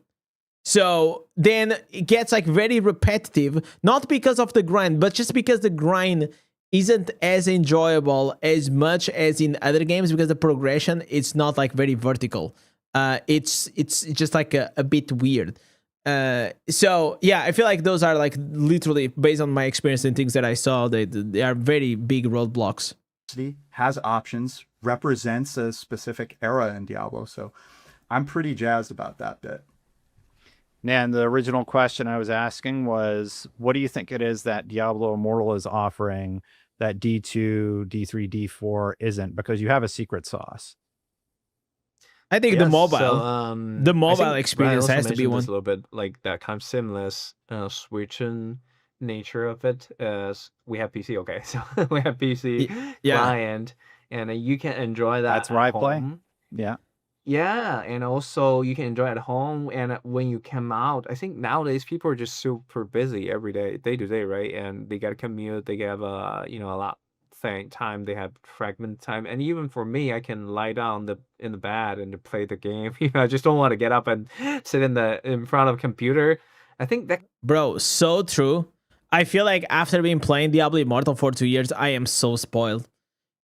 Playing a game just on a PC, it's a struggle sometimes. The switching feature is definitely something we're unique at. It doesn't mean the other games are bad or good, but just we have the kind of nature that we are offering players that kind of seamless play. Yeah, and you also can play while taking a shit. Imagine that. Game also have a very special thing is what that's a special thing, guys. It's a community. So, I mean, we offered a more structured community system, and with the kind of circle, you need to fight with shadows, and you as the shadow need to fight with the immortal, couple. Yeah, I feel like the community part is really cool. You maybe become the immortal, and the kind of circle system. So the structure is really cool. A goal to chase, and that goal will binding people together very hard, very strongly in the game, and that creating a more MMO type of society in their game, and that is really a very unique situation happening. As what I said before, a good way to teach the player one side is you use the game mechanic to let them feel very easy to go, easy hands-on, very easy to play. But on the other hand, a real person, a real player, a mentor in the game will helping you to play the game as a totally different experience. So I think both of these are something very unique to our games, and I believe that's create a very healthy, circle to our players and also to our player, audience. And also, one interesting data I can share about is like a lot of our players are never played Diablo series before. Oh, interesting. That's really cool. So I think it's a very good entry point for. I also believe so, because if you play, There's actually, I like every time that I do coaching with someone, I always ask for their previous experiences. Because if you are someone that you never played any kind of ARPG or the MMO, you don't even have like the basic concepts of like what is a critical hit chance, what is the accuracy, what is the, even like these are things that are so basic for us that we played these games for all these years that you kind of have to teach them like from the ground up how that's actually work. So very cool stats, to be honest. Like a lot of people just scroll through the app store and they just try to find it out. D4 and D2, there will be magic and a more complicated system. And for our game, the good thing is, the bad thing maybe like you only have 4 buttons for the skills. But the good thing might be it'll be very, very easy, handsome, and but that doesn't mean they don't have the depths. Okay, so when we, for example, we designed the WARLOCK, with the 4 button, we generated super many different combination of the skills based on their interactions, based on the devolve, like the Warlock will devolve the summons you summon out. So there will be many other depths with the 4 button. But however, it's the easiest way you can pick up as a Diablo series if you never played it before. This is the best entry point for you. And our player proved that. Yeah, also like in terms of complexity, like a mobile game, Diablo Immortal will always be the easiest in terms of complexity of build creation, theory crafting, than all of like Diablo 4. I don't know about now, but if you open the Paragon back in the day, bro, it was so many nodes, was crazy. If you go to PoE, Path of Exile, you don't even know, you are completely lost. Do you think it's because the mantra easy to learn, hard to master is true in this case, or maybe not? I don't know. What do you think? No. I think it just can you see the question again? Like have you ever heard the saying easy to learn, hard to master? Because I think Diablo Immortal starts out pretty easy, and when you get super into late game, then you start having harder challenges. Would you agree with that assessment, or am I off base? Yeah, I will use another words, but like it's a very, very hands-on experience with the control and comeback. But if you want to, become the top players, want to dive into the BDs, the different gameplay you wish to enjoy, then there's super many, choice on you.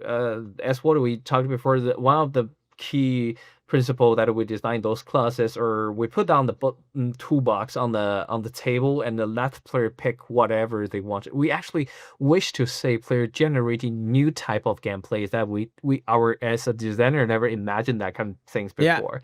And that's something is always shock us and failing out that players are so creative. Oh my god, it's so cool to see the devs actually confirming what I actually already thought about it, because devs, the way they play and the way they design, because they are the ones. Here's the thing: whenever you are the creator of something, you are always biased because you shape it in a way and you want that thing to work in a certain specific way, right? But whenever you drop the game, or the new class drops outside, you're gonna see all the creators, they have a different point of view. And we also have different objectives that we want to accomplish that the devs, they don't know. Or they maybe, even if they know, they just don't see it that way because they are too biased to their perspective. So it's really cool to see that he's actually saying this, because I feel like that always happens. And that's also the way there is a disconnect between whenever a creator, I read the instances for the first time, and a lot of times there is a lot of classes that you read in the instances and you're like, oh my god, like this is not gonna change anything. Why are you guys putting these like these? Like, like how many times you read the instances and they just don't make any sense? It's like, what they are trying to do. You know what is like the type of build that they are trying to come up with. But here's the thing. Players will only change to a different meta build if the meta build it is better than the current one. That's just how it is. That's like human behavior. People don't like to change for worst. Or even like to change for similar. If they are actually going to put the effort to go and change the builds and everything around, they want it to be better. And whenever you drop the new instances, everybody's trying to expect that the new build is going to be better than the past one. Otherwise, they will keep playing with the same old build because the same old build is better. That's why Demon Hunter is still playing with the Strafe. That's why like Tempest is still like pretty locked in the similar meta. Now it's changing slightly after almost 2 years. And the Barbarian, it is literally locked in on the Whirlwind build. A so good creator, and they're good. They know how to use the tools and generate the best outcome for themselves. I had a question. Nan, you made me think of a question there for maybe Ryan. We'll start with you. What is the most surprising player behavior that you've seen in the game? Oh, that's a really, really good question. Well, obviously it's skipping quest text. No, I'm kidding. I'm totally kidding.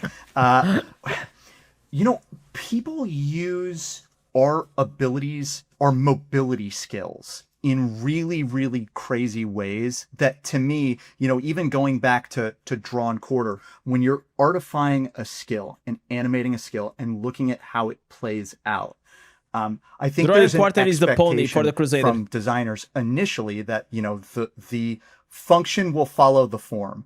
That if you're a demon hunter and you're grappling up into the air with daring swing and moving a certain distance, that will connote a certain amount of like terrain traversal, a certain amount of momentum, whatever. And to see people use this to get to wild heights, to bypass terrain elements, to get into little corners and fire off from there, even to bait some of the corrupted heroes, the more sort of player AI driven enemies that are basically like Bloodraven in Diablo 2 that are in essence they try and mimic player behavior when they fight you. Seeing a player encounter one of those and watching them go back and forth, it looks like a real match between two players. And it's, I think, because of the creativity that a human player brings to bear with skills that behave like toolboxes in a constrained, kind of terrainish environment.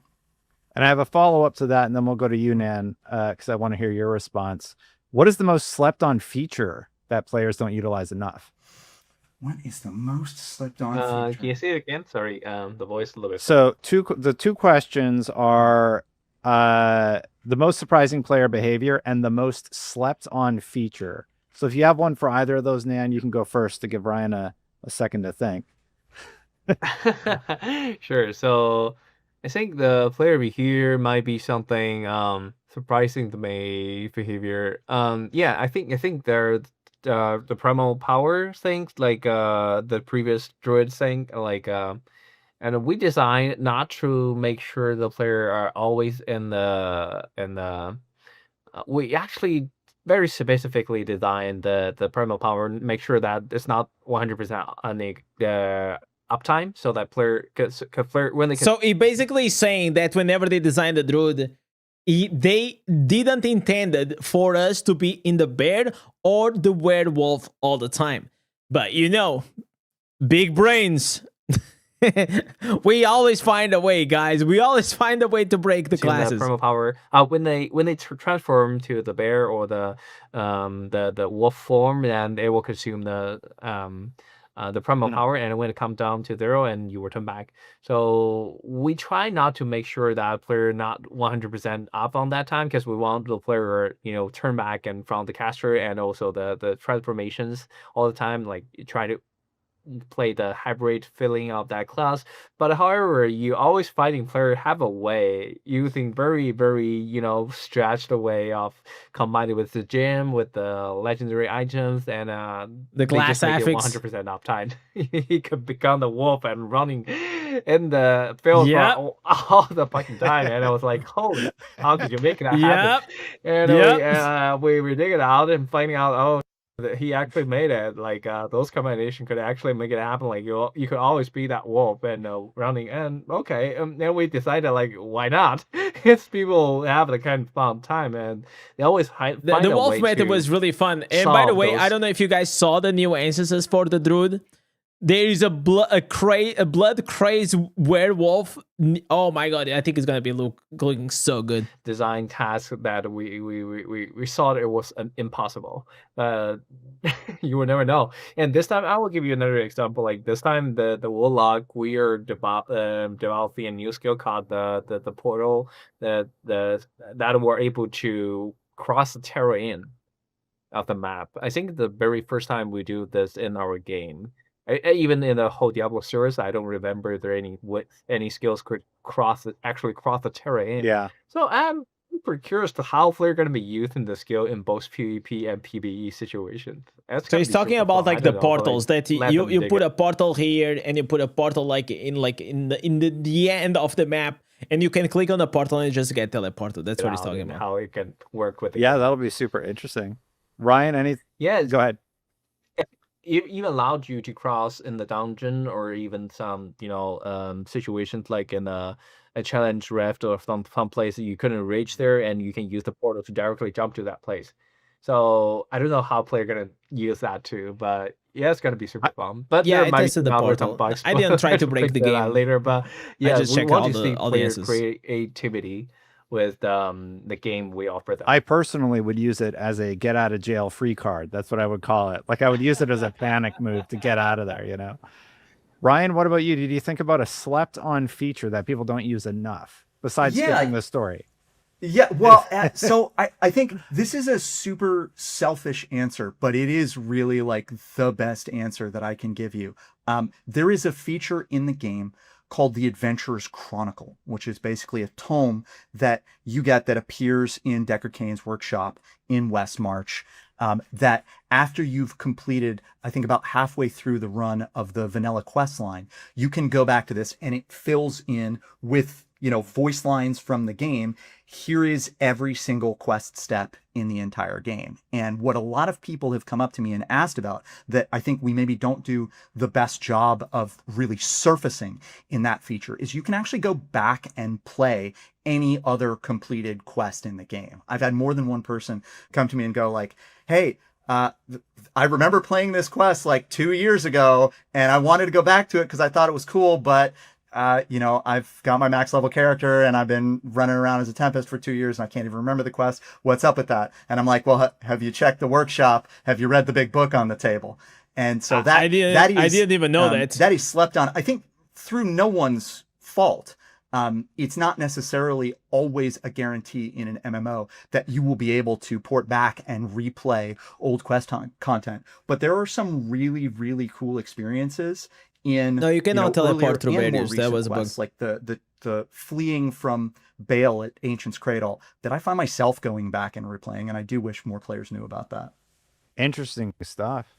Nan, did that inspire you to think of anything, or do you not have one? A slept-on feature, something players should use. I don't want to answer there actually one feature. I think there's super a lot of features that players should enjoy more. But I think this is kind of nature that when the games came out for a couple of years, and their new system jumping out of the game, and players are always super busy. They want to know the most efficient way to play the game to make themselves stronger, so they avoid some of the content might not be so efficiency and make them stronger. But I feel like this is more of on our hand. We should let the player know like what the best thing we want to present to them, not just make a very chaotic situation. Players they don't know what to play and what they should do, and we're actually doing that. We're cleaning up the red dot, like those kind of notifications things. So we try to create a less chaotic situation to players and make sure they understand what are the best content we believe they should play. But there are always freedom. I want to say you are the player. You know what to do. We just give you the guide. We trust this could be a potential good way for you to play. But if you really want to experience something else, well, it's up to you. So we will give you the option, but we will try to guide you with a very smooth or very intuitive way that players should play the system. Last question for both of you if you could wave a wand and have Blizzard work on a new genre or a new type of game, what would your dream project be to see Blizzard developing? He's gonna say a MOBA. MOBA. Ryan, you want to go first? Brad, fair warning. I am going to answer this question honestly, unless you tell me not to. So I think for as long as I've been at Blizzard, I've heard no, it's not going to be Immortal 2. Designers here, their kind of first love is the 4X genre, going back to Sid Meier's Pirates through to present day. There's so many lessons that we can take out of 4X, and I think it's also like widely perceived as a very arcane, no, they already answered to that genre in by the a middle lot of of these people. And so when I think about Blizzard's design expertise, which, you know, you said it earlier, you know, simple to learn, difficult to master, or perhaps impossible to master, I would love to unleash that on something in the 4X genre. What the hell Am is I 4X the right person genre? to design that game? Probably not. I don't have What? Sid Meier's brain, but like, I think it would be really, really cool. I think it would draw on a lot of the strengths of the Okay, it's a turn-based strategy video games. Oh, like the Warcraft. Okay, so a strategy game. people Okay, that gotcha. work here, a lot of the passions of the people that work here. I didn't And, know by this expression. We've got some worlds that might be a good fit. If Brad says no, I'm just going to hard cut to the outro right after that point, just so you know, Brad. Dan, any thoughts on the question? Yes, to me, one of my favorite game from the whole Blizzard's history is the Warcraft 3. So I really wish to see another, RTS coming out from Blizzard, and it doesn't really need to be Warcraft. Maybe Diablo or any other title. Like I Diablo really love RTS Warcraft 3. could It's be one of cool. my favorite game, and Diablo 2 as well. So But I just feel like wish to RTS is see not as Blizzard, popular as it used to be were back able in the to day, make man. Another RTS sometime in the future. Well, I was hoping you would say a shooter in the StarCraft universe, but I don't know. Yeah, but that's totally fine. Yeah. Well, thank you both so much. This has been an absolute pleasure. I think I'm a little bit over time. So Diablo Immortal, about to release the Warlock. Congratulations on that, and I can't wait to play soon. Thank Bro, you so much, dude. this Thanks for was playing, and thanks for the awesome questions. I try. Thank you, Ryan. Thank you, Nan. This was good.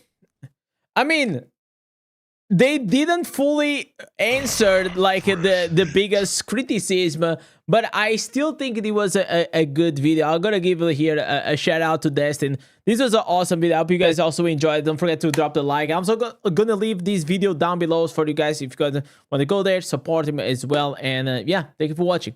So, what do you guys thought about this? This was actually it was longer than I expected, but I kind of wanted to watch, guys. Sometimes like knowing and understanding where the dev team comes from is also like important to, because maybe soon something is gonna happen that can actually be interesting for me to learn a few things. Did you watch Battle of Realms? No, not really.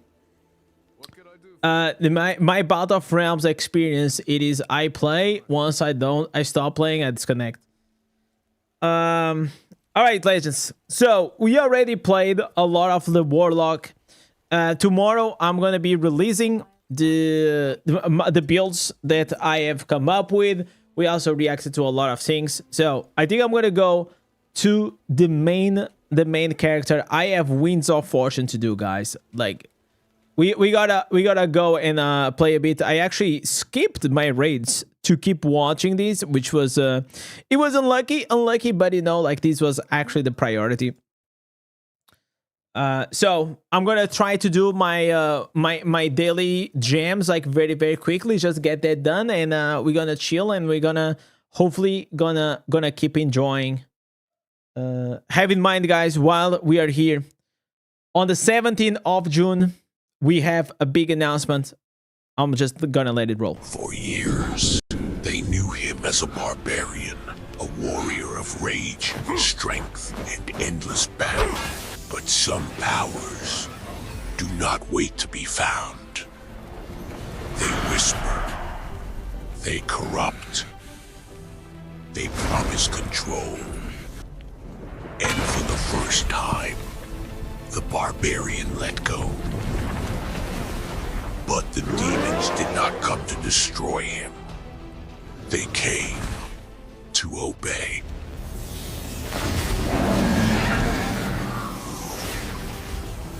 Rage was never enough.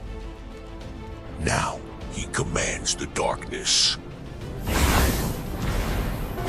The Warlock has awakened. Join the launch stream and witness the fall of the barbarian.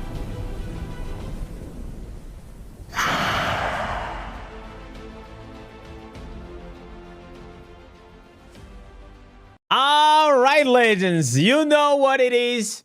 17th of June at 3 a.m. European time, literally on the date of the update. I'm gonna come live. We're gonna do a massive event for the release of the Warlock. Today we were playing a bit with the Warlock, but obviously it is the testing server, so a lot of like things are a bit broken. So nothing like to just play the Warlock on the character, try to come up like with the best builds and have fun. And also I want to see, because they didn't actually showcase us the new quest, so I'm also like pretty curious to know and see what is the new quest.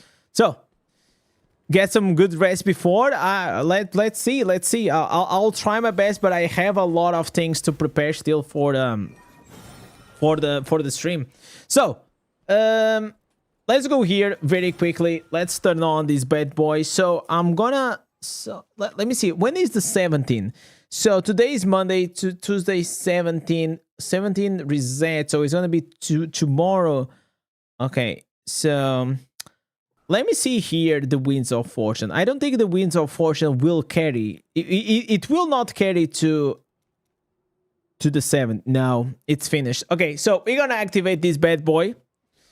I'm gonna activate this bad boy. Nice trailer. Thank you so much, Zach. I gotta give a shout out to Mrs. Indez. She had a big part of it.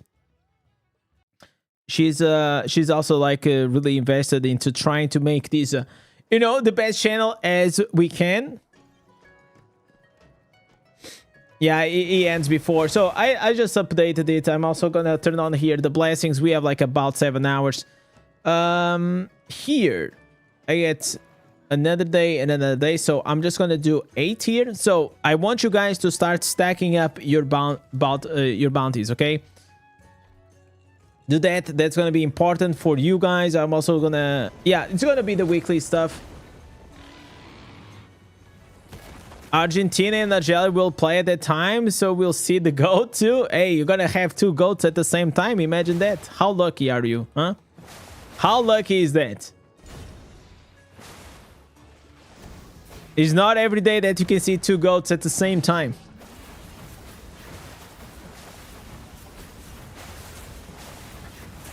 And we also gonna have on the release date, we're gonna have Portugal. Portugal is gonna play versus Congo, so that's also gonna be a thing.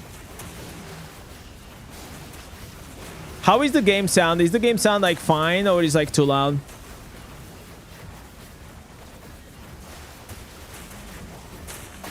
Which server am I? I'm on Pulse of Wisdom, the best server in Europe. You know how it is.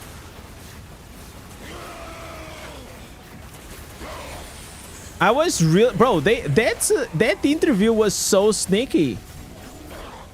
I am glad that I actually scrolled through the YouTube and I found that out.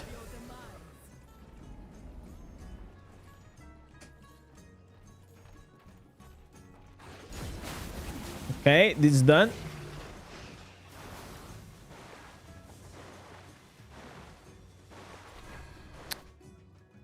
You will sleep, so I check the stream in the morning. Well, let's hope that the stream will last until the morning. My fate is mine to decide. No. I don't want to do this one. Yeah, no, wrong one. Only 4. All right, we got these goodies. What else? What else can we do? We can do like the dungeons very quickly.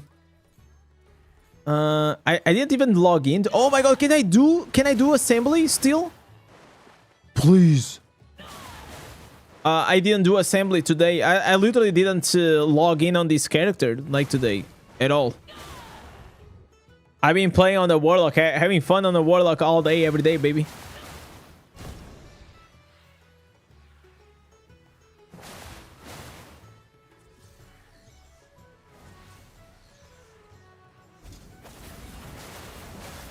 If you already have beneficial effect duration on the item, is it possible to reforge for a better one? Yes. It is. It is possible, and it's something that you should do, for sure. Man, I have to do the vaults and all of these things. I'll do it that tomorrow.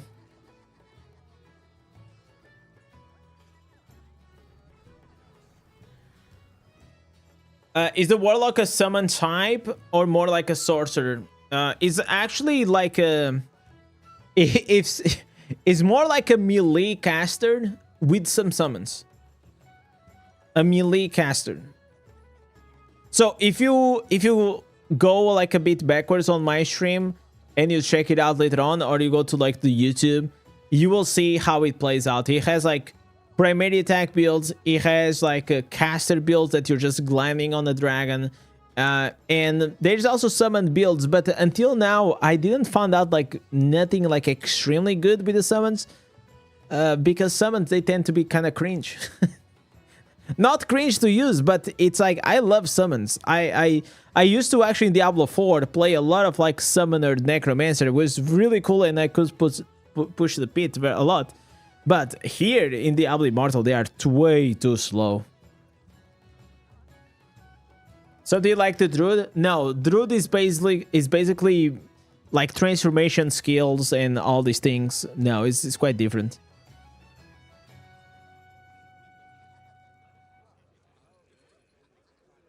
Both of them are, I will say like, Warlock is, I was really surprised overall. Not even saying this to try to hype. I have no reason to say that. I don't really care. But I went like with very low expectations. I was like, okay, I mean, it's gonna be like whatever. But I kept playing, like the class is fun. I hope it's gonna be as fun inside the PvP. It has potential as well for PvP, but the major problem with new classes is always like the lack of instances, and usually in the next months, in the first major patches after the class is released, we tend to have, you know, instances that mainly fix the major problems of like the new class. That happened with Druid. That also happened with the Tempest. I don't know about the Blood Knights because I didn't play back then. Anything like the Warlock in WoW? No. I mean, you have a certain build that also has a teleport, and some things are similar, but no, it plays way. It's a way more fast-paced. Because like Diablo Immortal or Diablo games in general are way more fast-paced than World of Warcraft. You're leveling up your DI character, thinking 8 gateway Warlock PvP. That seems like really cool.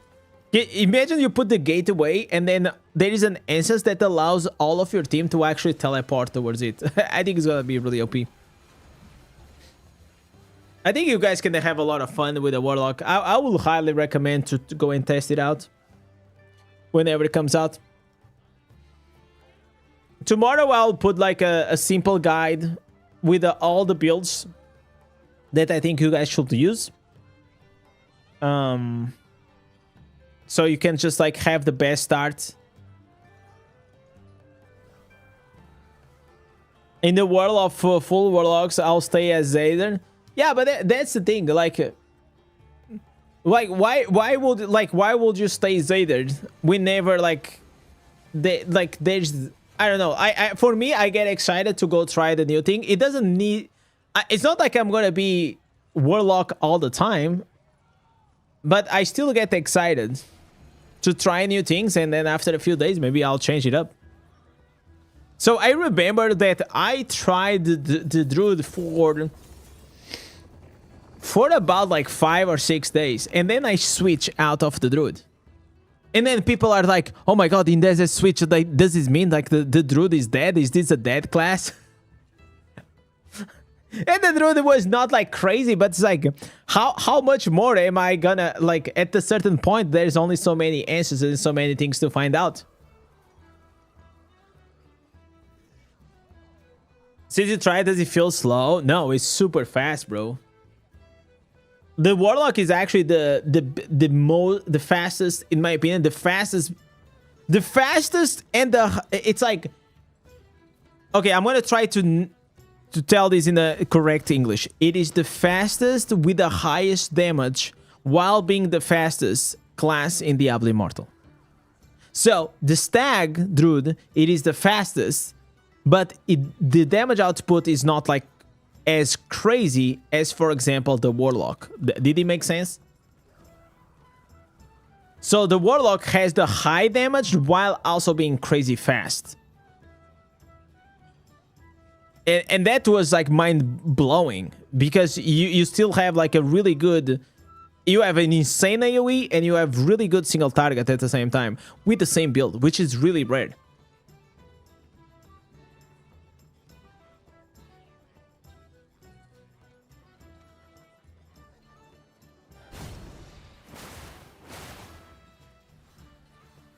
Okay, so we did the blessing, so I didn't forget. Let me go here to this bad boy. Okay, deliver this. Forgot the shadow contracts. It is what it is. Is there any more class after the Warlock? Yeah, I'm sure that I believe that Diablo Immortal, it is gonna be a game that every year will always have... Yo, why is this guy glowing so much? What? Bro, how are you glowing this much? Okay, I'm confused. I have that skin and I don't glow that much. I hope I was of assistance. Okay. We got an exceptional item. All right. Looking good. So as I was saying, I believe that CC is like the biggest marketing push for Diablo Immortal. I don't think they can even consider it, like the fact that they are not gonna have a new class. I honestly, I don't think that the Diablo Immortal needed another class, but I also already thought that with the Druid. If I was me in charge, I will add other things that will actually increase the game and expand the game in other ways than just more classes. Because I feel like whenever you keep adding new classes, it adds a level of complexity, also a lot more extra work to create new instances, new artwork, new... It's just like everything now, it gets like multiplied by 9, by 10, by 11. And I think it leaves like a very less time for them to actually have time to develop the game in other ways. Because everything, like all the resources are being pouring into just creating the new class.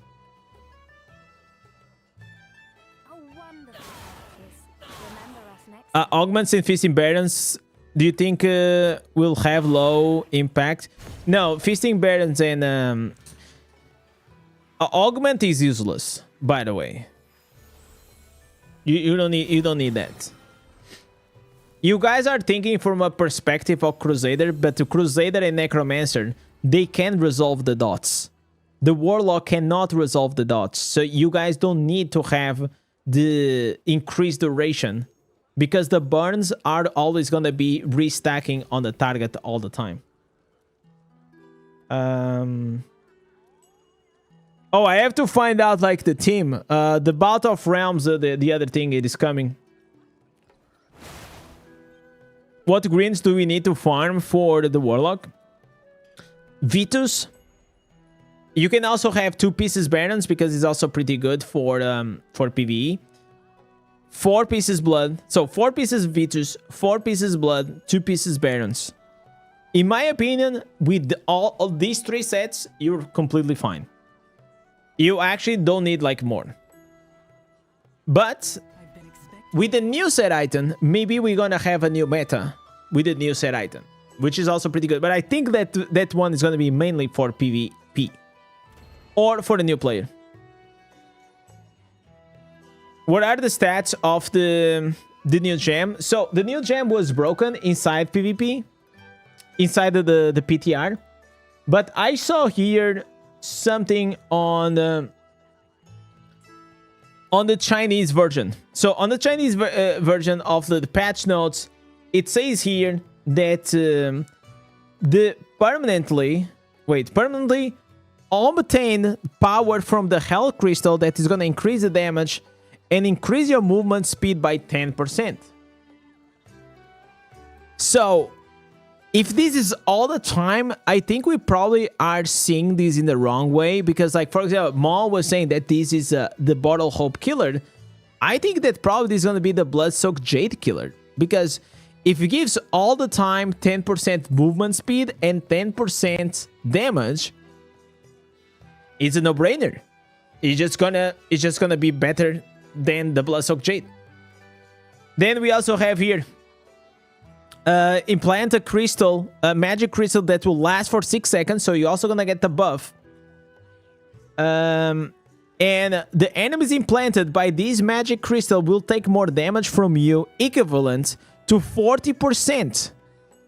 So not only you have 10% movement speed and damage, you also have a 40% increased damage.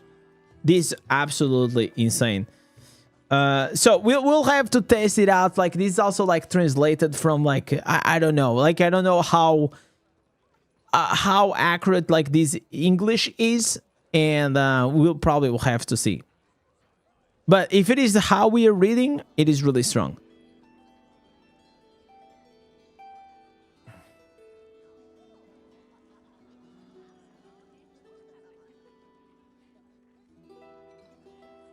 All right. Bro, now that I'm playing the Tempest, it feels kind of slow. Bro. It's kind of weird. All I've been playing is with the Warlock for like the past like 2 days. And it kind of feels weird. Is the Warlock is out? No, the Warlock is not out, but we were playing on the private testing server early on. So if you go a bit backwards on the stream, you will see me be playing it.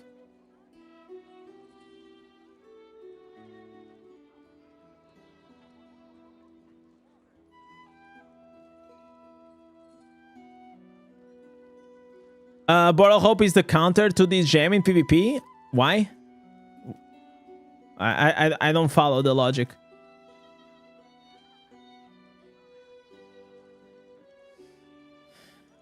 Can you ask what gems to suggest for the Necromancer?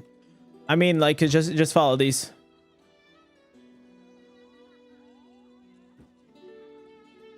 Oh, wow. Come here, give me a kiss.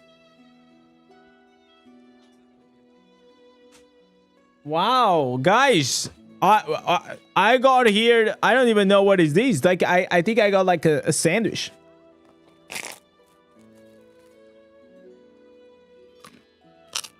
It's a hot dog.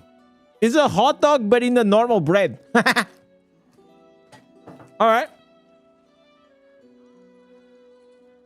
Oh my God, it's Christmas.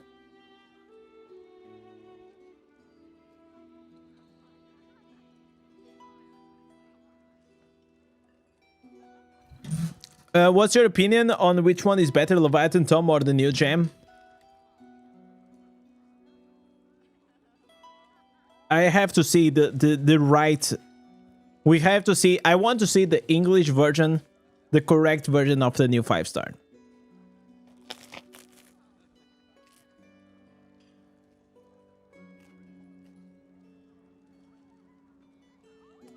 I don't think it's one or the other. I think it's just both. That's the answer. It's not a Leviathan or this. It's just both. That's the answer.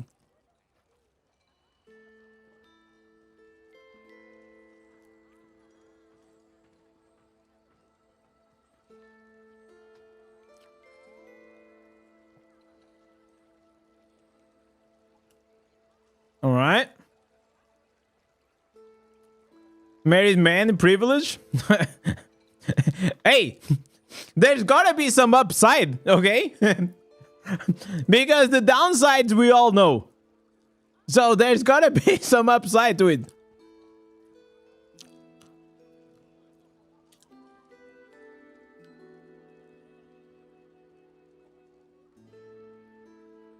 All right.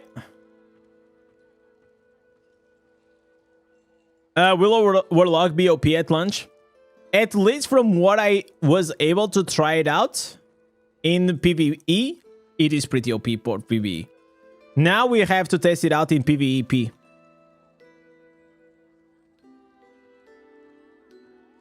I think that's gonna be like the most important thing.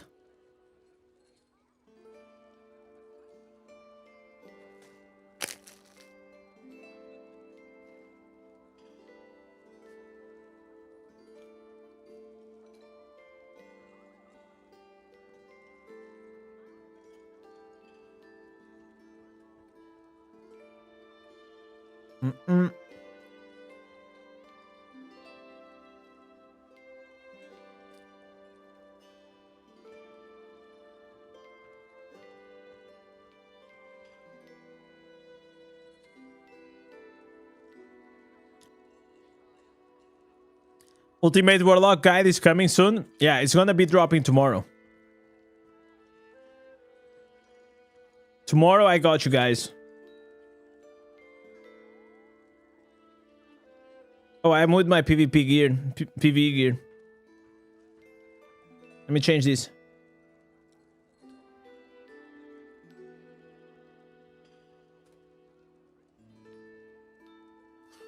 Warlock primary attack class like Demon Hunter? No, but there is a single target build which uses primary attack. But it's very, very different than the Demon Hunter. Actually, it has nothing to do with the Demon Hunter.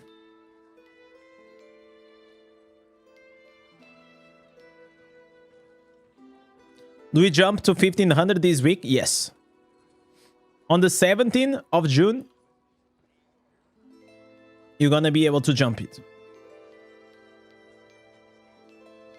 I just keep getting the ads on a different game I play there everywhere. Really?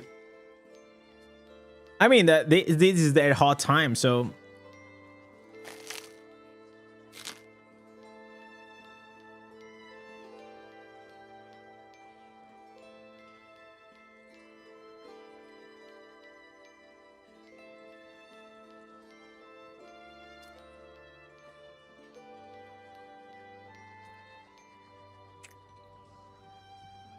Then why I do dungeon? Why shouldn't I do dungeon?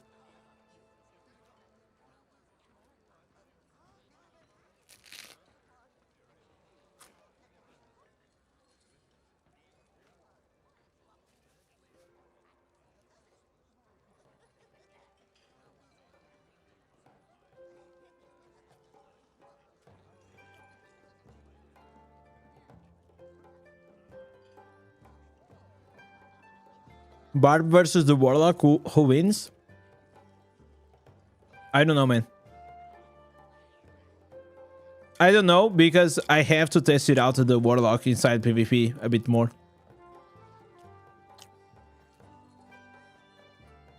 Let's say that the bots are not worthy opponents to test out good builds.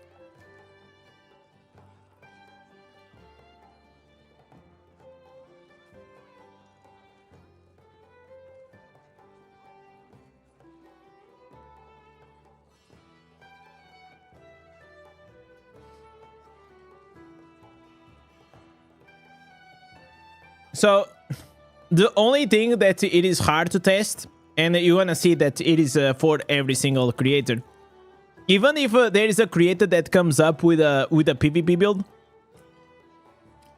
I can guarantee you, man, like it's just like a theory crafting hypothesis. Like we actually don't know if it's gonna be good or not, because you cannot test it, basically.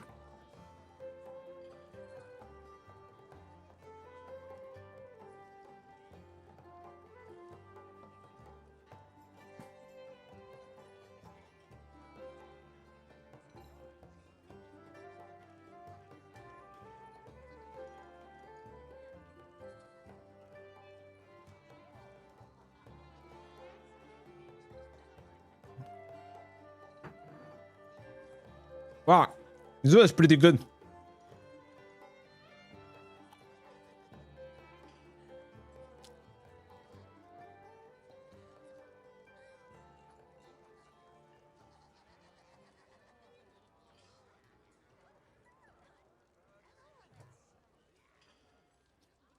Tomorrow we'll have to farm the Infernal 13 Greens. Yeah, but can't I do my daily dungeons? Like, what the hell? Are you my dad and I don't know?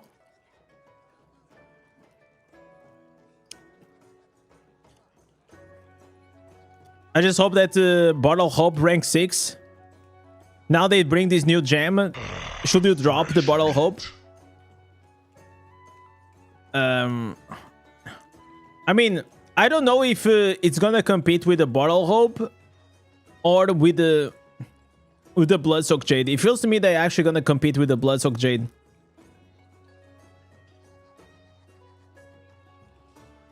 I could. Maybe you are, then I don't know.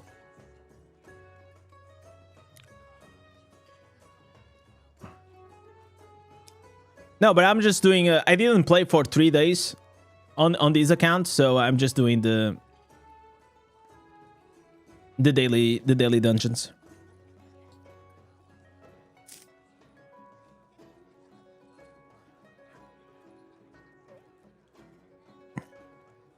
Will they implement a 5-star drop every 20 crests? I mean, I think that's already almost in the game, if you notice.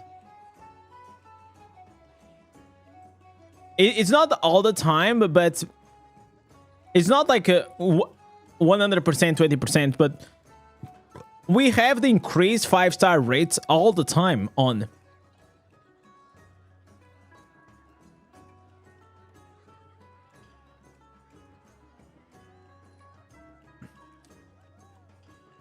Yo, Terra.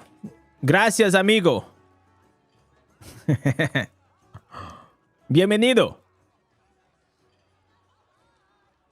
I love like my my Spanish viewers. I'm gonna start the stream by saying hola. ¿Cómo estás, chicos? Okay, how many dungeons do I need? Okay, we're almost done. Ya, yo hablo español. Poquito.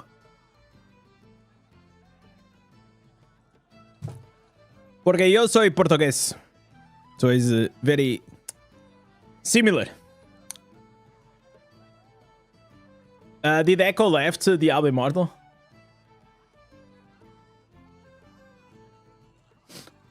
I will let him be the one saying anything. I'm from Portugal. Portugale! Cristiano Ronaldo! Every time they say I'm Portuguese, bro, like everyone talks about Ronaldo. I don't even think like we as Portuguese understand like the impact that Ronaldo actually had for Portugal. Because the guy is literally everywhere.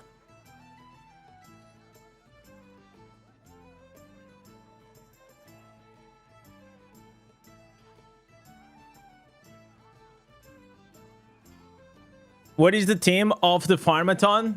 Are we gonna be able to do something crazy? So I don't want to spoil it a lot, but there's gonna be a timer, okay? And that timer can be increased over time if we do certain things. And it's gonna be uncapped. And this time I am not finishing the stream. Not finishing the stream, not taking breaks. It's gonna go during the whole time. And if I have to sleep on the stream, I will sleep on the stream.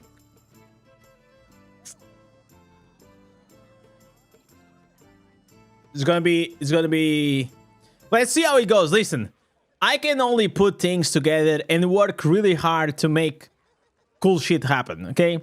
But then it is a bit out of my hands.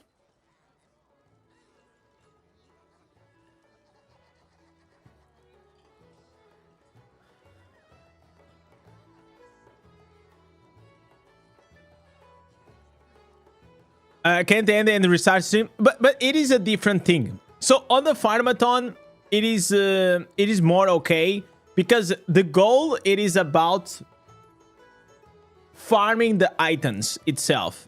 You know, that's the goal. So as long as I finish the goal, it should be fine. But yeah, it's gonna be a bit different.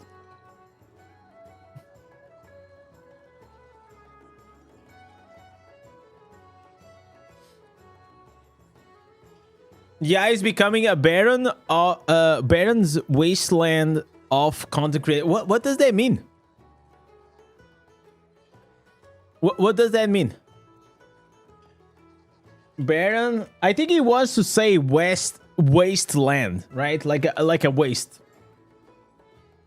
Is that like from Fall Guys or not Fall Guys? Fallout?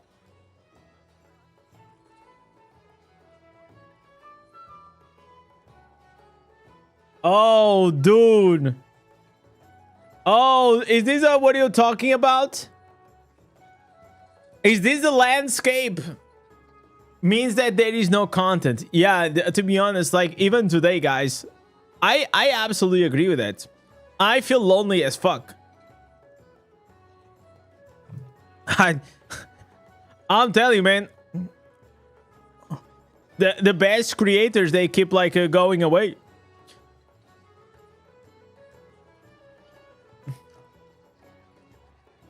And listen, right now let's enjoy the ride, okay? Let's enjoy the ride. But I mean, I had conversations with Blizzard. And I hope that they actually start taking things a bit more seriously for the content creators. Because like creators are a key pillar of modern gaming. Even if you like creators or don't like creators, we are. And without creators, the game feels fucking boring. Because like whenever you are playing, you always enjoy to also consume some content about the game. At least personally, I like it. And whenever I try to watch content of the game that I'm really excited, and there is no content, I kind of feel like, okay, this is a dead game. You know? That's how it feels. At least for me, playing a game that there is no content being released from other people, it seems to me that's fucking terrible. Imagine like you like a game and you're going onto YouTube and you try to search for like new videos and there is nothing. It's just absolutely depression. And it's kind of crazy to me that, by the way, today I went to YouTube and I mean gladly Mo dropped like 5 videos. I made my one. But I don't even know the other creators. What did they create or not?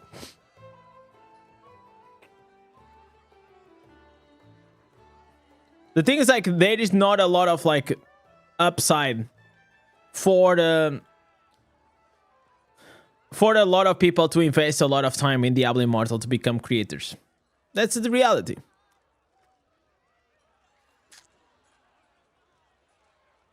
You live in this game will destroy it for many people. Yeah, sadly it would.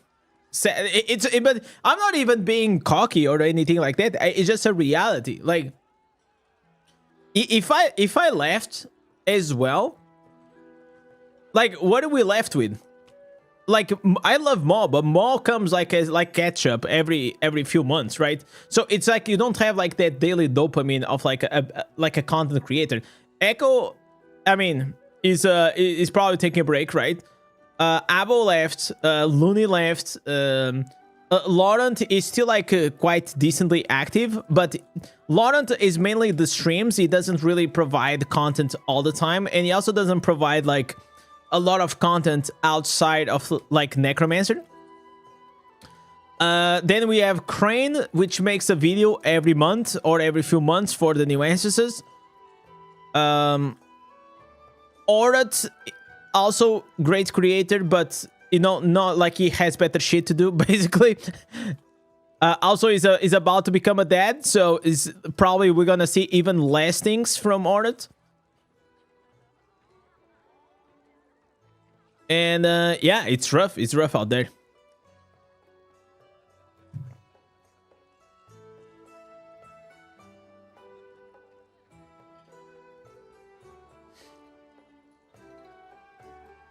I still, listen guys, I keep telling you guys, I still enjoy a lot Diablo Immortal. I have fun.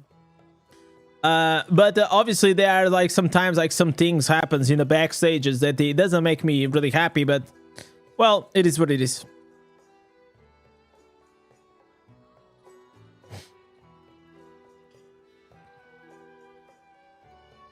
Listen, I am in I feel very privileged that I'm able to do what I do. I'm very privileged to have the community that I have. I don't take it for granted. And all I can guarantee you guys is that as long as I'm having fun at playing the game and creating content, I will always give my 200%. And I will always try to show that to you guys. But the day that I stop having fun is the day I'm gone. It's just that simple. For me, it's actually that simple. It's not the money, it's not anything. It's just like, if I stop having fun on the stream, creating content for the game, I am done. Wow. Yo, look at these crazy boots. What the fuck? Perfect boots. All right. Thank you for that. Probably, I'm gonna actually use those boots for the reforged thing.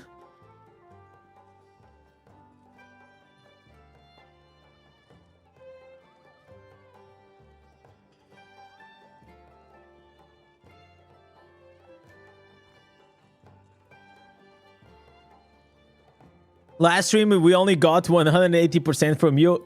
Damn it.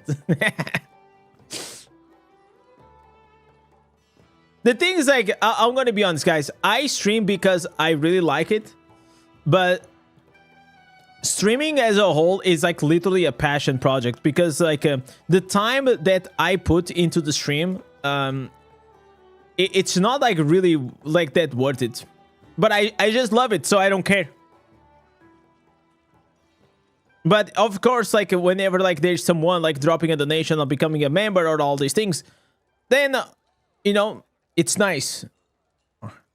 But I don't come to the live stream with expectations that, oh, you know, I have to make like X amount of whatever, because then like it becomes like very weird for me. It's just like I always took like content in a way that as long as I'm having fun and as long as I can entertain you guys, and in multiple ways, whatever, like keep you guys company, be entertaining, educational, guides, whatever. I think karma, listen guys, people say that karma is a bitch, but karma is also pretty good, okay? It goes both ways. So I believe that if you do good in life, good will happen to you, hopefully. At the beginning of the stream, my PC just crashed, so that was pretty sad. But later on, well, the stream kind of went well.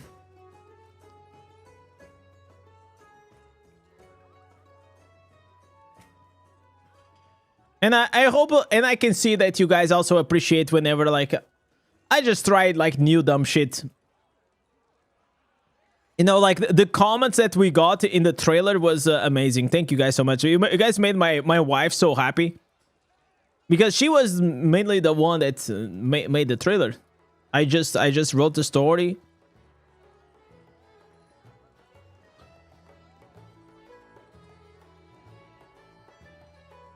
Yeah, just keep rabbits away. Yeah, that's facts.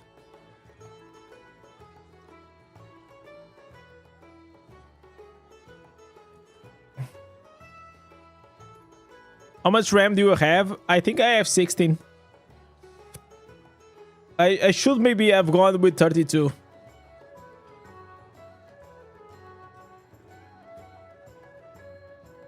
But the thing is, like, if I look at my RAM usage, I never capped, man. I am never capped.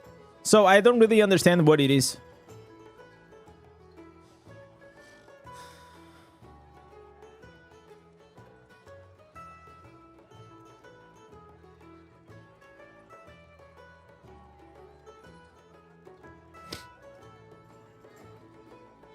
Let me see. Let me see. Yeah. So look at this. This is my task manager, right? 73% memory. It's like I am fine. CPU 30%.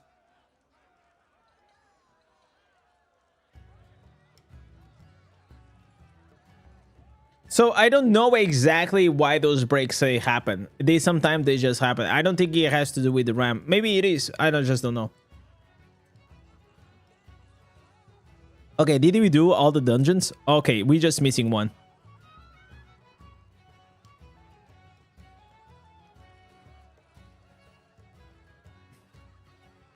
Man, 2 days away from this character and I feel like I don't know what I'm doing on it. I was kind of missing it.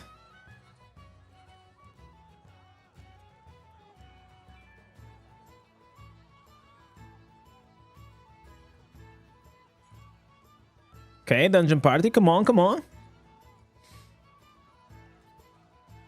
I will probably in July take my PC to the store for like a deep cleaning, maybe to format, like to do all like those yearly maintenance stuff, and maybe I'll ask him like if he thinks like I should upgrade something or not.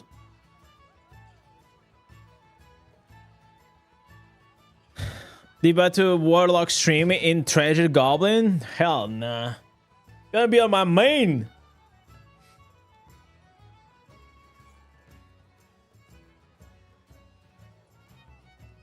A really big problem I think is most players want to be able to see beyond 2K Rezo. You will be able to see after a year. It took me about like a year to get there. So the thing is like, sometimes you just gotta wait for that one upgrade. That one lucky drop that absolutely changes your account.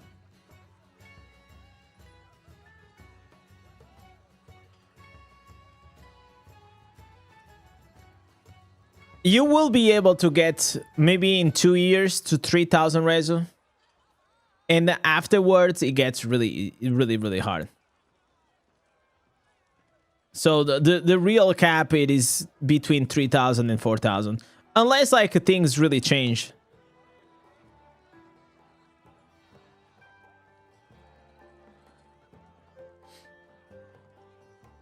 All right.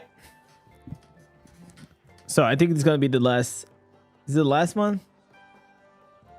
3 out of. Oh, I still need to do 3 more after this.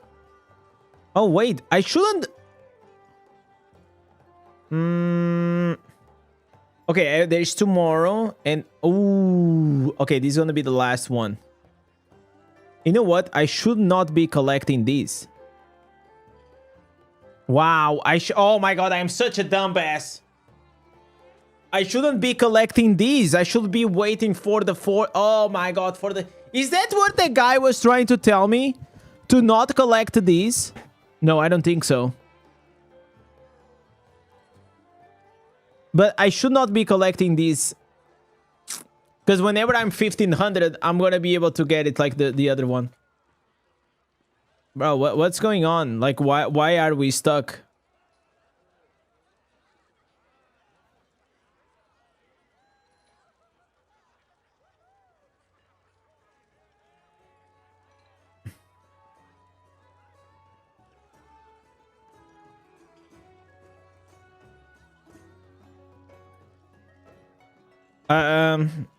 In other games, playing 2 years, you're top at everything. Not if it is pay to win. You'll never be top at anything if you are pay to win. If it is pay to win. That's just like the thing you have to make peace, man. If you're playing a pay to win game, like as a free to play, you just have to play it for the journey and enjoyment out of the game, not because you're gonna be top. It's just not gonna happen.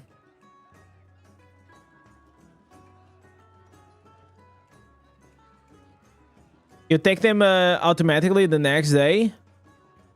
Oh, you cannot stack? Are you sure you cannot stack like for 3 days? Is Warlock out? No, but I was playing on the PTR. So if you go early, a bit to be the beginning of the stream, you'll be able to see me playing with the Warlock.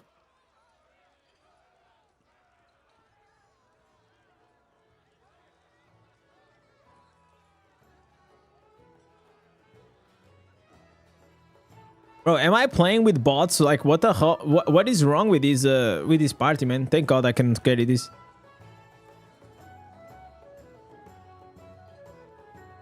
You can only stack it up for 3 days. Yeah, that's what I'm saying, right? So I should not have... I shouldn't have gotten... I should have only claimed at least 2, not 3. I guess I could, that's fine.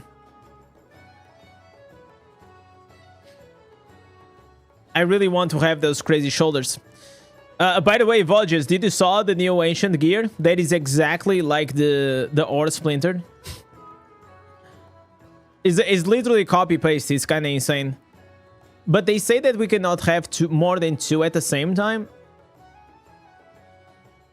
But I think we're probably gonna be able to stack the ore splinter and the shoulders.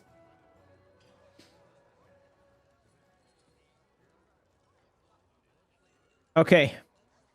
So, pretty good. We did this. I'm gonna say, you know what? Guys, do what I'm gonna about to do, okay?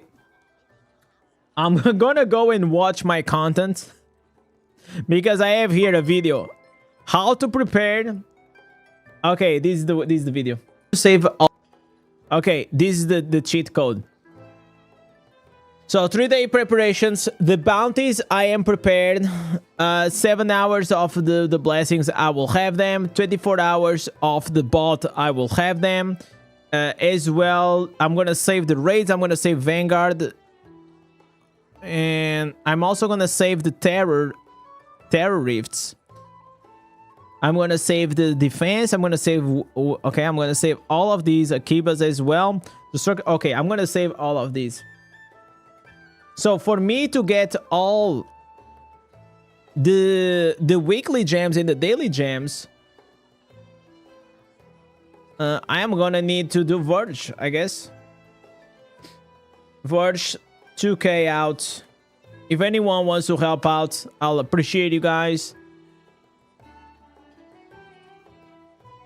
Yo, Beyond, thanks so much for the follow, brother. Let me go here.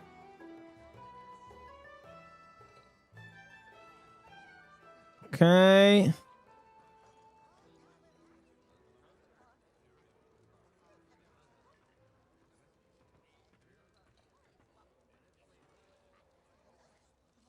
Yo, happy Monday for you too, brother. It's been a long day today.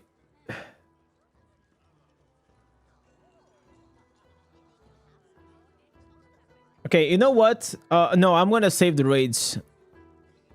I'm gonna save the raids for Wednesday. I hope that we can still have the horse splinter. You probably will be able to have the horse splintered and the shoulders, but not the Badlander.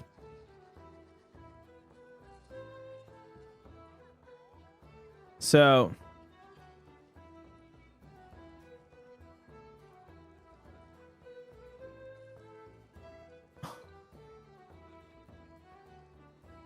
Alright. Let's go, boys.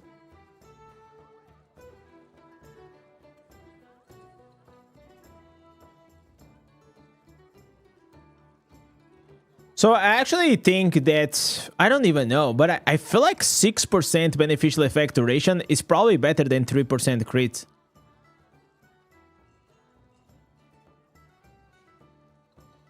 Because we have like so many gems. There are buffs, also like the buffs by itself. I just have to see like if I'm actually not gonna go above the cap of the beneficial effect duration because it's 100% now.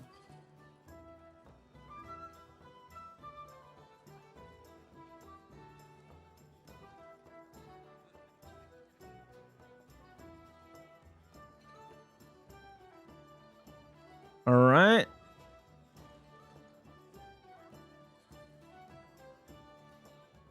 We got these boys.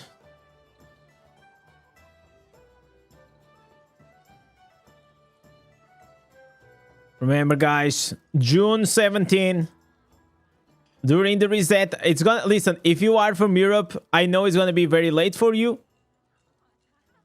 But if you are from the States and you guys wanna be here, I'll appreciate you guys. It's gonna be a big day.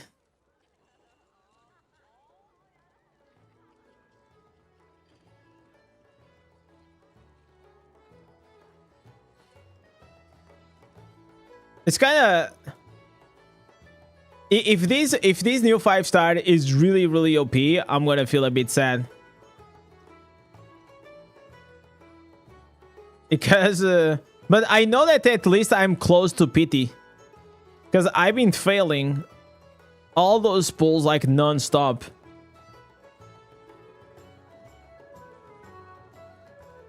You're going to skip work that day, my man?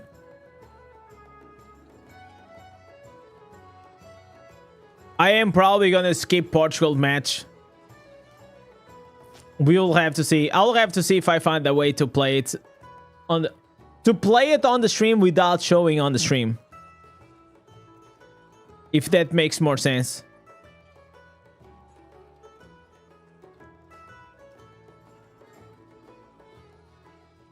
All right. So I think it's gonna be on the American boys to try to hold the timer during the night until the European boys they come online. We'll have to see how it goes.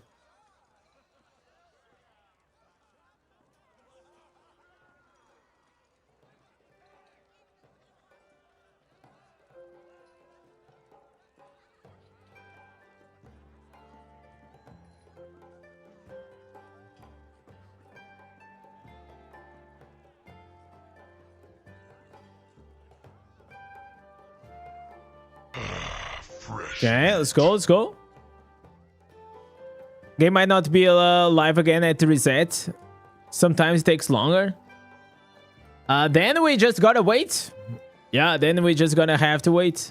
But I'm sure we're gonna. It's gonna be fine, guys. It's gonna be fine. You just gotta trust. Gotta trust Blizzard that they gonna do it the right way.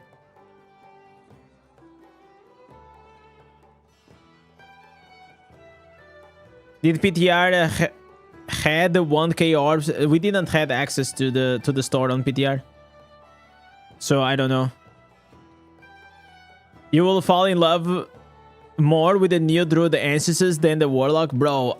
Listen, I know exactly what you're talking about. They look freaking good. I really hope that they're gonna be really good. That main hand becoming a werewolf that applies bleeds and it's gonna heal you? Yes, sir. We already watched the videos together, guys. Bruce, we already did watch all of them. Not all of them. I watched like the main. Is that a new one? They just dropped a new one? Because I know it dropped like 5 videos. I think we watched like 3 of them. 1 hour ago? Let me see. More videos. No, that was 6 hours ago. What are you talking about?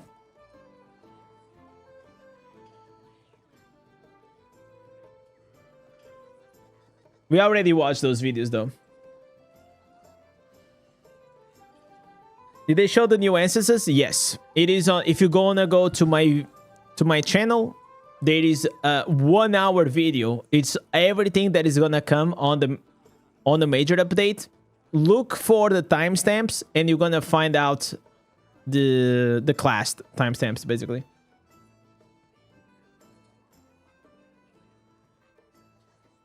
I did that video for you guys, by the way. It was 12:30. I finished that video. I did 1 hour yapping in one row. And I didn't took breaks. I was like going content. But there was like actually so many things to go through. It was insane.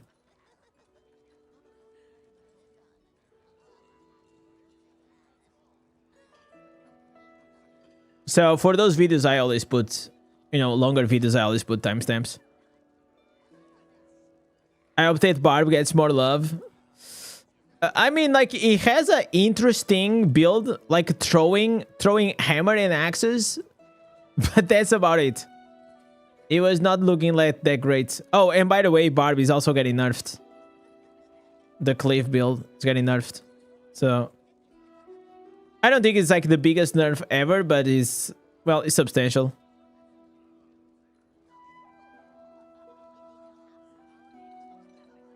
I mean, let's be honest. It needed to be a bit adjusted. It's not gonna kill the build. It's just reducing the... It's gonna reduce the damage, the distance that you're gonna walk whenever you do the cleave attack. And also the range of the cleave.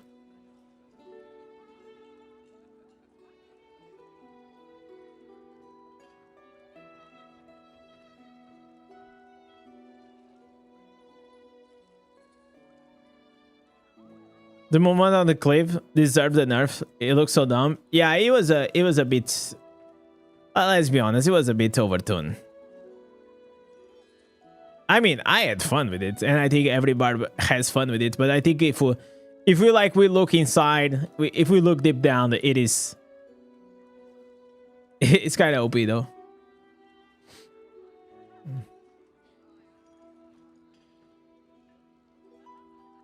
So I noticed that because, like, I did bronze to legend with a barb and I got 84% win rate, right? And with the Tempest, I mean, I'm not as good of Tempest as I am with Barb, obviously, but still, I don't think my Tempest is like the worst in the world, and still, like, I have like a tough time. Like, there are so many matches that I still get the MVP and highest skills, and I still lose the matches.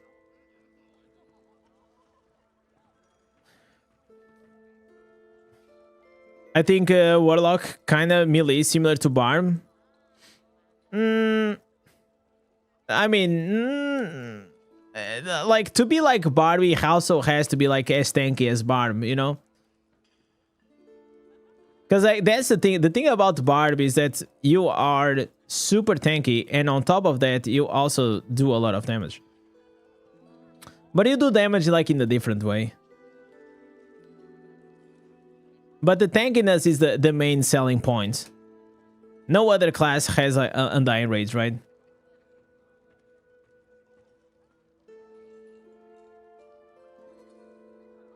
So sometimes I wish that the Undying Rage will kind of disappear. Just because I'm gonna explain. I'm not being like it's just like so annoying to every time you make a PvP build. It's like it's only 3 skills, because the 4th skill will always be the freaking Undying Rage all the time. So sometimes, like from a perspective of creating builds, it is a bit annoying. But then good luck trying to play Barbarian without Undying Rage, right?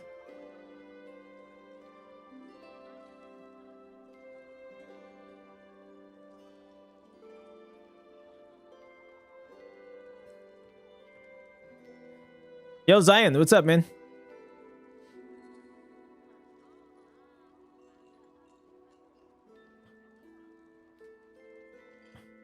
Today we were playing the Warlock on the testing realm. All right.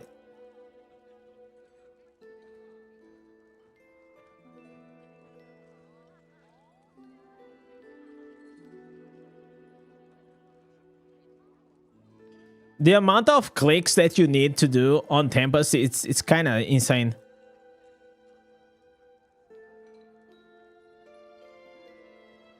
And then you're just gonna do like the same damage as like other guy that's just running. He's just gonna run and gonna walk through and kill everything. It's still fun. Like it looks really OP. Visually, I think Tempest is one of the best classes. I love it.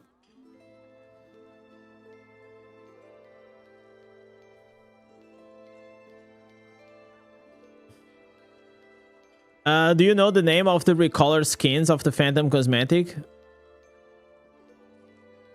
The ones at the bottom. The recolor skins of the Phantom Cosmetic. You mean this one? The Deadly Wisdom? This?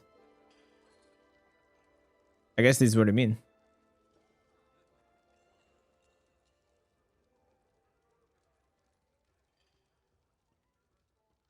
Okay, let's deliver these, bad boy.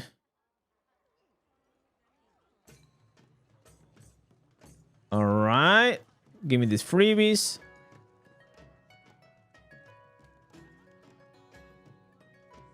Lamau coming back and having played Tempest after Warlock. Yeah, I'll tell you one thing. It is feeling quite slow. That I can tell you. Because you just like, once you get used to zoom around with a Drake and not having to do any effort, I'm probably gonna have, I think I'm gonna have like the instances on the day one, like in the first like half an hour. First half an hour in the Warlock, I'm gonna have all of them. For sure, boys, for sure.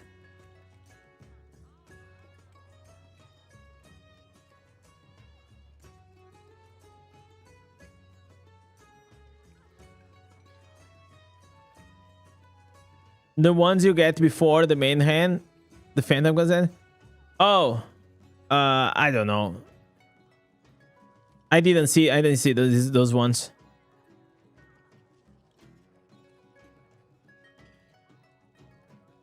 Do people really care about like those in specific? I mean, I guess like anyone that I always think anyone that pulls for the Phantom Cosmetic always pulls for the Phantom Cosmetic, not like for the other ones.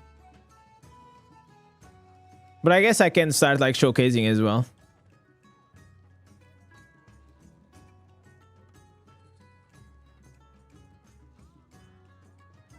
Sometimes they can be nice because they are cheaper. Yeah, I wouldn't waste my orbs there though. But I see where you're coming from.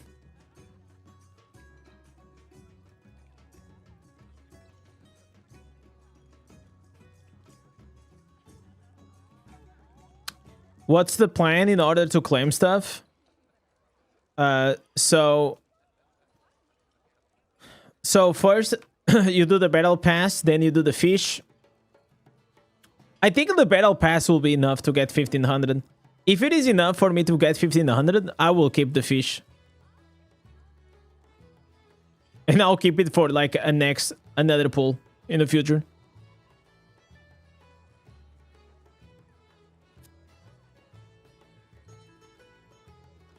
Oh, dude. Druid is still pretty OP in PvE. I wouldn't describe it OP, but it is strong.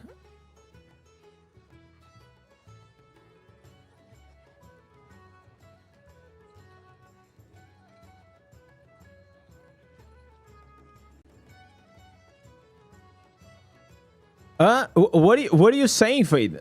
I'm lost. I'm lost, boys. I'm lost. What are you trying to say, Fade?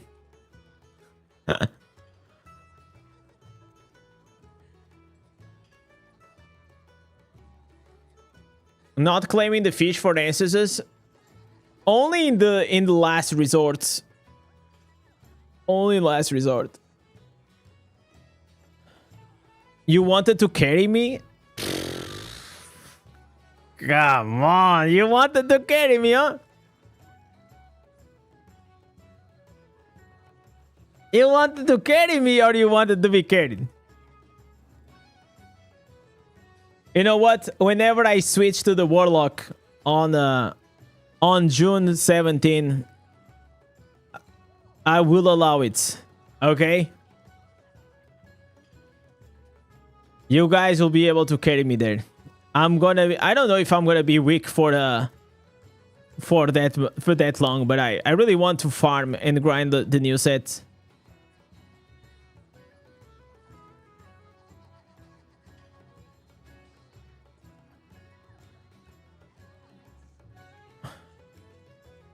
I'm kind of, listen guys, I am kind of scared of one thing. I was actually telling my wife that I am scared because I'm gonna start the stream very late. That what if the timer like stops in the middle of the night, and it's like because listen, yesterday I went to bed at like 2 a.m. because I kept like playing like all the bad scenarios in my head of everything that could go wrong on the subathon. And I was just like overthinking like crazy.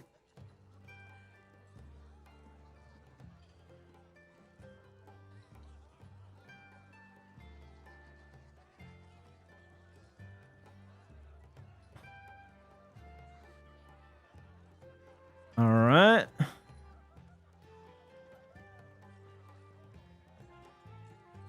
You have so many chests, it's gonna be a nice CR bump. Yeah, for sure. I hope that I'll get like a few 444s.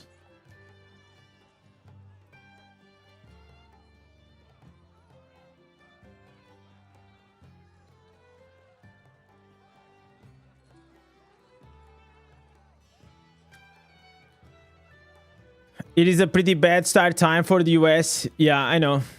Even for the EU. But we'll see. We'll see.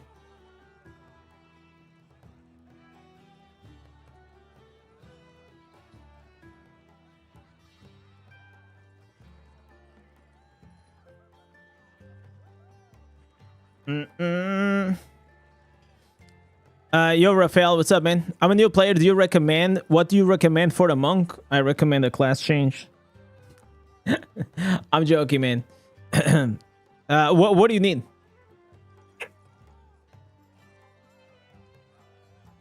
Like, that's such a broad question.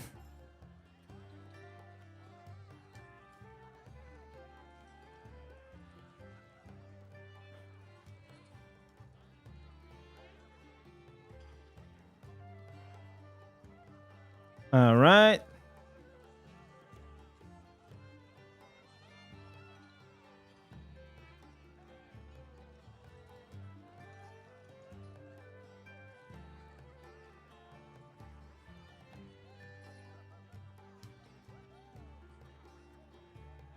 I recommend I open the wallet policy.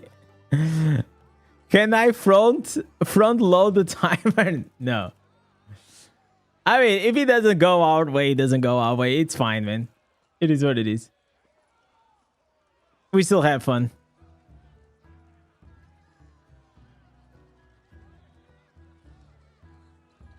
It's gonna be, the way I'm gonna put it is like on the first 2 hours, we're gonna have the 2x bonus.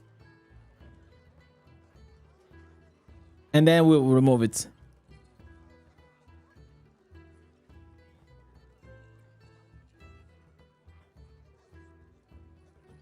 Does Monk uses 40 willpower strength? It's mainly fortitude. If you are at the start of the game, you can use fortitude and strength. Later on, you'll also gonna need willpower. Probably not now.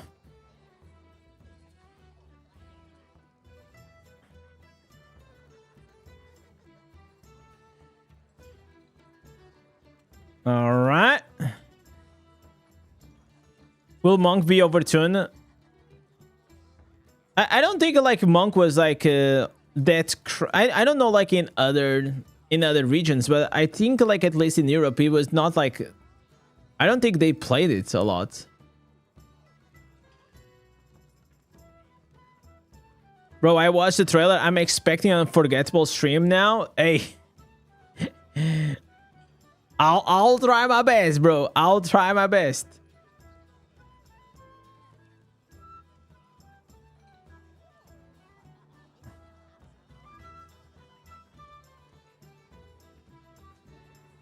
I wish that ranked legendary gems could be divided or split. Yeah, that would be nice.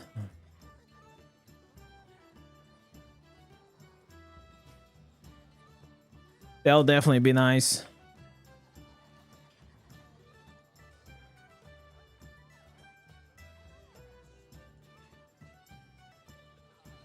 How long until the Warlock is live? About a day and 6 hours. At least for me, for Europe. So it should be the same for you, maybe. So it's gonna be on the reset of the 17.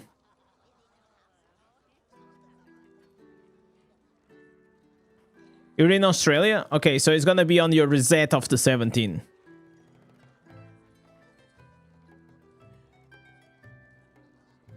So at 3 a.m.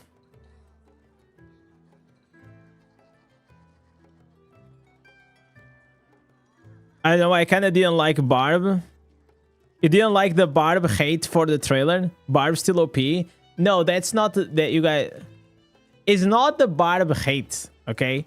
It's... The story is I am known as the Barbarian King. And I got corrupted by this power, which is the Warlock power with the demonic power, right? And because of that, now I am able to control the demons. So that's the story. I know that a lot of Barbs, they got like a bit of their feelings, her story. What story? Didn't you see my trailer? Wait. For the Warlock subathon. I am disappointed. I'm gonna show you. I'm not gonna show you. I'm gonna send you the link. You can watch that. It's a minute. Okay, so I messed up, and because I messed up, okay, I'll do one alone.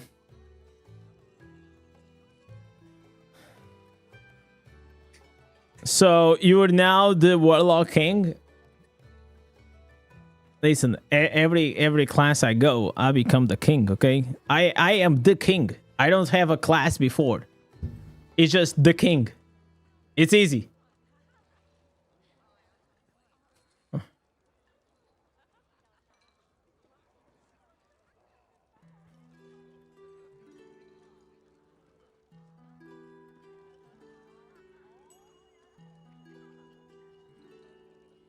The crop top king? Hell yeah. I know that you already got the lotion ready for the stream fade, so I don't know what you're trying to tell me.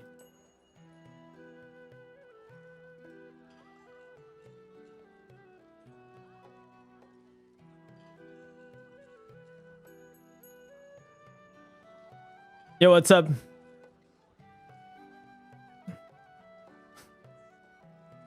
Can you play Warlock? No. It's only for do you have a beard? Do you have big beard? Because it's only for big beard dudes.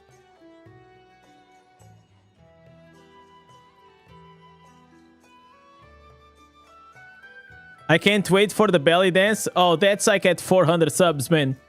At 400 subs, we're gonna do the belly dance. I'm even gonna put like Shakira, the hips don't lie.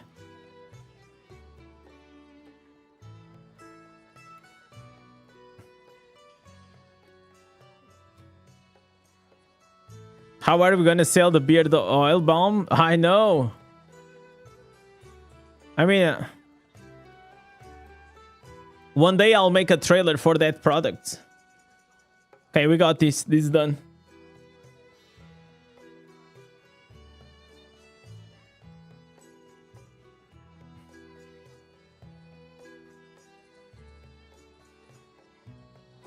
And listen, guys, at this stage, you probably could have a really good, nice belly dance, okay? This belly flows really nicely, okay? Why? Okay, I shouldn't have done that. Okay, now it's done. I will save up like the next days. Okay, so we're gonna stop here. The blessing. Anything else?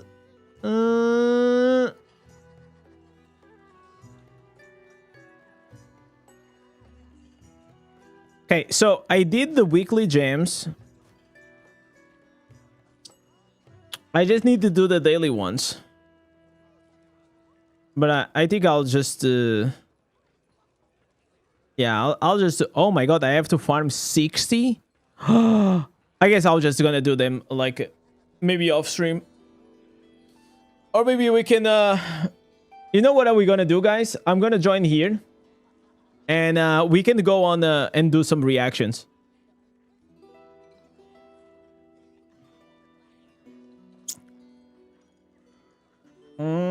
I'll join this party. I'll turn on the follow, and that's it. Have you ever thought about making a Diablo Sanctuary inspired Minecraft server? No, man.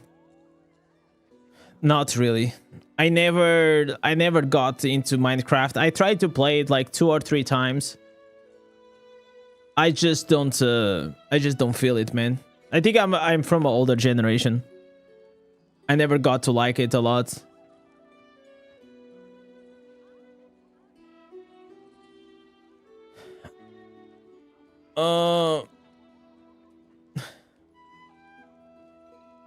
We will like it when you are looking like the lost Jonah brother. No. We're not gonna go there.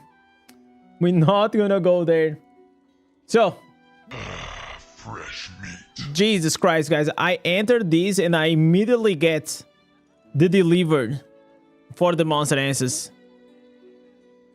Let the pilot do the 60 gems. I should, man. If anyone wants to be my pilot, I'm hiring.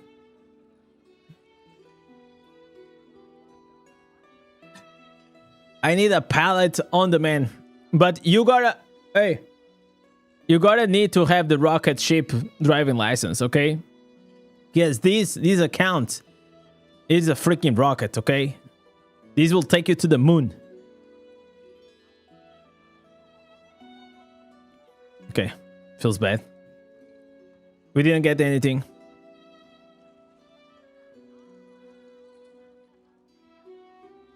Free to play rocket. Hey, still a rocket. Still a rocket.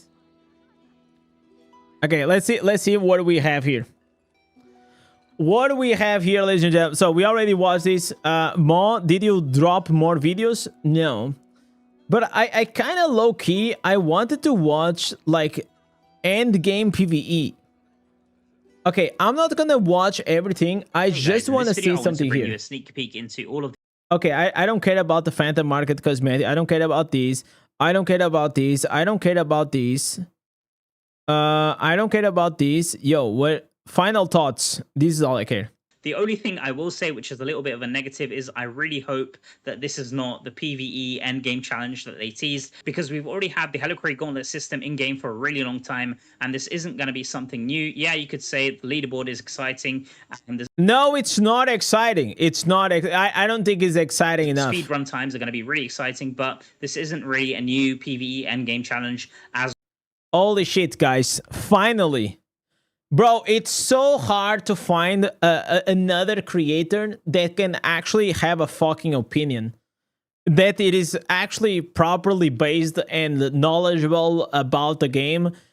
And I'm so glad. Thank you so much, Mo, for actually pinpointing that there is no end game PvE coming.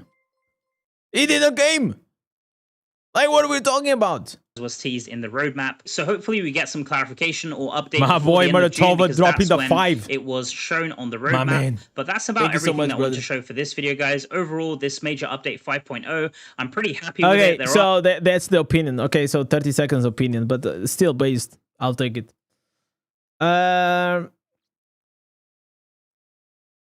Okay, the rest. Okay, I want to see. I want to see his opinion here. Yeah, I want to.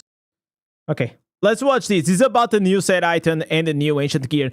I'm really curious for him to say, like, his opinion on what he's gonna say about the new ancient gear. Okay. So we have here a new video from Mo about the set items, ancient gear, that I'm really curious to know his opinion about, especially the ancient legendary, which in my opinion, they look very, very bad. Let's watch these now. Talk about the itemization changes we're getting in the new major update, which includes a new set item and set bonus that we're getting, as well as the ancient legendary items, which are going to be the shoulders. But before we get into that, I do want to talk about a pretty big thing and a pretty big change, which is the legendary essence pool refresh. So I've been getting a lot of questions about my thoughts about this, so I just want to address this here. Everyone is mad. No, what's basically happening is that once the update goes live on June the 17th, they are cleaning up the streets. Legendary essence are going to get removed across the 9 classes that we have. So obviously with Warlock being the new class, it isn't included in that list. And the reason for that, Blizzard has said, is because they have low use and they aren't really getting used in builds. And also the other reason is that it's getting very hard to farm the legendary essence, especially when they drop new ones, because we have so many legendary essence in the pool. When new ones are dropped, it's just so hard for players to farm them.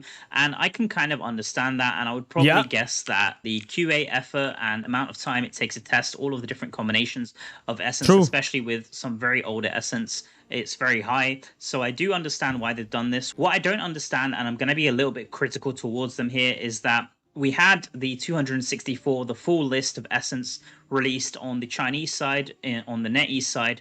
So all of the Chinese players know exactly which essence for each class that are being released. But as far as I can tell, there isn't an official list from the Blizzard side, from the English side, that has been released for the players in the rest of the world in all of the other languages. So it's very confusing. I tried my best to actually auto-translate from Chinese into English the list of essence so I could talk about them, but the translation did a really bad job. So the only way I actually knew which essence were getting removed. Wait, what? They are removing layered aims?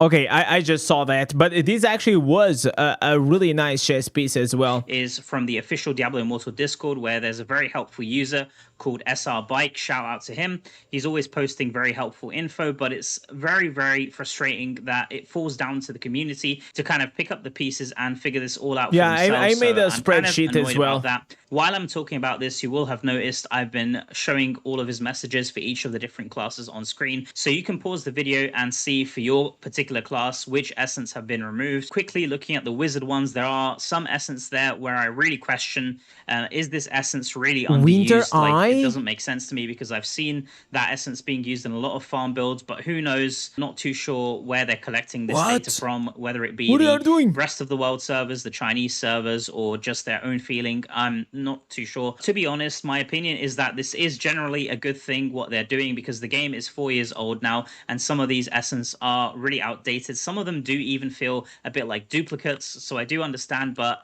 at the same time, there are some that people do use, and the worst thing from all of this is just the lack of communication, which makes people's imaginations run wild when they just announce a change like this. This is a huge change after all. Yeah. So what I will say about this is like usually, for example, look at the game like Path of Exile. It has many years, and I don't think they actually remove them any items out of it. So the reason, the way they do it and the way they want to keep it is because yes, it's gonna make it like very hard to balance the game, but at the end of the day, it also creates very unique builds. What they could have done, it was something as simple as removing the ancestors from the legendary gear pool. So the same as you have on whenever you go to the Elder Rifts, you have 5-star gems and 2 stars and 1 star. They are so old, they actually removed from the pool. So even if you're gonna try to get them, you cannot get them. You have to go for the standard banner and select them to go back in. So they could have come up with the same idea for the ancestors as well for the set items. But if they are actually not gonna do that, I'm also like not like really mad about like the removing, because I still think that's, you know, a lot of like instances. But the thing is, like, they said that, and I think this is where the community got a bit like pissed, because they said, oh, we are removing these instances based on the stats like that we have. But first, we don't know what is the stats, what is the sample that they are using. Are they using just like the whole, like the Chinese region? Are they using the whole, all the regions? Are they using just like all the games? All the players that play this game? Are they just, because if you're actually going to go and focus on mainly end game players, you'll find a lot of players that they are using a lot of these instances that you see that they got eliminated, as well as the set items that also got eliminated. So it is kind of weird. 64 essence basically deleted in the blink of an eye. It really does not make much sense to me. I guess the silver lining from all of this is that at the end they've said that we'll get some loyalty bonus compensation. So for every legendary essence that you have collected that's going to get removed from the pool, you're getting 25 loyalty bonus points, which is going to stack up to a maximum of 900. So if you've collected 36, I believe, essence, you're going to get 900 maximum loyalty bonus points, which I think are going to be the new loyalty bonus points rather than the legacy ones. I'm not 100% sure, but if they're the new ones, then it's going to be even easier to get your essence for the Warlock. So that is a silver lining. But yeah, generally, I do think this is a decent change. It's just could have been communicated a lot better. Better communication and better execution. Pick up the pieces that are kind of left out by Blizzard. With that out of the way, there's also going to be a set item pool refresh. This one's going to go live later next month on July the 15th, and they're also removing some set item bonuses. We've got Windloft set, Skybreaker's Bolt, Prayer for End Winter, which I'm a bit surprised about, and then finally Wildfire. Not as bad as I am with them handling the cursed properties that they made the damn Paragon 3. That's the biggest meme. Okay, that thing was actually such a big meme. I can like, it's unfathomable to me. That's what they did. It's absurd. It is actually, first is absurd the cursed property that they selected, and then it's also absurd that they turn into a Paragon 3 like anyone will ever even consider picking that Paragon 3. Imperative. Besides Windloft, I do think that the other 3 set bonuses do have a place in the game, so I'm not really sure why these are getting removed, to be honest. I think that once again Blizzard wants to make the pool smaller so that the game is more accessible for newer players, and since the pool of items is going to be smaller not only for legendary items but set items, yeah, it is the same logic to remove loads. An easier time finding what they need, but also the build. But I feel like removing the set items, it is more critical than actually removing the instances. Diversity and build options that we have to work with are going to be smaller, so I guess builds will be simpler and more concise. So that's kind of a positive. And yeah, it's like Vitus, Blood, Barons. With this one here, Blizzard has said that we're going to get 3 legendary crests, I believe, in the patch notes. So it's a bit strange that we are receiving 3 legendary crests for these boys. Let's go. I'll take it. For set items being deleted, I would have thought it would have been Wisps. I guess that. Yeah, we are gonna get it, Mark. They are actually giving us 3 legendary crests. I'll take it. We take it. Would have been nice if it was something like. By the way, you know what? I will take, if you guys want to trim a few more instances and trade it off for a few more legendary crests, I'm all ears. 10 legendary crests.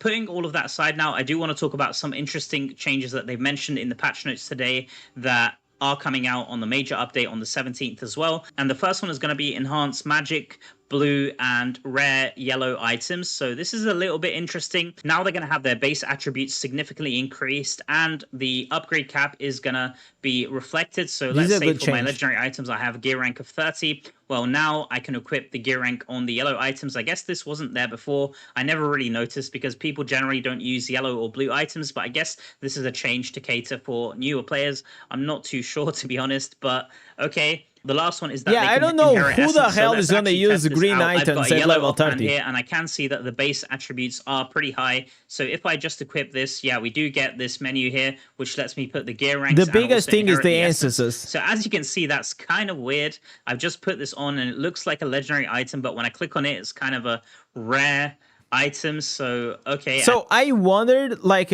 so here it says, you can enrich extracted legendary instances. Oh, so you can put the legendary instances inside it. You cannot farm an extra. Okay, because I was a bit confused, like, but now I understood it. Like the first time I read this, I was like, man, it will be really OP if blues and gold items will start dropping the instances. That will solve everything for us. But no, I guess it's just you can actually put your instances on the blue and the green gear. I think this is mainly for leveling purposes, because I think this is just for the future of the game. That once, but it says here Inferno 13. This is so weird, man.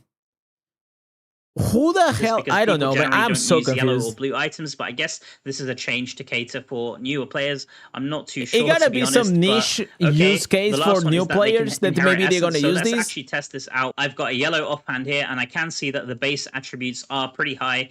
Inherit the essence. So as you can see, that's kind of weird. I've just put this on, and it looks like a legendary item, but when I click on it, it's kind of a rare items. So okay, and it does have the essence now, so I guess this is good that rare items are now going to be usable, but I'm not too sure. I mean, so far what the intention is here. Maybe this is just for new players, or maybe I'm misunderstanding something. But I want to play first. Let me know what you think of this. But I guess if you're really struggling to find legendary items, then you can use rare or magic blue items. Maybe they're gonna reduce the drop rate of legendary items. I'm not too sure, but I mean, this is fine. Like, I have no complaints that would be about insane this. if they did Let's move on that. now and talk about the combat rating rule adjustments, which is a little bit more interesting. So it says that for legendary gear of 2+2 or 3+2, this is a good change. Dropped at Paragon 1,500 or above, combat rating values will no longer be fixed, and combat rating is going to roll at a random range. Okay, this is... So you're going to be able to have a 2/2 item, so that's going to have a higher combat rating than a 3+2. It's kind of interesting, and it says that after the change, so it's going to add a lot more RNG into the grinding than 2+2 quality, and 2+2 could potentially have a higher quality than 3+2 items.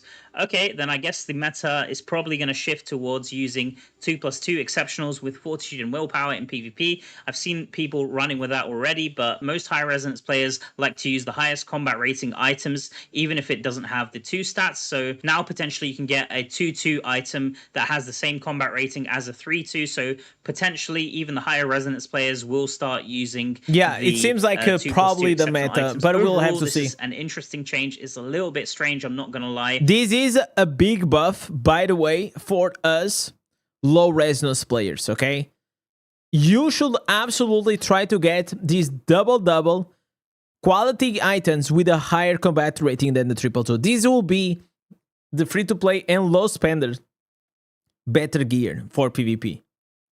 Generally, the combat rating of the same item of the same quality that I find is also being increased by 1. So overall, we'll have to wait and see how this is going to translate exactly in the game. I want to move on now and talk about the new set item bonus that we're also getting with the major update that's called Hunger. This set seems to be based around critical hit chance and also taking damage, and it is pretty interesting. So we'll go over the set bonus, but it seems like what's going to happen is they're adding one more set bonus into the mix. So I do understand now why they're removing some of the set bonuses in July. With the description here in the PTR, it's a little bit wrong, so what I'm going to do is read off the description in the patch notes. So let's start off with the 2-piece bonus. It says, taking damage rends your flesh, causing you to take additional damage equal to 0.5% of your current life every 0.5 seconds for 5 seconds. Okay, so you're taking damage, but the upside is that it's also increasing your critical hit chance by 18%. Cannot occur more often than And once it's flat. every 10 seconds. It's flat increase. So right off the bat, this set is coming out really strong. 18% crit chance is huge for a 2-piece bonus. If we especially think at the beginning of the like game, man. Loom Guide, for example, that one is 22.5%, but the calculation is a little bit strange there. I wonder if this is going to be additive. Maybe we can test it a bit later and see how this works with the Strife.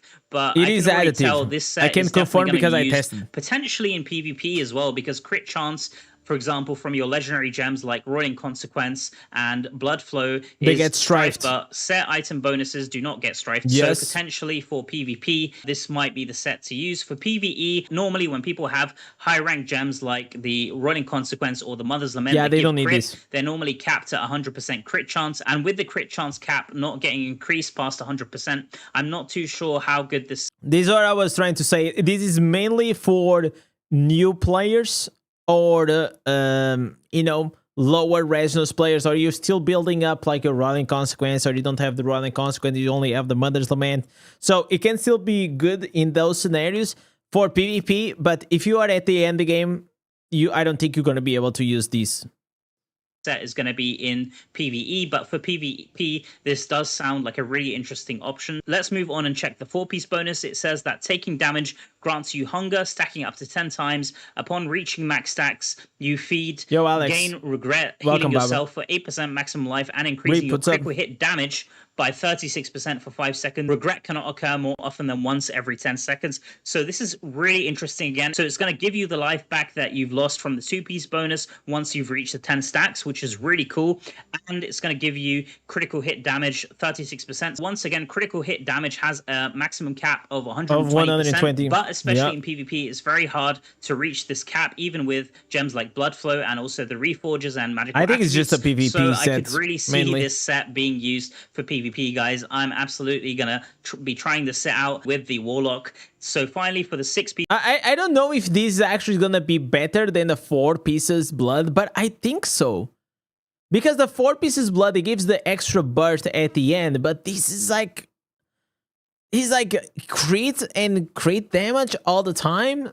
bonus, Seems it says better. that hunger can now stack up to 15 times before you can feed, but its effects are increased by 50%. So I wonder if this 50% applies to both the life. So you get 8% plus 50. That would make it 12% maximum life that you'd gain once you reach the maximum stacks, and also 50% of the 36. So that's going to be 18%, making it all go all the way up to 54%. That's absolutely huge for the critical hit damage. I'm not going to lie, this is insane. And it says that if you gain 10 or more stacks of hunger, you gain Bloody Satisfaction, increasing your attack and movement speed by 40% for 12 seconds. Cannot occur more often than once every 40 seconds.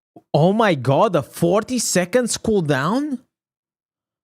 Okay, so now, because this was like 54 seconds on the testing server, and now they changed it to 40 seconds.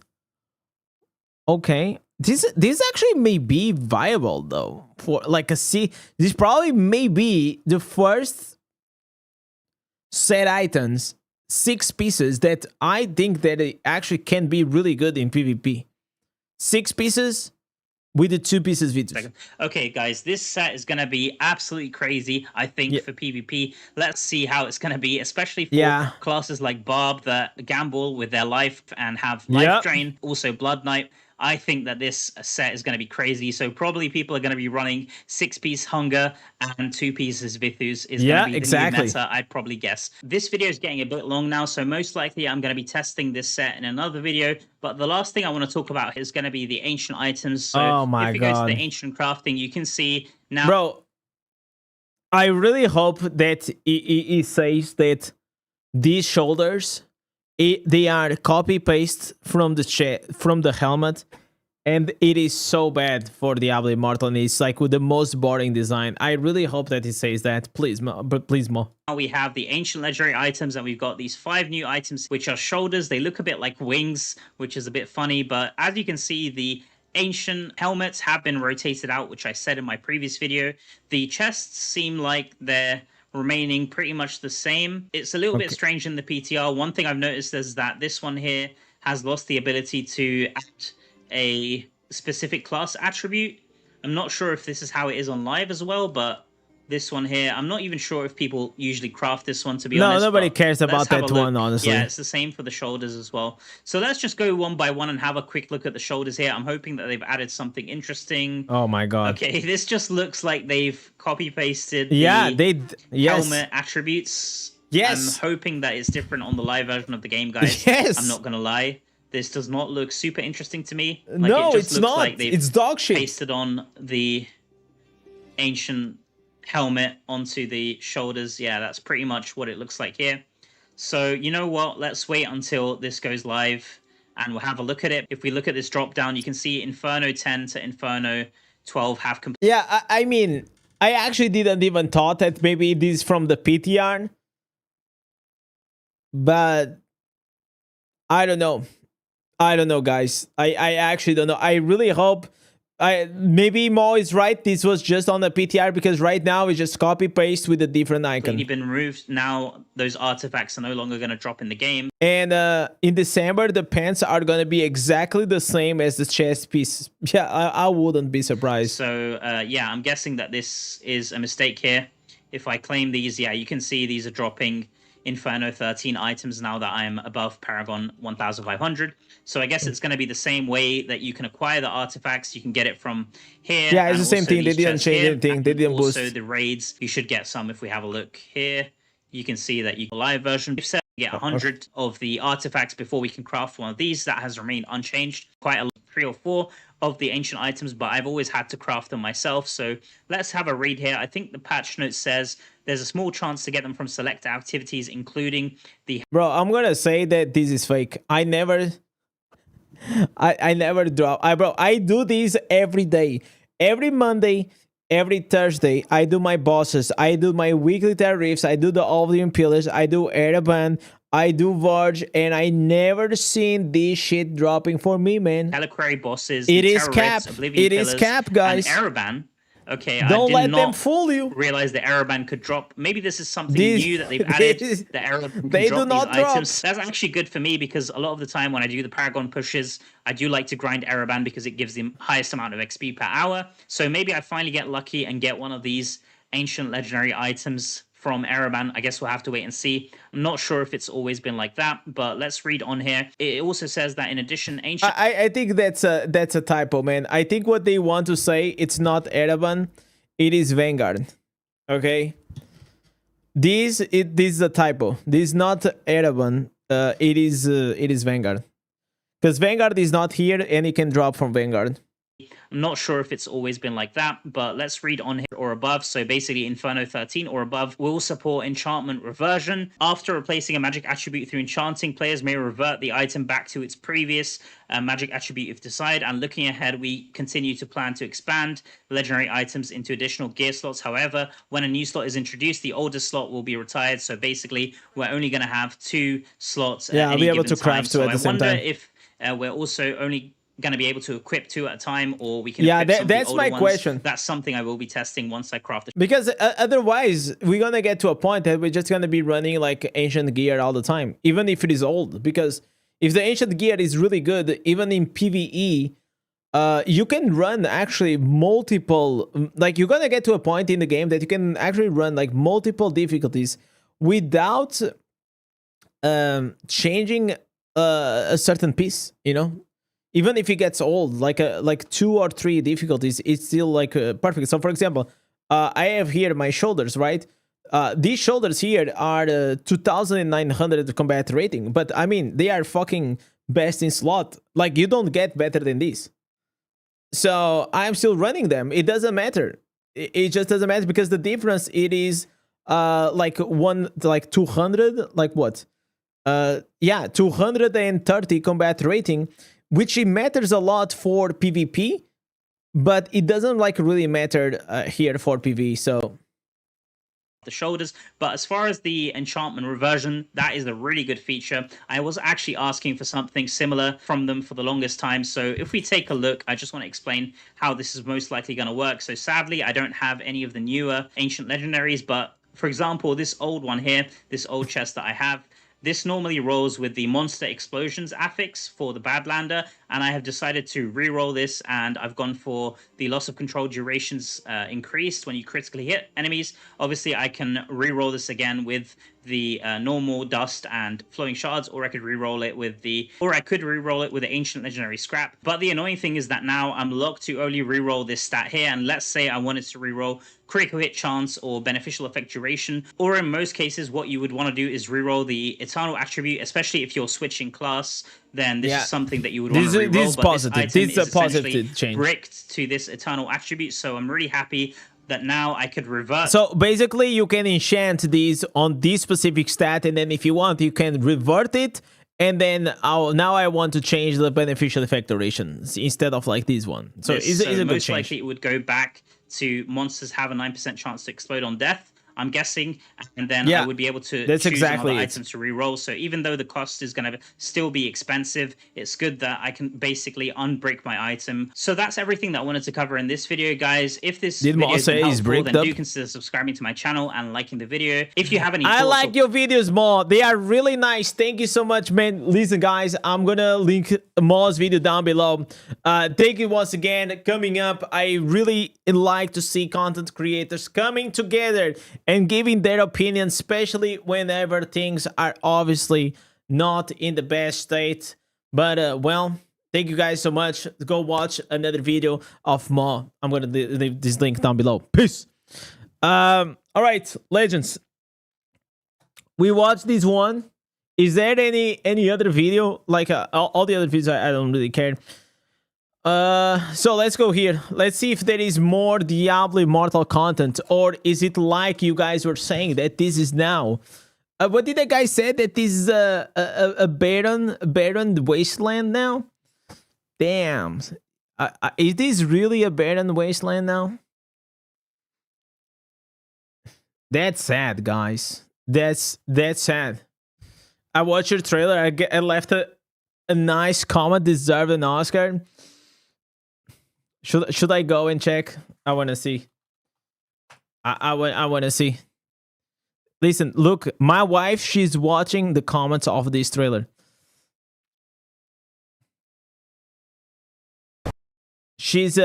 Because she's the one that made it. Let's go, Darth Vader is manifested into reality once again. So, legends, I'm gonna go. Give me 1 second. I'll leave you guys here with the trailer. Don't forget, June 17, we're gonna have a massive release. Be right back, boys. For years, they knew him as a barbarian, a warrior of rage, strength, and endless battle.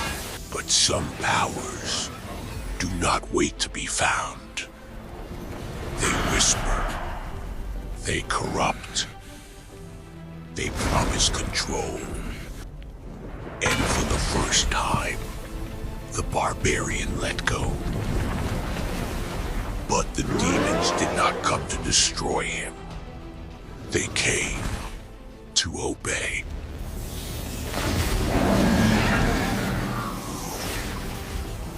Rage was never enough. Now he commands the darkness. The Warlock has awakened. Join the launch stream and witness the fall of the barbarian.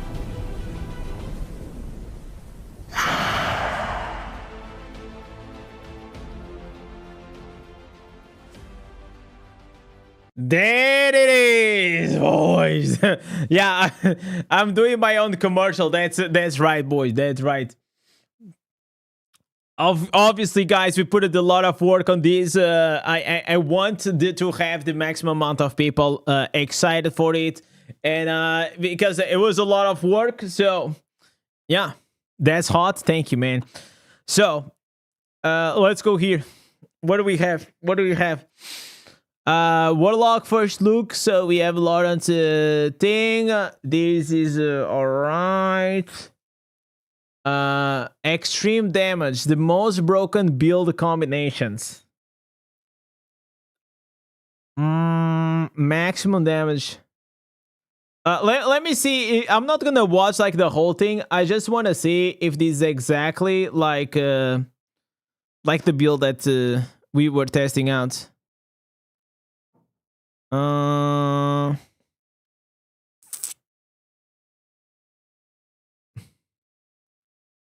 Okay, why is it what? Okay. Let me see. Let's check here the build.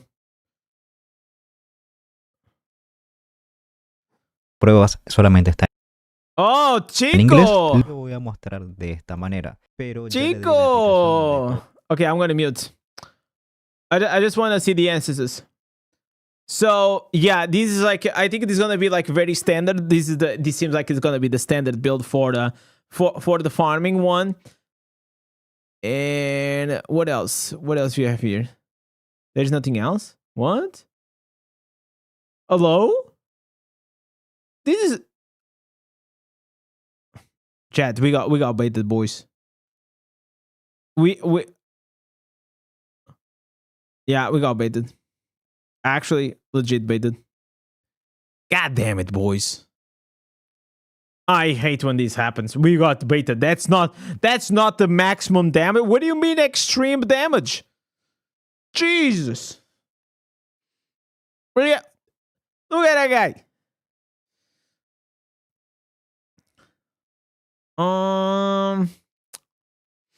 Anything else? Anything else? Okay, let me what do we have here, guys? Shall we check it out? Lackluster content update or good? Yeah, yeah, it's really bad, guys. It's really bad. I think you guys should uninstall right now Diablo Immortal. It's really bad, guys. It doesn't get worse than this. Why is my music is not hello? Yo, music.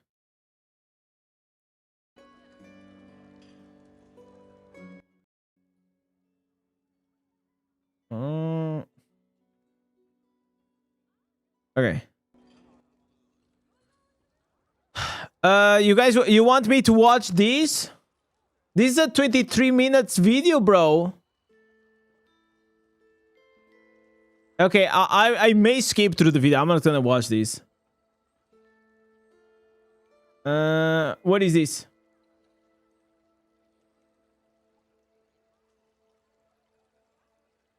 It's lagging, guys. It's lagging. They are trying to load the resonance. So, pigeons got the left tower. Okay, you guys want to watch this? This is the final of the Battle of Realms. I mean, it's not like we have better things to do, right? Like, I mean, I am just like here.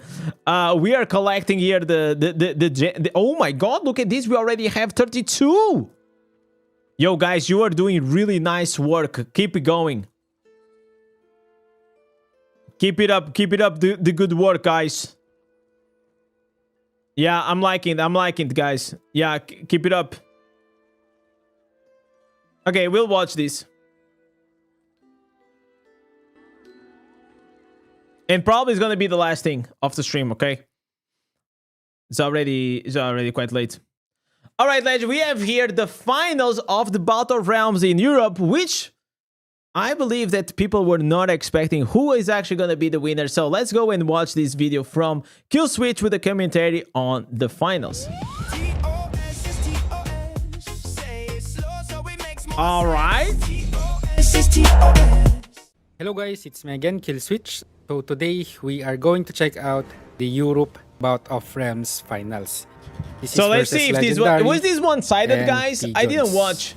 So this will be a very interesting match because most of them are whales. I think all of them. Not yeah, whales. yeah, they are like maybe very the heavy. Minimum resonance in the oh, look at this. The minimum whale has 11,000 resonance. Wow. So, oh my god, look at this. The total between the teams, the pigeons, they have 99.660, and the other ones only have 200 resonance more. So this is like as big as they can get. Wow. All right. This battle is 10k. It's really I'm heavy. not sure. So first round, they are going 3-3-2. How about the other team? Lumus is 3-2-2? waiting for something. He's Very going to standard? snipe, most likely.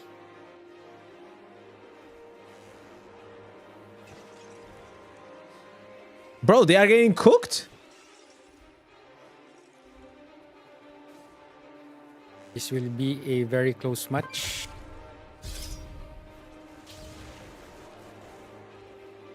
Bro, Tamari team is cooking. Yo, One Matador all. just got destroyed. What Base the hell? towers. What is this class? Lynx is down. Timari trying to get the tower. But Onta is here. Let's check the right side. Yeah, they cannot do anything there. Storm CG versus Fishy Noob Girl. Storm CG taking it. Yeah, he cannot do anything versus that bear. Like Greyla actually is nothing. also here. Like that's the problem with the Tempest, man. You can kill everyone except the ones that actually matter. So Pigeons got the left tower. This Wow. will be 2-1. Wow, Pigeons is very strong. They got the left tower. Legendary is getting stumped. They're taking mid as well. Ooh. 3-1. Oh, they stopped. They stopped. Onta Oh, down. he's gonna die. Oh my goodness. So they have 3 Demon Hunters. 3-1. 3 Demon Hunters. After they took it, they are going where? So they will defend it. Someone is sniping. Now I their think they are just gonna base defend tower. the 3 towers, right? Like on. Oh my god, he's sniping. Storm CG took also right. Oh my goodness, God, they got Lycaon the 4 also took towers. their base tower. It's 4-0.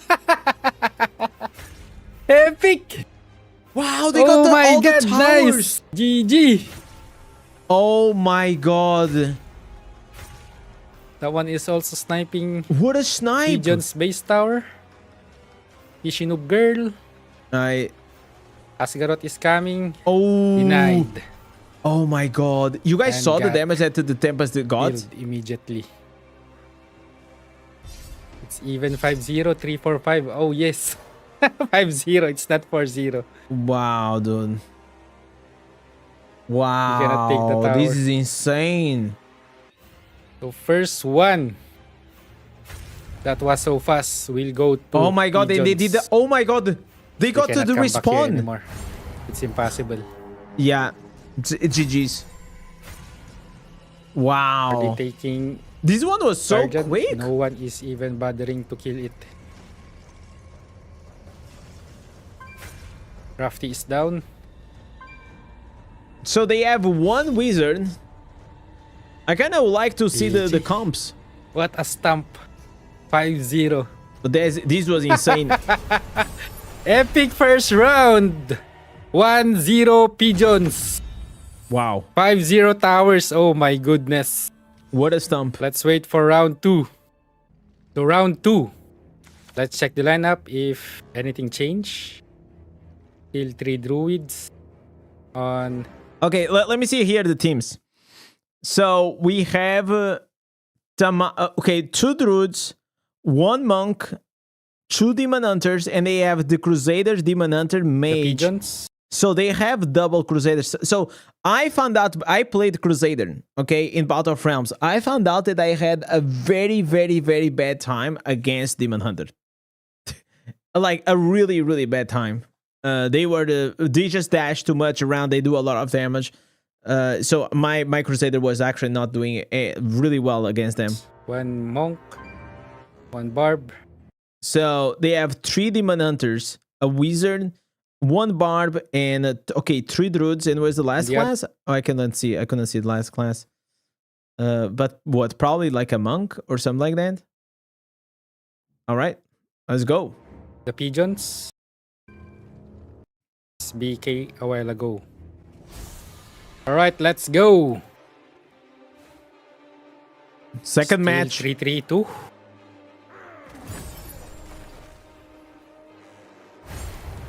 They slowed down a bit.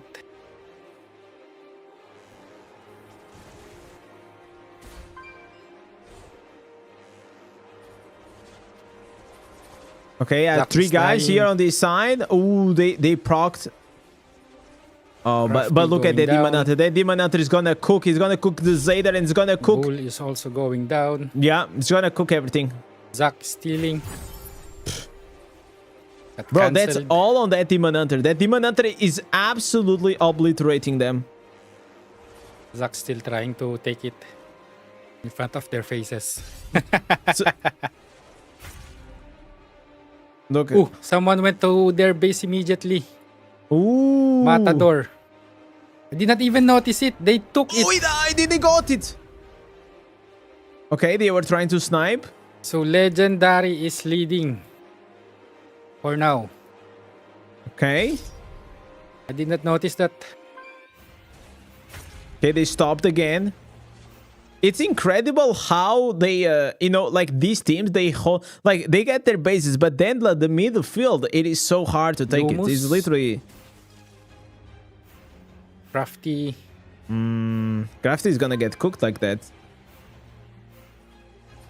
Yeah, if the Demon Hunter comes, he's cooked. Yeah, Crafty. yeah. Zac is so tanky. Mid is clear. Oh, they got. Oh, take they it got to again. the left and the middle. Wow. Damn.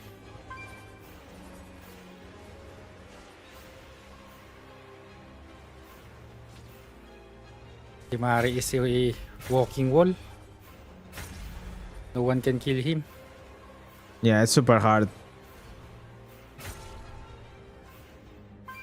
Mid is secured. Left is secured. Not only is like max reso, GG. it's also like really well built. It's 3-1. How about right? Someone is sniping. Here is like Druid versus Druid, nothing happens. They are not even base trying to kill tower, each but other. Failed. Oh my god.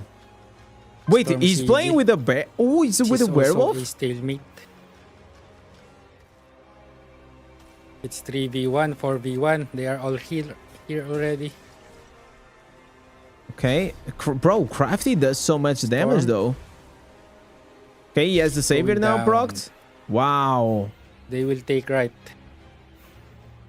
They'll take right, but they are still like losing in the touch. Oh, they didn't took. Completely. GG. Oh, this probably a You GG's, cannot man. do that, bro. Yeah. It's probably He's gonna be trying GG's. to take it in front of their face.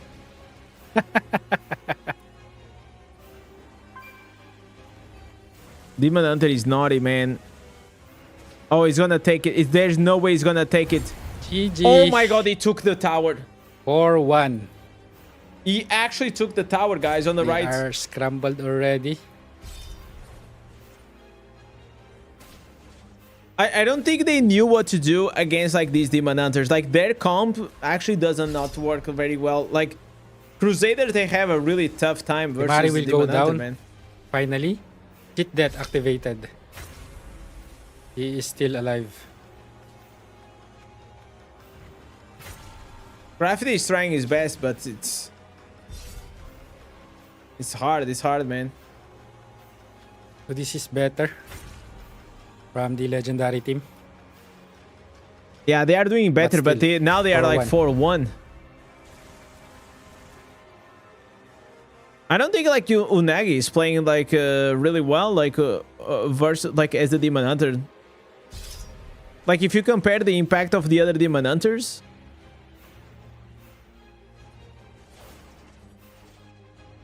Let's see if they will aim the Guardian this time. Yeah, I kind of want to see like the end result, because I feel like the two Crusaders are getting absolutely cooked, guys. It's not even close. Damn. They are all melting. Yeah, Unbelievable. because Crusader is so squishy, bro. They are skipping the Guardian again and just defend towers. Fresh meat. Are they Mari gonna is try? going. I guess they are gonna try.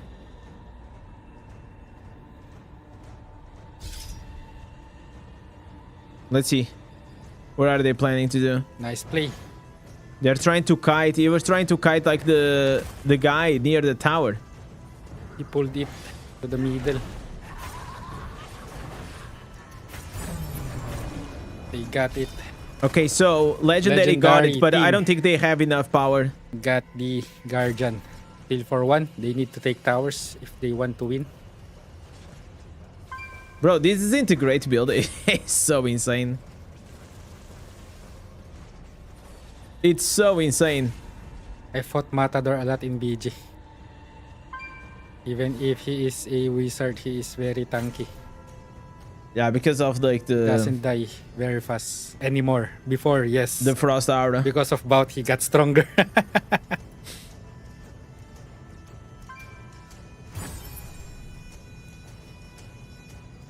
This is a wrap. So it's just like, bro, how the wizard chance. like just stay there to keep 2-0. disintegrating. All right, next game. If the pigeons win the next round, then It's it's GG's. over. Man, this was actually a stump until now. It was not even close. Look at this. There was 429 people watching the finals. Versus. Oh, they changed tactic. 4 are here on the middle from the legendary.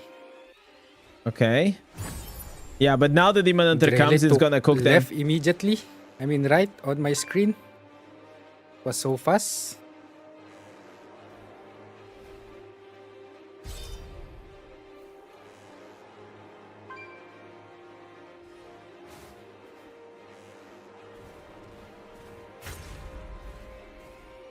Faceless and Midas are the top 2 clans on your server never getting immortals.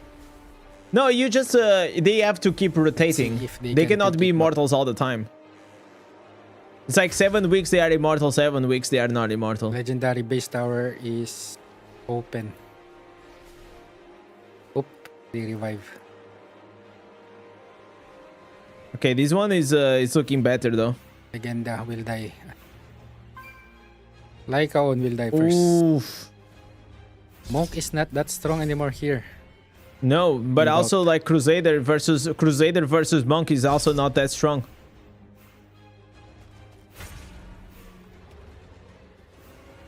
Legendary leading. Nice. Okay. We might have a next game if this continues. Oh no, Zack. So you see, like, oh, he almost got that one shot on the Demon Hunter. Yeah, but now the Demon Hunter is just gonna finish him off. That's the problem. Now Legenda has no cooldowns. Without the cooldowns, you're just a dead. You're just a dead Crusader. Needs to disrupt that tunneling. Alright, Yeah. it's open.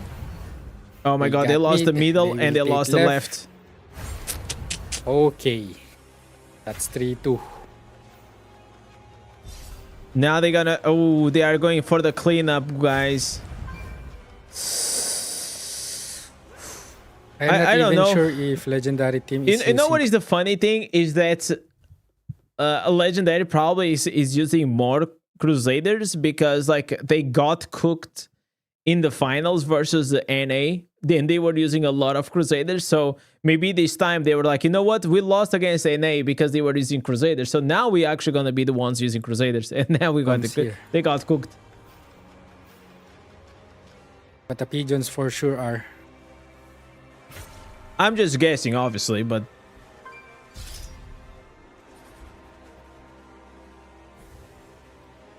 But you seen no Blood Knights. They're catching up. 100 to go. Oh, the wizard does so much Matador is damage. It's down. insane. Mega well lobby? Yes. Like almost the lowest resonance is like 11,000. Ponta is taking the mid. Oh, he got stopped. MPQ. Saw it. Nice one. This is like a different game. That's what you guys have to understand. Like this is a completely different level. The way you made max for these guys and Wizard here the is very accounts are it's useful. very different than the free-to-play low spender or mid Look at that resin. range. Obviously, there are like some rule of thumbs, but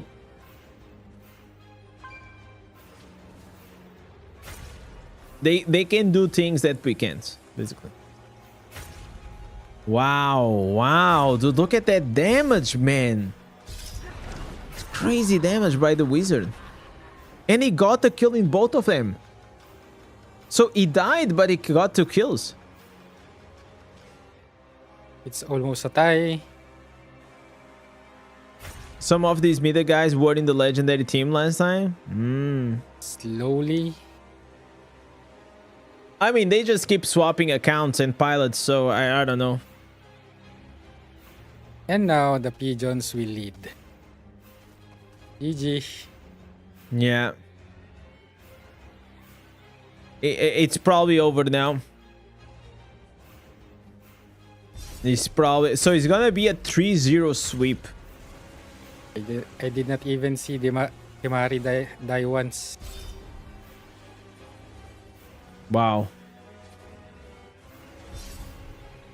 Bro, look at that bear, man. You put the Tamari in the middle and you know nobody's... If they get one nobody's tower, getting that tower. plus the Guardian. It's their last chance. Oh, look at the wizards. Who will take it? Who's gonna take it? Ponta will jump. Oh, Crafty! Boom. Crafty is idle! Yo, what They happened to got it. Crafty? There's their second chance, so one more tower. Okay, maybe it was lag. Maybe it was lag from Final goal. the inspector. They're rushing. They have to snipe something. Pigeons. This guy cannot Bull. kill. Yeah, he cannot kill. Bull and Unagi here. Stormer CG needs help.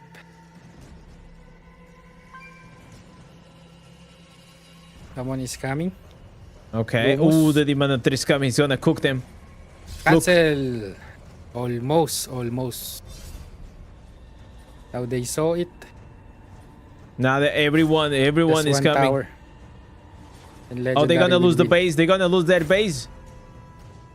Bro, I didn't even see the Tempest. What is the Tempest? What is Legendary Tempest? Lumos again to cancel. Oh my god. The Demon Hunter got to cancel. Oh my goodness. So close. Well, I think it's GG's, guys. Just keep coming back, cancel. So they change. Yeah, they gotta Bull is swap. going back to right. Where are you going? No more. 60. They will take this one. So another round. Another round. Oh my god. Is he gonna Like take though? it? No, there's no time. Yeah. One more. Alright, 2-1. It's 2-1. Nice game. Yeah, this was Epic. more exciting. Getting that idol was the key. Round 4. There is only one monk. No necros, no BKs. Another chance for Legendary. One Tempest only. And the last win for I hope that he Pigeons. could show like the scoreboard at the end. Let's check right. It will be interesting to This see. is their weakest side for the Pigeons.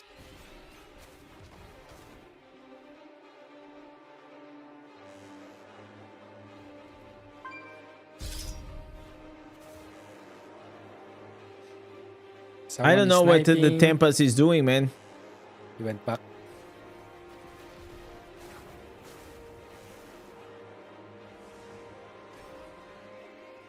Royal Rumble here. Left and mid. So they are playing with the Gladiator. Interesting. Storm got it finally. He took revenge from the last Ooh. match. Ooh, they got the tower. This is not looking good They for just Legendary. changed Tower and he got it. Nice one.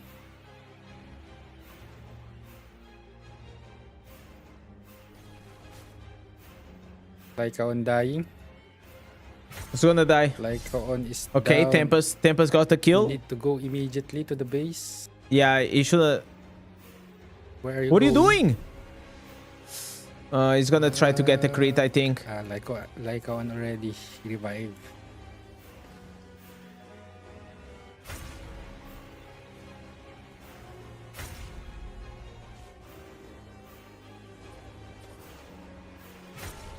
There's always like a big brawler. Will this be the nail on the coffin? Mm. Or Yeah, one oh, they more got the middle. chance If they for get the Legendary? middle, it's over. Okay, okay, Unagi actually was able to interrupt, but now it's GG's. Tin, tin, tin, tin. Not enough time. Yeah, okay. The thing is, like, to try to interrupt, then you lose, like, so much That is HP. secured. Oh, he's... Oh, my God. What He's is going Storm for the doing? play. He's going for the... up. Oh, he's coming back. Revive. He That would was be trying... epic. Yeah, he was trying to go for it. Yeah, they have comms for sure. Okay, Fishy is gonna try to take their the Someone base. sniping. Okay, we have a monk going coming. to disrupt. Boom. Ooh, this is No not good for the chance. Tempest. Not good for the Tempest. Left and mid. Wow. I think it's gonna be over, guys. Will be 3. I think that this is gonna be it. 4-1.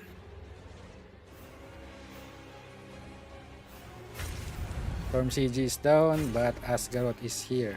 I can't imagine there's that. Is everything is maxed is pretty a much. Fresh account, I think. All rank 10 normal gems.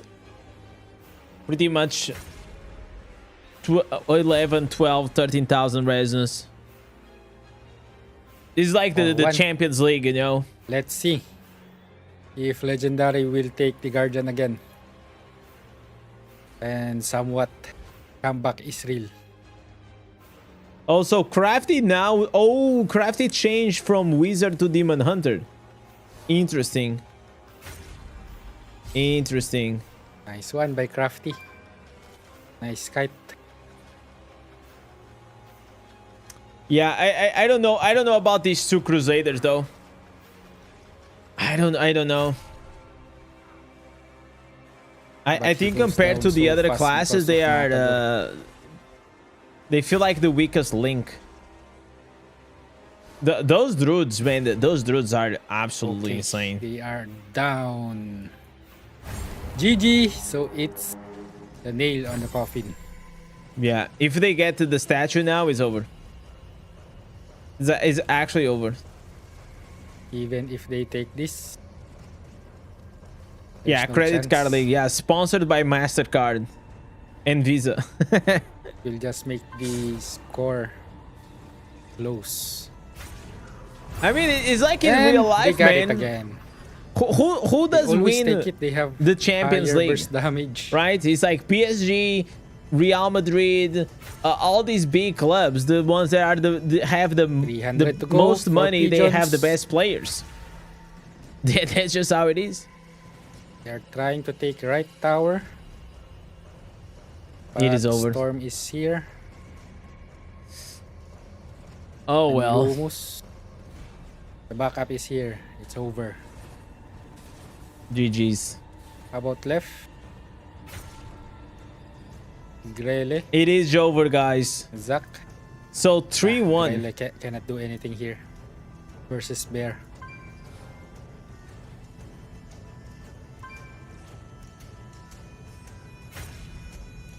GG. We have another champion. champions. Pigeons. There it Epic. is. Epic championship. Congratulations to Pigeons. This was fun. This actually was fun. Oh, look at this. So second place to Clinks, Otaku Bull, Fishy Noob Girl, Crafty Unagi Legenda, and Onta. The third place and the fourth place here. Well, this was a really good one. I really enjoyed this one. Well, maybe next time, guys. Maybe next time it can't be you. All you need to do is actually drop the like and the subscribe, and maybe you'll have a chance to get a maxed out Diablo Immortal account, okay? Okay? So I'll see you guys on next one. I also want to give a big shout out to my boy Killswitch for dropping this. Go also there and support him. Cheers. All right, boys. This was cool. Actually, I thought it was cooler than I actually was expecting. Do I have all the gems? No, we still don't have all the gems, but well, it is very late. I'm gonna have some dinner, guys. I also have I don't know if tomorrow I am gonna come on stream because I have a big stream to still prepare, like a few things that I still I still need to figure it out how to do it. So legends, this was a very long stream. We did an 8-hour stream, this one plus the other one. So I hope that you guys have a lovely day, morning or afternoon, whenever you are in the world. Thank you so much to Baratova that came up with the 10 gifted. Also, all the cities that came up with the donations to as well to Massey and Annie, please, for the raids. I appreciate you guys. I hope that you have a lovely day. Cheers. Peace. For years, they knew him as a barbarian, a warrior of rage, strength, and endless battle. But some powers do not wait to be found. They whisper. They corrupt. They promise control. And for the first time, the barbarian let go. But the demons did not come to destroy him. They came to obey.